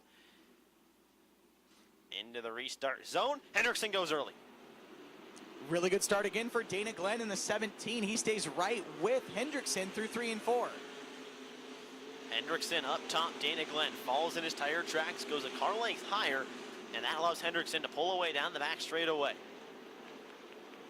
Ostrom floating there in third with Zylstra behind him. The only car really up above the bottom is a 73 of Peyton Drake, is now he's going to battle for the 9th position back there with Brett McGuy. He is up and around the top of this racetrack, kind of following the line that your second place runner is, and Peyton Drake is in a battle back there with Burstick, McGuy, and Westergaard. Peyton Drake started back in the 14th position. Here comes Jeff Westergaard trying to get by the 66 of Taylor Burstick. He'll do with that. And now Jackson Stratton around it into the wall in corner number 3. Caution lights come on. Stratton backed it into the fence over there near the Weld Racing sign. It looked to me like he just got sideways on entry, but I think he did. Backed into that wall fairly hard. So see him waving his hand out the side of the car. Look at a push truck over there. With an impact like that, you got to hope that the I don't see anything leaking, but you got to hope that the fuel cell doesn't take any damage, because even though there's a bladder in there that's fairly thick, you know, obviously to keep that fuel from leaking, sometimes it'll puncture, and you'll see fuel leaking out of these cars. So it doesn't look like that's the case in this situation, but yeah, the 45 of Stratton definitely not wanting to see that. He was back there around the 12th or 13th position when that happened. Well, you mentioned Peyton Drake, and he's up to 9th after starting 14th, and probably would have had a couple more spots gained if that caution flag didn't come out. I mean, he was making that high side work while everyone was on the bottom. Yeah, everybody's kind of battling for that bottom groove, and there's not it's hard to keep the car stable, because you see a lot of these guys, especially through 3 and 4, the track just isn't very wide, and so trying to battle for that real estate is dicey, because a car or 2 are the only things that'll fit, and you're trying to fit 3 or 4, so it can get fairly spicy fairly quickly. What do you mean when you say the track isn't very wide? I mean, you can look at that corner and go, what do you mean? It's corner to corner, but that's not really the case. It's hard, especially in the Sportsman cars, to get your momentum up. So there's like all this loose dirt up there where Allison Johnson's at right now. That's about the edge of where you want to be. Anything above that, that's a ton of racetrack that you can't really use. Yeah. And so when you're looking at you know, the optimal groove or whatever you want to say, it's anywhere kind of from the very bottom berm, maybe 2 cars wide. Then you kind of get that choppiness over through the corner. So yeah, you see our cameras kind of zooming in on it. That's kind of the edge of where you want to be. You see Peyton Drake running up above it where there's those tire marks. Up there, under that dirt, it's fairly smooth. But getting grip in that's hard, right? I say it's there's all in tire search spin. of grip, right? You're trying to find the best place where your race car feels comfortable. Comfortably uncomfortable, going back to our uncomfortable situation where sometimes you feel like, hey, this car's uncomfortable, but it's going fast. But you can also find speed, right? Or am I talking just completely nonsense? You're finding the edge every lap, right? The track's changing every single lap, so you have to find where can I be just on the edge of what feels like control. Yep. Because you know the guy behind you is driving just as hard, if not harder, and the chance he gets to get by you, he's going to pass you. So we'll see again the Interstate Batteries outrageously dependable restart zone. Steven Hendrickson and Dana Glenn still your top 2. Alden Ostrom 3rd, Kira Zylstra 4th, Jaden Whitney now in that 5th spot. So lights are out around Skagit Speedway.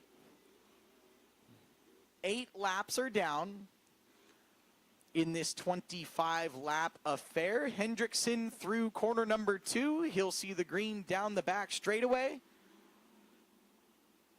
We're on the gas. We're green. Nice job mixing up his starts. Goes a little bit later, goes right back down to the bottom. Dana Glenn gets a good restart as well. Looking to get some momentum as they end at corner number 1.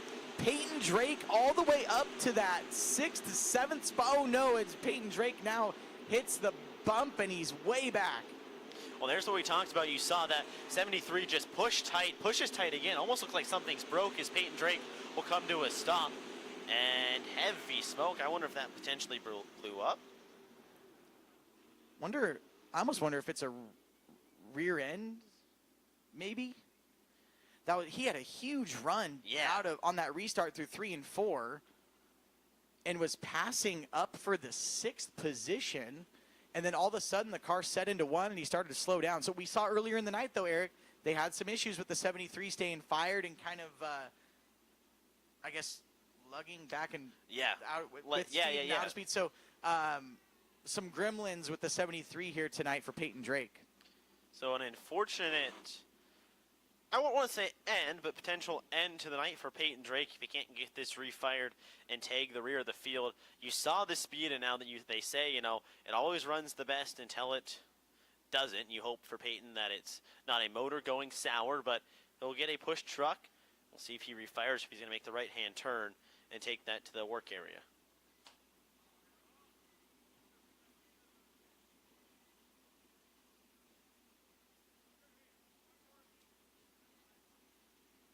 So Peyton makes the right-hand turn off the racetrack. The smoke that we saw concerns me. Yeah, I agree. Don't like that, but we saw Hendrickson's doing a really good job mixing up his restarts with early, late, middle, early, late, trying to keep. Yeah.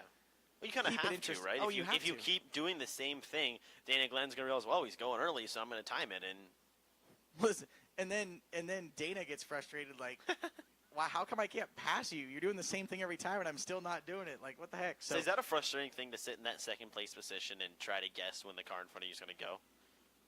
I don't think that's the frustrating. Running second and having these yellows happen over and over is what's frustrating. Because at least for me, I like to get in a groove. Yeah. Get me, because Dana, we saw those first 4 or 5 laps. Mm-hmm. He was passing, he was passing some cars, and so he wants to see this go green, I'm sure, for at least 10 laps or so. Yeah. Because he wants to get in that groove and get his car going. Every time, you have these heat cycles on the tires. Not that it's huge wheel spin in the Sportsman cars, but the tires are getting warm and then they're cooling down, warm and cooling down. You just want to get going and get in a groove.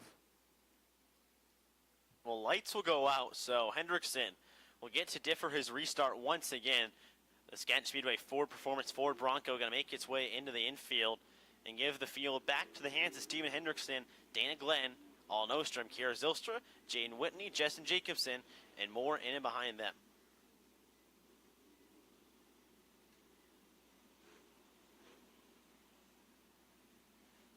Hendrickson has the pace through corner number 2. Looking for the restart zone on the back straightaway. When does he go? He goes. Here comes Dana Glenn around the outside looking to make some moves, but Hendrickson pulls away into turn number 1.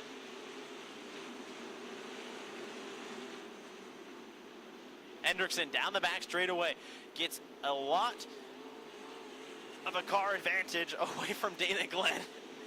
And he just has that clean air advantage that's going to help him get around, and Dana Glenn's going to have to reel him back in. Good race back for the 5th position was between Jaden Whitney and Justin Jacobson. Whitney now decidedly with the spot is now he's going to go after Kira Zylstra. Now it's the 44J of Jalen Serrano looking for the spot from Jacobson, but now Jacobson's going to track down Whitney again into corner number 3. And a points battle as tight as this for Justin Jacobson, you can't let Jaden Whitney continue to put cars between you and him. You have to battle with him and keep that there so that when you can get points, you can capitalize when you need. Jacobson goes back down low. Whitney's there as well. Jaden Whitney's going to pull away on the exit corner number 4, while Steven Hendrickson will see traffic in sight. We got a car around. It's Tanner Merritt over in corner number 3. He's up in the fence. There was contact with the fence that time. The first time we saw him loop it, there was no contact. This time there is. That was just ahead of your leader as Hendrickson was just getting to the bumper of Jackson Stratton over there in corner number 3. It was Tanner Merritt running 15th at the time, who's in the fence. Will very likely need the tow truck here, as it looks like the front end is got some damage on that 36 car. He's cranking the wheel to at least get the front end straight. You saw him peer out in the driver's side cockpit. Oh, he's got his belt off. Yeah. Or at least the... I don't know if Tanner maybe feels... helmet comes off. Maybe feels the steering gear. Yeah, helmet's off, head socks off. So we're going to go out on a limb here and guess that Tanner's night is over in that Merritt Builders Spiro Spa number 36. Skagit River Chiropractic on that 36 car as well, a fellow sponsor of mine as well. It is. Have you Say ever hello done to some chiropractic Jason work from Skagit River Chiropractic? Skagit Speedway. From Skagit Speedway Chiropractic. Jason Kitzman, yes, absolutely, Dr. Jason. I love that guy. Jason Kitzman is probably one of the biggest supporters of racing, but like him, John Stedman, like the amount of cars that you see their logo on is just crazy. They help so many teams in, and racetracks too. I mean, you see Skagit River Chiropractic sponsor races like Survive the 55, the modified race. They've been a sponsor here at Skagit forever, and John Stedman, I think, is on about 72 cars up at Deming Speedway. So Stedman Powder Coating, shout out to them. I know John and Deb are here every single week just to the north side of what used to be the tower. We'll call it the North Concession now. And Tower will be back there soon. Yes, it will. Dr. Kitzman over there, Section F. You see front end damage, torsion arm is just hanging off the car there. Radius rod's all folded. So nice little boomerang. Yeah, not what you want to see. So No, not in the Tanner slightest. Merritt, we saw him with the belts undone and helmet off. We will see if he's able to make it back for this race. We're almost halfway done, 12 laps down in this 25-lap A feature.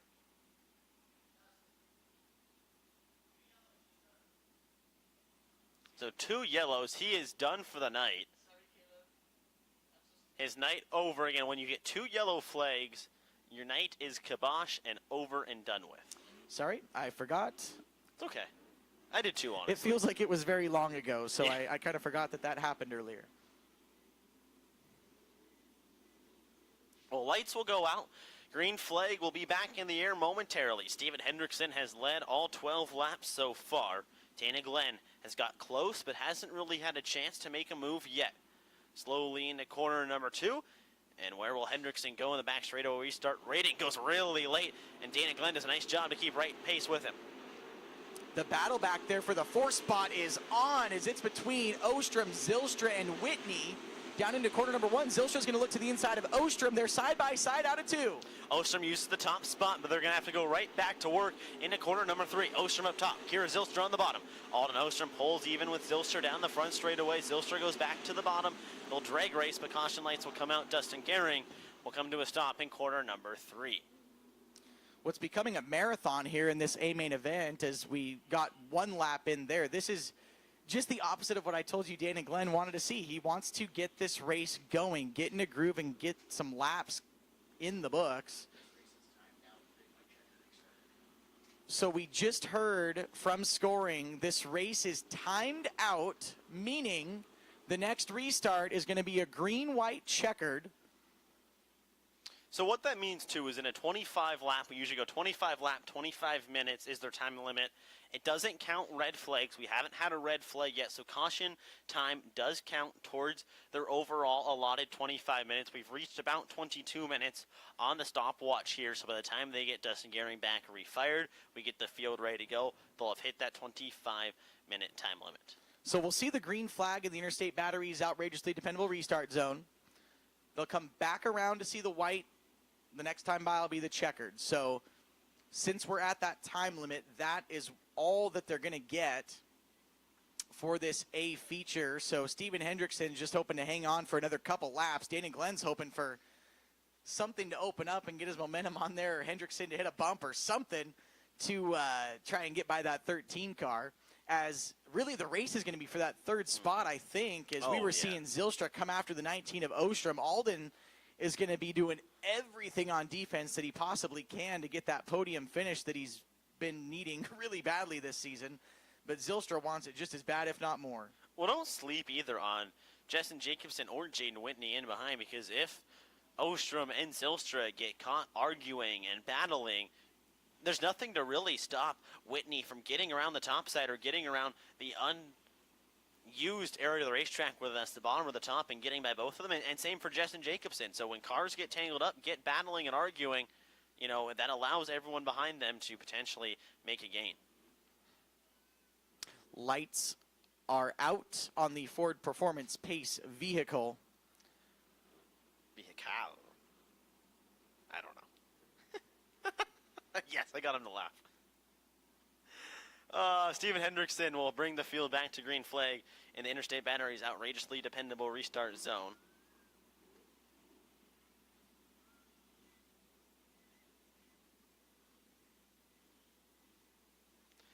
Hendrickson, Glenn, Ostrom, Zylstra, and Whitney, your top 5. Nice slow pace through corner number 2. Glenn with a little gap there to the bumper of the 13 as we go. Ostrom with a huge fumble on the restart as Whitney's going to go across the nose of Zylstra for that spot. Oh no, we got cars together in corner number 4. It's Jessen Jacobson, Jalen Serrano, Roy Blumenhagen, and Zan Miller all stopped in corner number 4. So what was supposed to be a green-white checkered restart, we now see the yellow and checkered out for this race. So this race is over. Steven Hendrickson will be your winner. Second to Dana Glenn. Third to Alden Ostrom after what was a crazy restart there.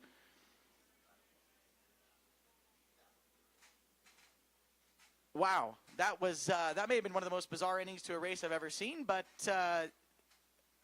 your winner, nonetheless, is the 13 of Steven Hendrickson. He'll go to the scale. The red and green light there on the light pole should illuminate green if he is good and has made weight. It is green, it's good. Steven Hendrickson is your winner tonight in the Sportsman Sprint Cars. We'll get an interview with him and your other podium finishers here in just a minute down near the flag stand on the front straightaway. 17 of Dana Glenn will have to get that green light as well, as will the 19 of Ostrom.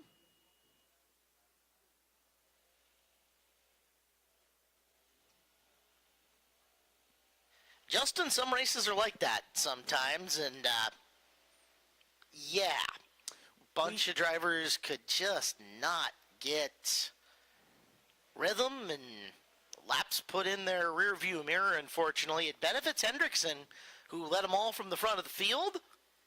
So Hendrickson wins, second to Glenn, and third to Ostrom. That's what we know. Everything else will be rotated back minus the cars that wrecked, and I think you'll probably let the 23 and 72 get credit for the positions they were in on the previous completed lap. You'll back Jacobson out, and that'll affect his point standings big time along with Serrano. Yeah, that's the last thing that Jaden Whitney and Jessen Jacobson wanted to see on that one, is they were both Whitney right near each other. Yeah, there. Whitney escaped though, so he got away. Yeah, so that's gonna help Jaden hurt Jessen. Jaden was looking for some more spots there. He had a really good restart, but all for naught, as we see on YouTube. Jessen Jacobson will make the long walk back to the pit area.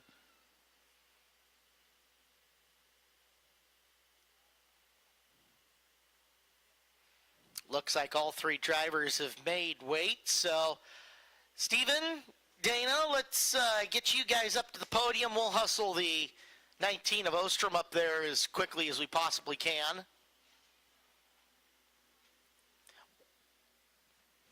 There's Jeff Needham. Red down on the front. I'm sure he'll text me after he watches the replay of this, calling him out.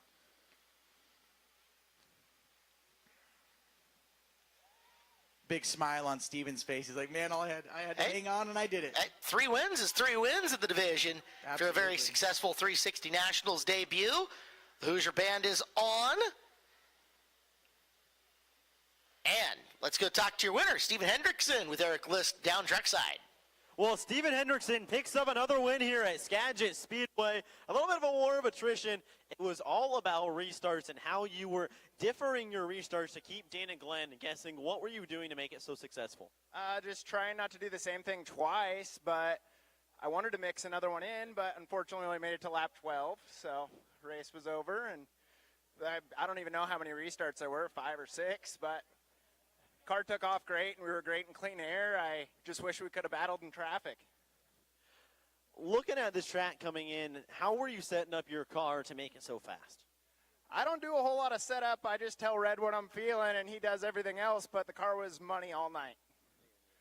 I got to thank Red and Danny first and foremost, and they gave me a great opportunity to do something cool last weekend. And my mom, dad, wife, kids, Herc Rentals, Mills Electric, Les Schwab Tires, Pack Trucking. God, I know I'm missing one or two, but that's all. Oh, Shembolt Construction. That's all I got. Steven Hendrickson gets the win tonight at Skagit Speedway. Well, Dana Glenn, that car's had speed. I mean, this week, last time you guys were here, does it feel like you're just kind of knocking on the door and you're gonna punch through? Oh yeah, I mean the car's great.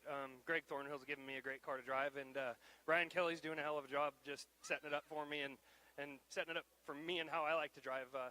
Honestly, I got to give Red credit, and Steven here, he drove a great race, and their car was on rails, and I don't think I had anything for him. I found a little bit there at the end, and it would have been cool to try, but it is what it is. I got to say happy birthday to my dad. He's here, and my mom, my daughter, PBJ, Daryl, Rebecca, everyone that came out to hang out and help out. I appreciate it all. Well, second place for Dana Glenn. We'll grab a chat with Alden Ostrom in the third spot. And man, oh man, it was you and a number of cars behind you. How would you hold them off to keep that third spot yours? Yeah, you never want to be racing to stop yourself from going backwards, but sometimes it's what you got to do. I feel like these 305s don't take off quite as well, so once we got some momentum going, then I knew I was going to get back around them, but other than Dana. So, yeah, I just wanted that thing to go green. Well, Alden Ostrom finishes third tonight here at Skagit Speedway, but Steven Hendrickson gets it done. Dana Glenn actively looking for somebody to sponsor him some Nomex so that he's not wearing a cotton T-shirt underneath his fireproof driver suit. Yep. Bad. Bad Dana. Bad Dana. Rico. Get a hold of Rico. Sponsor you some Nomex. We don't wear fireproof everything just to have a meltable T-shirt underneath it. That's a bad idea. Let him get his second place. Yeah, he's got second. He did. Later, we'll yell at him later. All right, eyes up on the board. Your winning 50-50 raffle ticket number tonight is a pink ticket, 575-537. 575-537, you're our winner. You've won $1,614. That means $1,614 goes to the Skagit Regional Health Foundation as well. They go to medical research. Again, $1,614 for pink ticket 575-537. You can claim it at the will call window. Pink ticket 575-537.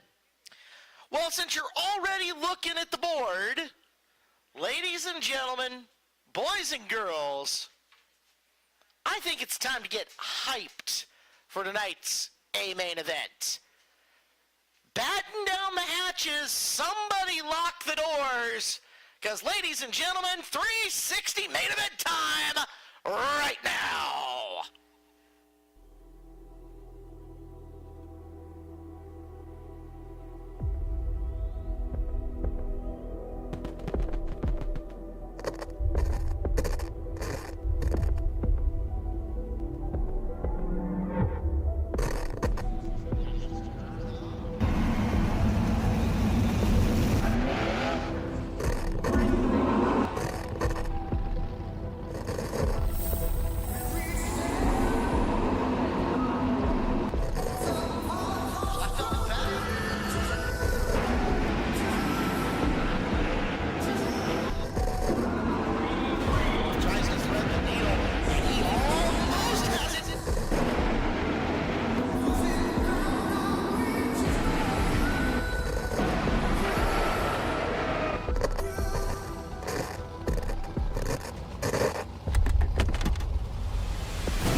fires it up and brings it back around. We are ready for 30 laps for $2,500.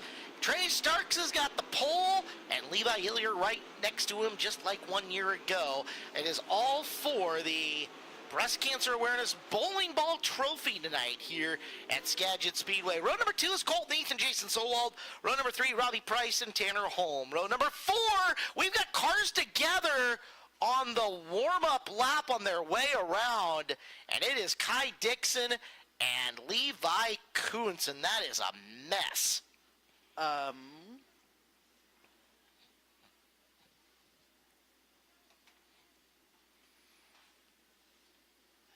There's that place right through the middle of turn number 3 that we've been watching the cars go through all night, Justin, where they've unhooked a time or two, and it's gotten more drastic as the night has gone on. You remember, these 360s haven't seen the racetrack in nearly 2 hours at this point in time, so it has been a bit. I made the comment to you earlier that I felt, gosh, geez, that hood is completely ripped apart. You see, so Levi Kuntz looking under the hood there, something's broke on that engine. I don't know if it's just the air filter stacks maybe, but he was like moving something around under the hood of that. You see it completely ripped through. Meanwhile, walked over to talk to his dad, Jeb, and I didn't see it as I was getting ready to read lineup, and what an adventure and good news. Kai Dixon climbing out of the car in turn number 1. Eric List, I don't know if you saw what went down over there. Your mic is live and you've made your way to the scene, but man, that is a lot of race car parts in bad order. Yeah, I was able to turn around and caught the tail end of it. It looked like Kai Dixon caught on hook that you guys were talking about and was kind of spun. And right as that was happening, Levi Kuntz was had nowhere to go and just ended up driving in. But Dixon had spun and Kuntz with nowhere to go. Justin, you had mentioned Levi was looking under the hood. Indeed, he was looking at that air filter stack. So able to get a peek myself, and they're definitely messed up. So that's what he was looking at for Levi Kuntz. But yeah, that's what happened over here in turns 3 and 4, guys. So Caleb, exactly what we talked about earlier. I mentioned it. I said, God, I feel like somebody's going to drive it in really deep over there and kind of bike. And without seeing it, it sounds similar to what we just saw. We haven't even taken the green flag yet. You know, we saw a lot of cautions in the Sportsman race as well. I'd have to think that some of the track condition had something to do with that. So fasten your seatbelts for a very interesting race upcoming. Less these two drivers, Kai Dixon and Levi Kuntz. Yeah, they'll be done. There's a smooth path underneath it. There is a smooth path above it, but neither is super wide. Now, you expect it to get wider as the race goes on, although it didn't develop a ton during the Sportsman race because most chose to go underneath it. Well, and we didn't quite get the amount of laps as what we expected. Sure. Of course, we talked about earlier the cloud cover that we had today, the moisture staying in the track. When the sun goes down here, every single week we see it. That moisture comes back. And those ripples, you know, we saw them the last few weeks much earlier in the corner. So this is kind of a new development spot for that ripple, but definitely in a very treacherous and inconvenient spot of the corner. You look at it, you have a more veteran division of cars here in the 360s. You would hope they're going to be able to navigate better and get the full race duration in on this one, but it's an auspicious start with two, one on its side and one mangled. Well, both mangled, but one on its side and mangled. Well, and this is hard, too, because you have a couple younger drivers, right? Kai Dixon's last year's Sportsman Sprint champion, first full season in a 360. And he's had some really good moments, too. Yes, and then Levi Kuntz, who's got experience at different tracks. He's got, I think, maybe a season-ish under his belt in the 360. So with success coming as well, as he has one features the Grays Harbor Raceway. It's not like these guys don't have a ton of laps, but they're not like your Jason Sowald and Colton Heath and guys like this that have been racing for 30 years. And could have used them tonight. Absolutely. Oof. Man, that is... Well, you saw the car sitting on the frame rails on the track. Like, the rear of the car was sitting completely down on the frame. So you got to think bars, shocks, arms. God, you see the tail tank just completely, I should say rear bumper with tail tank there. Tank's okay. $100 bumper, big deal. Yeah. Yeah, $2,000 tail tank. Well, still good. Hoping rear end component. Eric and I talked about it in the Sportsman race. Bolt-on parts get expensive very quickly. So, yeah. See 29K of Kuntz and 20K of Dixon both make their way off the racing surface, and we'll get these cars refired and try to attempt the green flag here for our 360 Sprint Car A main event. Take a look. Levi Kuntz is thrashing on the top wing of the 29. They've got it off now. He was beating and banging on that wing tree. And that might just be for ease of getting it off racetrack at some point in time. But that's not, I don't know how to say it. That's not super calm activity going on there. Well, that's a lot of frustration. Yeah. Like, we just sat for 2 hours. Like you talked about, we just sat for 2 hours anticipating this race. You know, they just ran some of Speed Week and ran the 360 Nationals and all this stuff. Well, then this is where you're like almost panic mode. You're going, oh, there's damage to the motor. And they want to find out what it is. Did it get a valve cover? Is that going to get, a push rod or a spring or about, you see that Donut engine under the hood there. You're hoping that it's just the air filter that got hit. If it just knocks the injection off, could be all right, right? See Hunter Brady down there looking at it.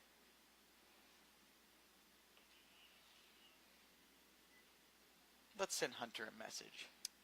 That's Jeb, his dad, who's the one who is shuffling the air cleaner as we speak. Just took it off, put the wrench on top of it. I saw him reaching down behind. I'm assuming checking linkages down there. You've got throttle linkages that come through. A little bit further back behind the motor is now they're going to get the flashlight and start looking even further.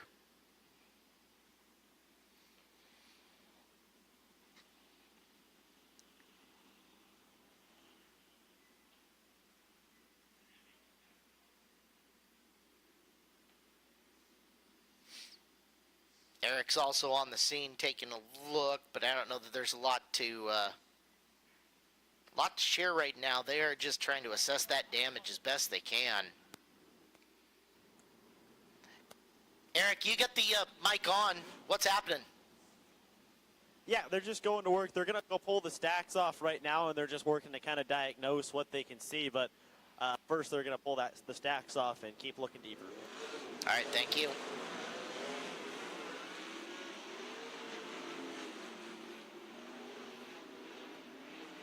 Well, Trey Starks, Levi Hillier, Colton Heath, Jason Solwald, Robbie Price and Tanner Holm, Jesse Schlattfelt, Lane Taylor. Kuntz and Dixon were scheduled to start in the 5th row. So now you'll move up Destry Miller and Luke Didiak, Brett Scott Jr. and Dustin Gehring.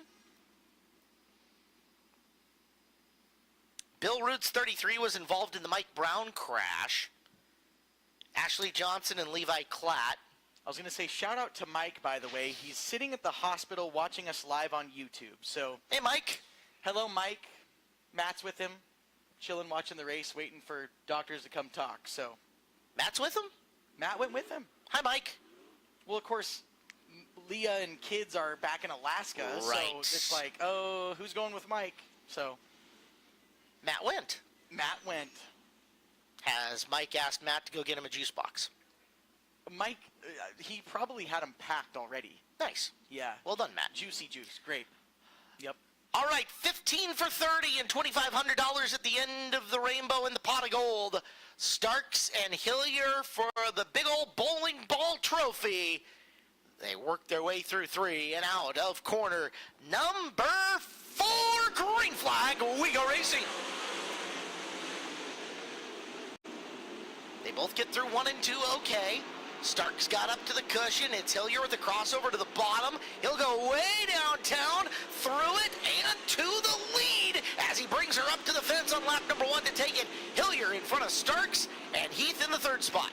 Hillier remembers that move in the pole shuffle that Trey had on him and kind of stole it out of Trey's textbook, as now it's Heath looking to the inside of Starks down the front straightaway and down into corner 1 and 2. Hillier looking to go 2 for 2 in this race as he arcs it way up and around the high side, and that's a line that we didn't see the Sportsman run as successfully. Split for position 2, it is Heath down on the bottom. Starks way up and around the outside, and give it to Colton Heath down the back straightaway. He's running second. In the meantime, Levi Hillier out front has got that thing on lock. Man, he's on cruise control right around the top of this track, just above all the rough patches. Keeping the car under him is now Colton Heath is starting to try and track him down, running that middle-bottom groove. Boy, Heath navigating the treacherous mid to low side really well. That car seems stuck to the racetrack as he begins to close the gap on Hillier. Hillier has traffic looming half a straightaway away from him. He's going to be back in the rear of that field in a big old hurry as we watch split screen view as Heath trying to run down your race leader and getting closer. Yeah, Colton Heath really reeling in your leader in the 26 of Hillier. Hillier, though, is going to have to try and navigate these lap cars fairly quickly. He's got 2, 1 in each lane ahead of him. It's Gehring and Johnson right ahead. Levi's going to have to trust the racers he's in and around to hold their lines coming in through the corner. Gehring's up high, Johnson's down low. Is Levi going to split him down the back straightaway? Threads the needle as he comes across the nose of Dustin Gehring and makes the pass. Levi with a huge aggressive move out of 2 down the back straightaway. Car is straight. He's headed back for more. And Gehring's going to come to a stop. You saw how close that was, and I imagine at least a hair of contact. What did it do to the front end of the 51 car? Oh, there was contact. That lifted the rear tires off the ground of the 26, and I can't believe what I just saw. Bonsai through the middle goes Hillier. That he knows he can't mess around. He's got Colton Heath and Trey Starks behind him. You're in this caliber. The track's really fast now that we've got a little bit wider. It's part of what makes Levi Hillier a really good front runner is how decisive he has been in traffic, and we have seen that all the way through Deming Speedway and to here as Gehring's going to go into the work area. Let's take a look at the shot you've got right now of the Gehring car. And Dustin, that's a team that fielding multiple different cars, a Sportsman and a 360, and they don't do it with a ton of manpower. He's saying, keep pushing me through, buddy. Keep going, keep going. Oh, yeah, you see the drag link bent up very, very high on that car. So definitely took some impact there, or absorbed that energy, I should say. So they've got a new tire for the front. They're going to need a drag link, though, because that thing is really bowed. Eric's live on the scene. We think they're going to be working on drag link, maybe combo arm and some of the other left front suspension. As soon as Eric's ready to go, he will fire it up and let us know what they're doing. Yeah, Caleb, indeed you're right. Drag link is the first thing they see. It's bent upward. They don't have a spare drag link over here right now. They're working on just trying to bend that one back straight by pure body strength. Back to their mule. So that's really the only thing that's taking their attention right now is getting that drag link, at least trying to get it straight, which, Justin, you can attest, without a straight drag link can make these things really hard to drive. Well, drag link is the long rod that comes off of the pitman arm to the left front combo arm, and without that, you don't steer. No, so not at all. Well, even in the condition it's in, really, you don't steer. So that's going to be very important for them to figure out. I don't know if another crew has one they could borrow or well, what? It's in more often than not, that is a 4130 chromoly piece.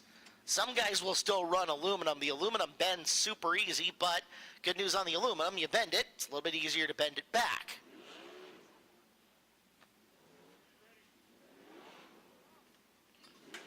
Well, they're pulling away from it. Eric? Engine fires on the Gehring car. Yeah, guys, so the drag link still bent. They just made sure it was tight, and they tightened it back down, so they're going to send it back out there. All right, Dustin. Hammer down, go race. It's not perfect, but yeah, make it go. Might be a little harder to steer, but oh well. Lineup is correct. We'll see the Ford Performance Ford Bronco pull off the next time by. Interstate batteries outrageously dependable. Restart zone in play for Hillier. 9 laps down and 21 to go. Heath, Starks, Solwald, and Price make up the top 5. Schlattfeld is 6. Taylor is 7. Holm is 8. Miller is 9. And Didiuk sits in position 10. Looking at these top 6 cars, it's like, geez, you've got everybody's here. Everybody's at the party, Caleb. Levi Hillier bringing them back to green. Colton Heath and Trey Starks going, hey, we are the ones who knock.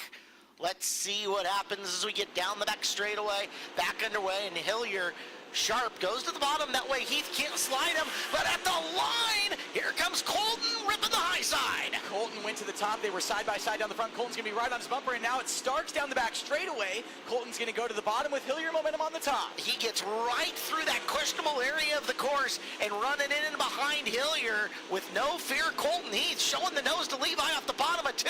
Battle for the lead into 3. That 33 car is stuck to the racetrack. He's going to pull even with Hillier down the front straightaway. Hillier to the top, down in 1 and 2. Colton's going to slide across, and Heath takes the lead.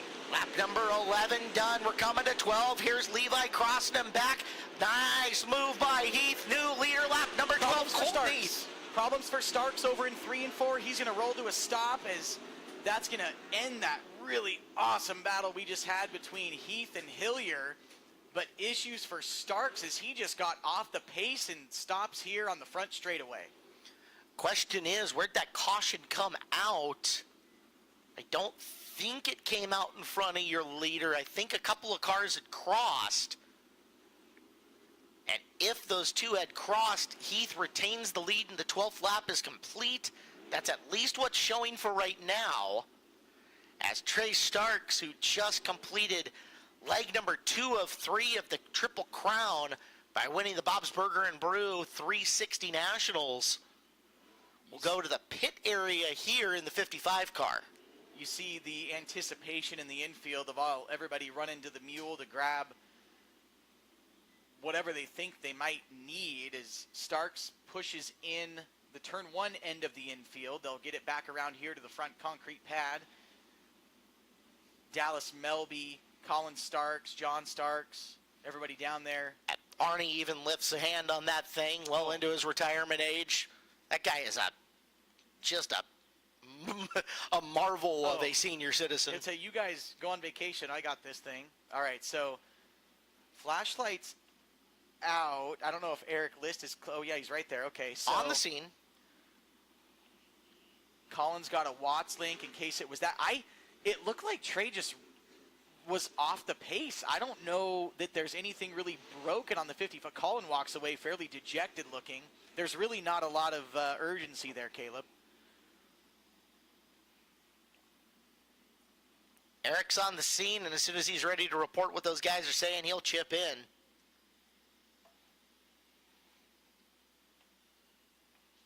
Heath, Hillier, Solwald, Schlattfeld is up to 4th, and Price 5th here. What do you got, Eric? So, report down here for Trey Starks is the muffler fell off on the left side. And I don't see they probably don't have one. Well, imagine how hot that would be to work on and try to get one reattached. Try to get a clamp. Yeah, no. Discretion may be the better part of valor.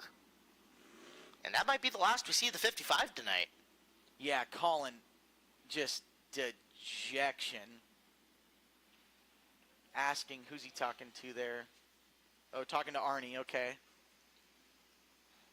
Man, what a race we've got up front here. Colton Heath's able to navigate like we haven't seen anybody else able to. His car he's almost using the ripples in the track to his advantage. It plants that right rear and he gets a ton of drive. And Hillier was up, kind of able to get above it. Just can't quite keep the speed that Colton's got in that car. If they get to traffic, it's going to get really fascinating because Colton's not way off the line that a lot of drivers are taking around the bottom of this racetrack. Yeah. So he's going to have to prove that he can go to a different lane.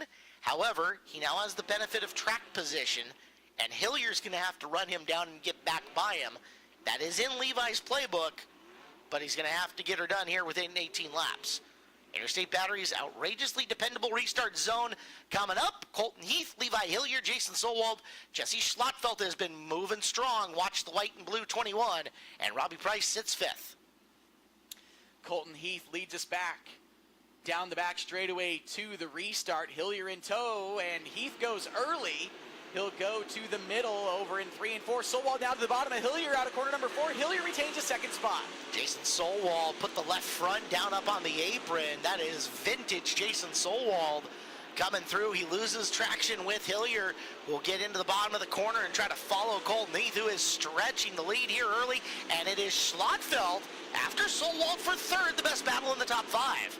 Schlotfeldt getting that top to work for him is he's going to get right up on the fence in 3 and 4. He'll try to track down Solwald as he gets a huge run down the front straightaway on the bumper of the 18. The momentum from the 21 car as he rolls it downhill off of 3 and 4 is incredible. This time even closer to Jason coming in the corner, and watch him steamroll down this front straightaway. Big momentum for Jesse Schlotfeldt as he makes the bid for 3rd. Contact for the 5th spot between Robbie Price and Lane Taylor down the front straightaway. Both cars continue, but there was contact there. We're looking at that battle for the 3rd spot. It's Schlotfeldt to the outside of Solwald down the front straightaway. He's got the move. He goes into the middle of 1 and 2 this time. Jason retakes 3rd coming off the corner. Now Solwald knows Schlotfeldt's there. Does he start getting wide on the straightaway? Coming off the corner, Jesse angles off the middle, and now he has got 3rd and slams the door going in low in 1. Jesse knew Solwald was good on the bottom. He knew what he had to do. We direct our attention back to your leader, Colton Heath, with about a 2-second lead, 1.5-second lead on Levi Hillier. Here in the next few laps, Heath will see as we see Solwald now to the inside of Schlotfeldt down the back straightaway. Solwald's getting that bottom really good right now. Jason's starting to push a little bit harder off the low side. He wants 3rd back as both of them trying to run down Levi Hillier, who's a straightaway ahead of them. And Hillier looking for opportunity to close on Colton Heath. Heath's got cars side by side in front of him. Colton Heath going in on the top. He'll follow Johnson, who's trying to drive around the outside of Gehring. This sequencing better for Heath, although they get side by side into 3 again. And there is Heath splitting the difference as Gehring bobbles, and Colton Heath will get by. That's a huge pass for the 33. Yeah, with the lap car now between him and second place running Levi Hillier, that's going to give Heath some breathing room, as now it's Schlotfeldt trying to reel in the 26 of Hillier for that 2nd spot. And he is making big old gains. He's treating Saturday like leg day. Into the gym he goes and making gains all over the place. Up and around the top, has to get on the binders as Hillier got by Johnson. Now Schlotfeldt down to the bottom and trying to make up some more room on the 26 of Levi Hillier with 7 to go. Heath keeps a lap car in between him and second place running Levi Hillier, as Colton now having to navigate 2 more lap cars just in front of him over in 1 and 2 as we're coming to 5 to go next time by. Both of them kind of running middle low for the most part, although they'll both angle high in turn number 3. Hello, gift horse. Colton Heath not afraid to take that from him as he looks to get underneath. Hillier not making any ground up. Schlotfeldt and Solwald coming up right to the back of the 26 for running position 2. Yeah, Solwald now to the inside of Schlotfeldt down the back straightaway. Solwald's going to get to the inside of the 21 car. That race now for 3rd as Solwald gets it down the front straightaway. Jason battling back with Jesse, comes up racetrack, takes the line away through turn number 2. Nice rally back to 3rd for Jason Solwald, and Solwald sniffing the back of Levi Hillier for the runner-up spot with 3 to go. Hillier's going to have to hang on to 2nd because Jason Solwald and Jesse Schlotfeldt want that spot. Hillier with 2 lap cars in between him and your leader, Colton Heath, and now it's Solwald and Schlotfeldt coming after each other. There goes Hillier off the bottom of the racetrack, slowed the car down, gets to the low side. Solwald follows Jesse up and around 2 for 1 special, can't get there as Hillier moves off the bottom to the top to try to get the lappers. 1 to go. Colton Heath is going to win this by a country mile. Dominating performance by him, but for 2nd at the end, it is Heath with the win. There is Schlotfeldt going upstairs. It is Hillier, Solwald, and Schlotty in 4th. What a battle for that spot, with Price taking 5th. That battle for the 2nd and 3rd position was the one to watch. Holy cow, Levi Hillier kind of lost some ground there through that A-main event, and they were reeling him in. Stuck on, though, did what he had to do in lap traffic, and we'll see that 26 car on the podium. It was no challenge, though, for Colton Heath tonight in that 33 car. Absolute domination for Colton Heath. Kelly and Cindy's race car on point tonight. Heath up onto the scale in 3 and 4. The green light's on. Colton Heath is your winner tonight in the 360 Sprint Car A feature. He'll roll that Scrap It, Stow It Mount Baker Landscaping car out to the front straightaway. We'll see him on the podium here in just a moment. And we will get one of the coolest trophies that we give away, the X Out Breast Cancer Bowling Ball Trophy. And a massive thank you to Rick Wilski for donating this for the second straight year.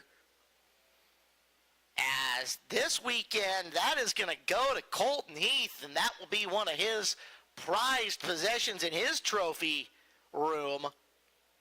He absolutely earned that.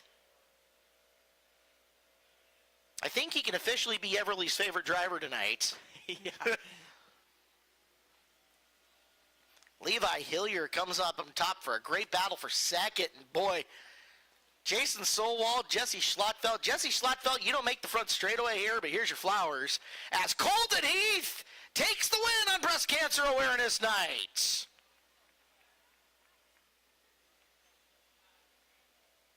Colton just able to navigate the racetrack better than anyone else we saw in that feature.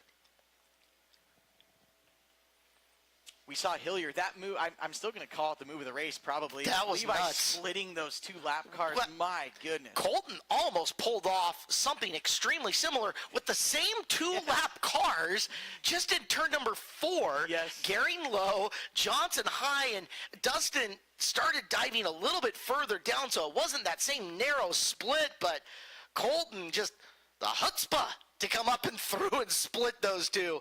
That was awesome.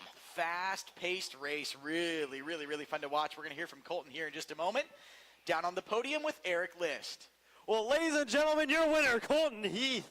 Man, oh man, that was a fun 30 laps to watch. First, you had to battle Levi there on that early restart to get by. How did you use that restart to make the pass? I just kind of determined I was going to go wherever he wasn't, and just certain things worked out. You know, we had a really good car tonight. You know, after 30-60 show, kind of tried some things, got a little bit better. So now it's kind of one of those things where we're just improving, and you know, track's a little different than it's really ever been. And my best line was kind of through the rough stuff there in 3 and 4, and it just really all just worked out. And you know, I really wanted to beat Levi bad because we're battling for that one thing. So it made it pretty good. Yeah, the 360 Summer Challenge Series, it was 2 points the difference between you and Levi. What do you credit with your speed tonight? Really, Shark Power, Triple X cars, man. Factory cane shocks. You know, it just, we been working towards it and getting a lot better. And, you know, I feel like the 410 stuff we can do really good with. It's just the 360, we've just been off a tick and top fives, pounding out those top fives. But I think it's been almost 2 years since I've won a 360 race here. So I feel like we're going in the right direction. Indeed, it looked like you were. You dominated your way through lap traffic. How did you do that? Just kind of same thing, you know, like a lot of people I don't think really knew how to run through the 3 and 4 there, and, you know, I'd get lap cars that would go to the bottom, and cars would go to the top, and I could just squeak by there through the middle, and just all around just trying to, you know, be where other guys weren't, and try to be good both top and bottom, and I think tonight we had a good balance of both. I really got to thank a lot of people. Kelly and Cindy foremost for owning this thing. He's been going through some troubles and some stuff, and he hasn't been here in well over a month, so definitely miss him being here. And I got to give a shout out to Mike Brown. He does a lot for me and helps me out a lot, and hopefully he's doing okay. My wife is with him right now, so there's just a lot of people. Scrap It, Brent Rents, Premium Services, Triple X, Skagit Powder Coating. I'm sure CGE Garage. There's just a lot of people that really help make this happen, and it feels really good to win. Well, I don't know. Sitting right here on the front, courtesy of Rick Wilski, you get this beautiful custom bowling ball, very limited edition. Spare the girls, strike out cancer. Congratulations. Colton Heath gets it done here at Skagit Speedway. Levi Hillier, man, oh man, you set a torrent pace there early. It was that kind of early restart, and then Colton got by you. What did you see from your point of view? Yeah, I felt like I got up to a good lead and was just kind of clicking away good laps, and then we had that yellow, and Colton showed his nose multiple times, and I got back by him, and I thought the top was where it was in 3 and 4, and he was able to sneak by me on the bottom right before that caution there. But all in all, a really good night. We were able to qualify decent and run second to him again in the heat race and then do it again in the main. So it's good for this team to put together good nights like this and park it on the front stretch, just maybe next time one spot better. Well, Colton mentioned it. It's a 360 Summer Challenge Series. He had you beat by 2 points. You had got the win last time at Grace Harbor. How much fun has this been battling with Colton for that top spot? Oh, it's been a lot of fun. To be able to race with veterans and guys who have way more experience than me is a blast. Just being able to learn by them. And I saw him run in the middle in 3 and 4. So, I don't know. I was kind of diamond in 1 and 2 and closing in a little bit. And then he just beat me with experience and lap traffic there. But all in all, I got to thank Radine Racing, my mom, my dad, Justin, DJ. They've been working really hard and giving me the best race car they can. Let's see here. Race Radine Foundation, Maxima Racing Oils, Factory Cane Shocks, Hinchman Race Suits, Race Ready, and the whole list of other people who helped me out. Well, Levi Hillier comes home second tonight, and we'll go chat with Jason Solwald, who waged war with Jesse Schlottfeld. It looked like Jesse was, I don't know, better in 3 and 4 maybe. He was running an interesting line where he was kind of diming it off.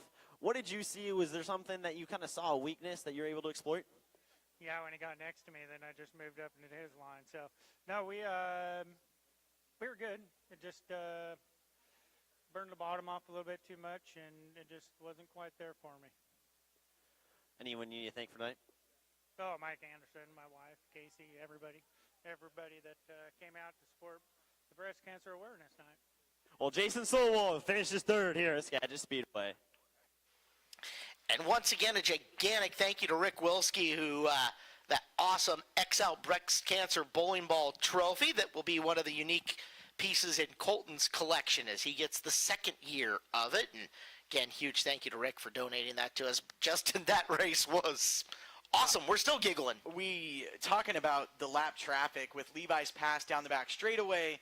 You know, Colton having to navigate, and the way his car handled just so much better than everybody else's through the rough parts of the tracks was just really, really fun to watch. So really good race amongst really your top 5 and aggression through the field. It was a good night of racing here tonight. It ended up all right. Want to send out our thoughts with Mike. Mike, feel better. Hopefully we'll see you again here real soon, and want to thank all you guys for coming out and helping raise some money for breast cancer awareness. It's been a great night as we turned Skagit Speedway pink here for the second straight year in August. For Eric List and Justin Youngquist, my name is Caleb Hart. Thank you, everybody who's tuned in on YouTube. If you haven't already, jam that subscribe button. Thank you all for coming out here at Skagit Speedway, where Saturday and Sunday next week, we go monster trucking, Monster Slam 2025. We'll be here Saturday and Sunday. Make your plans to be here now. I'm Caleb Hart. Good night, everybody. Drive home safe. We will see you next Saturday night at Skagit Speedway.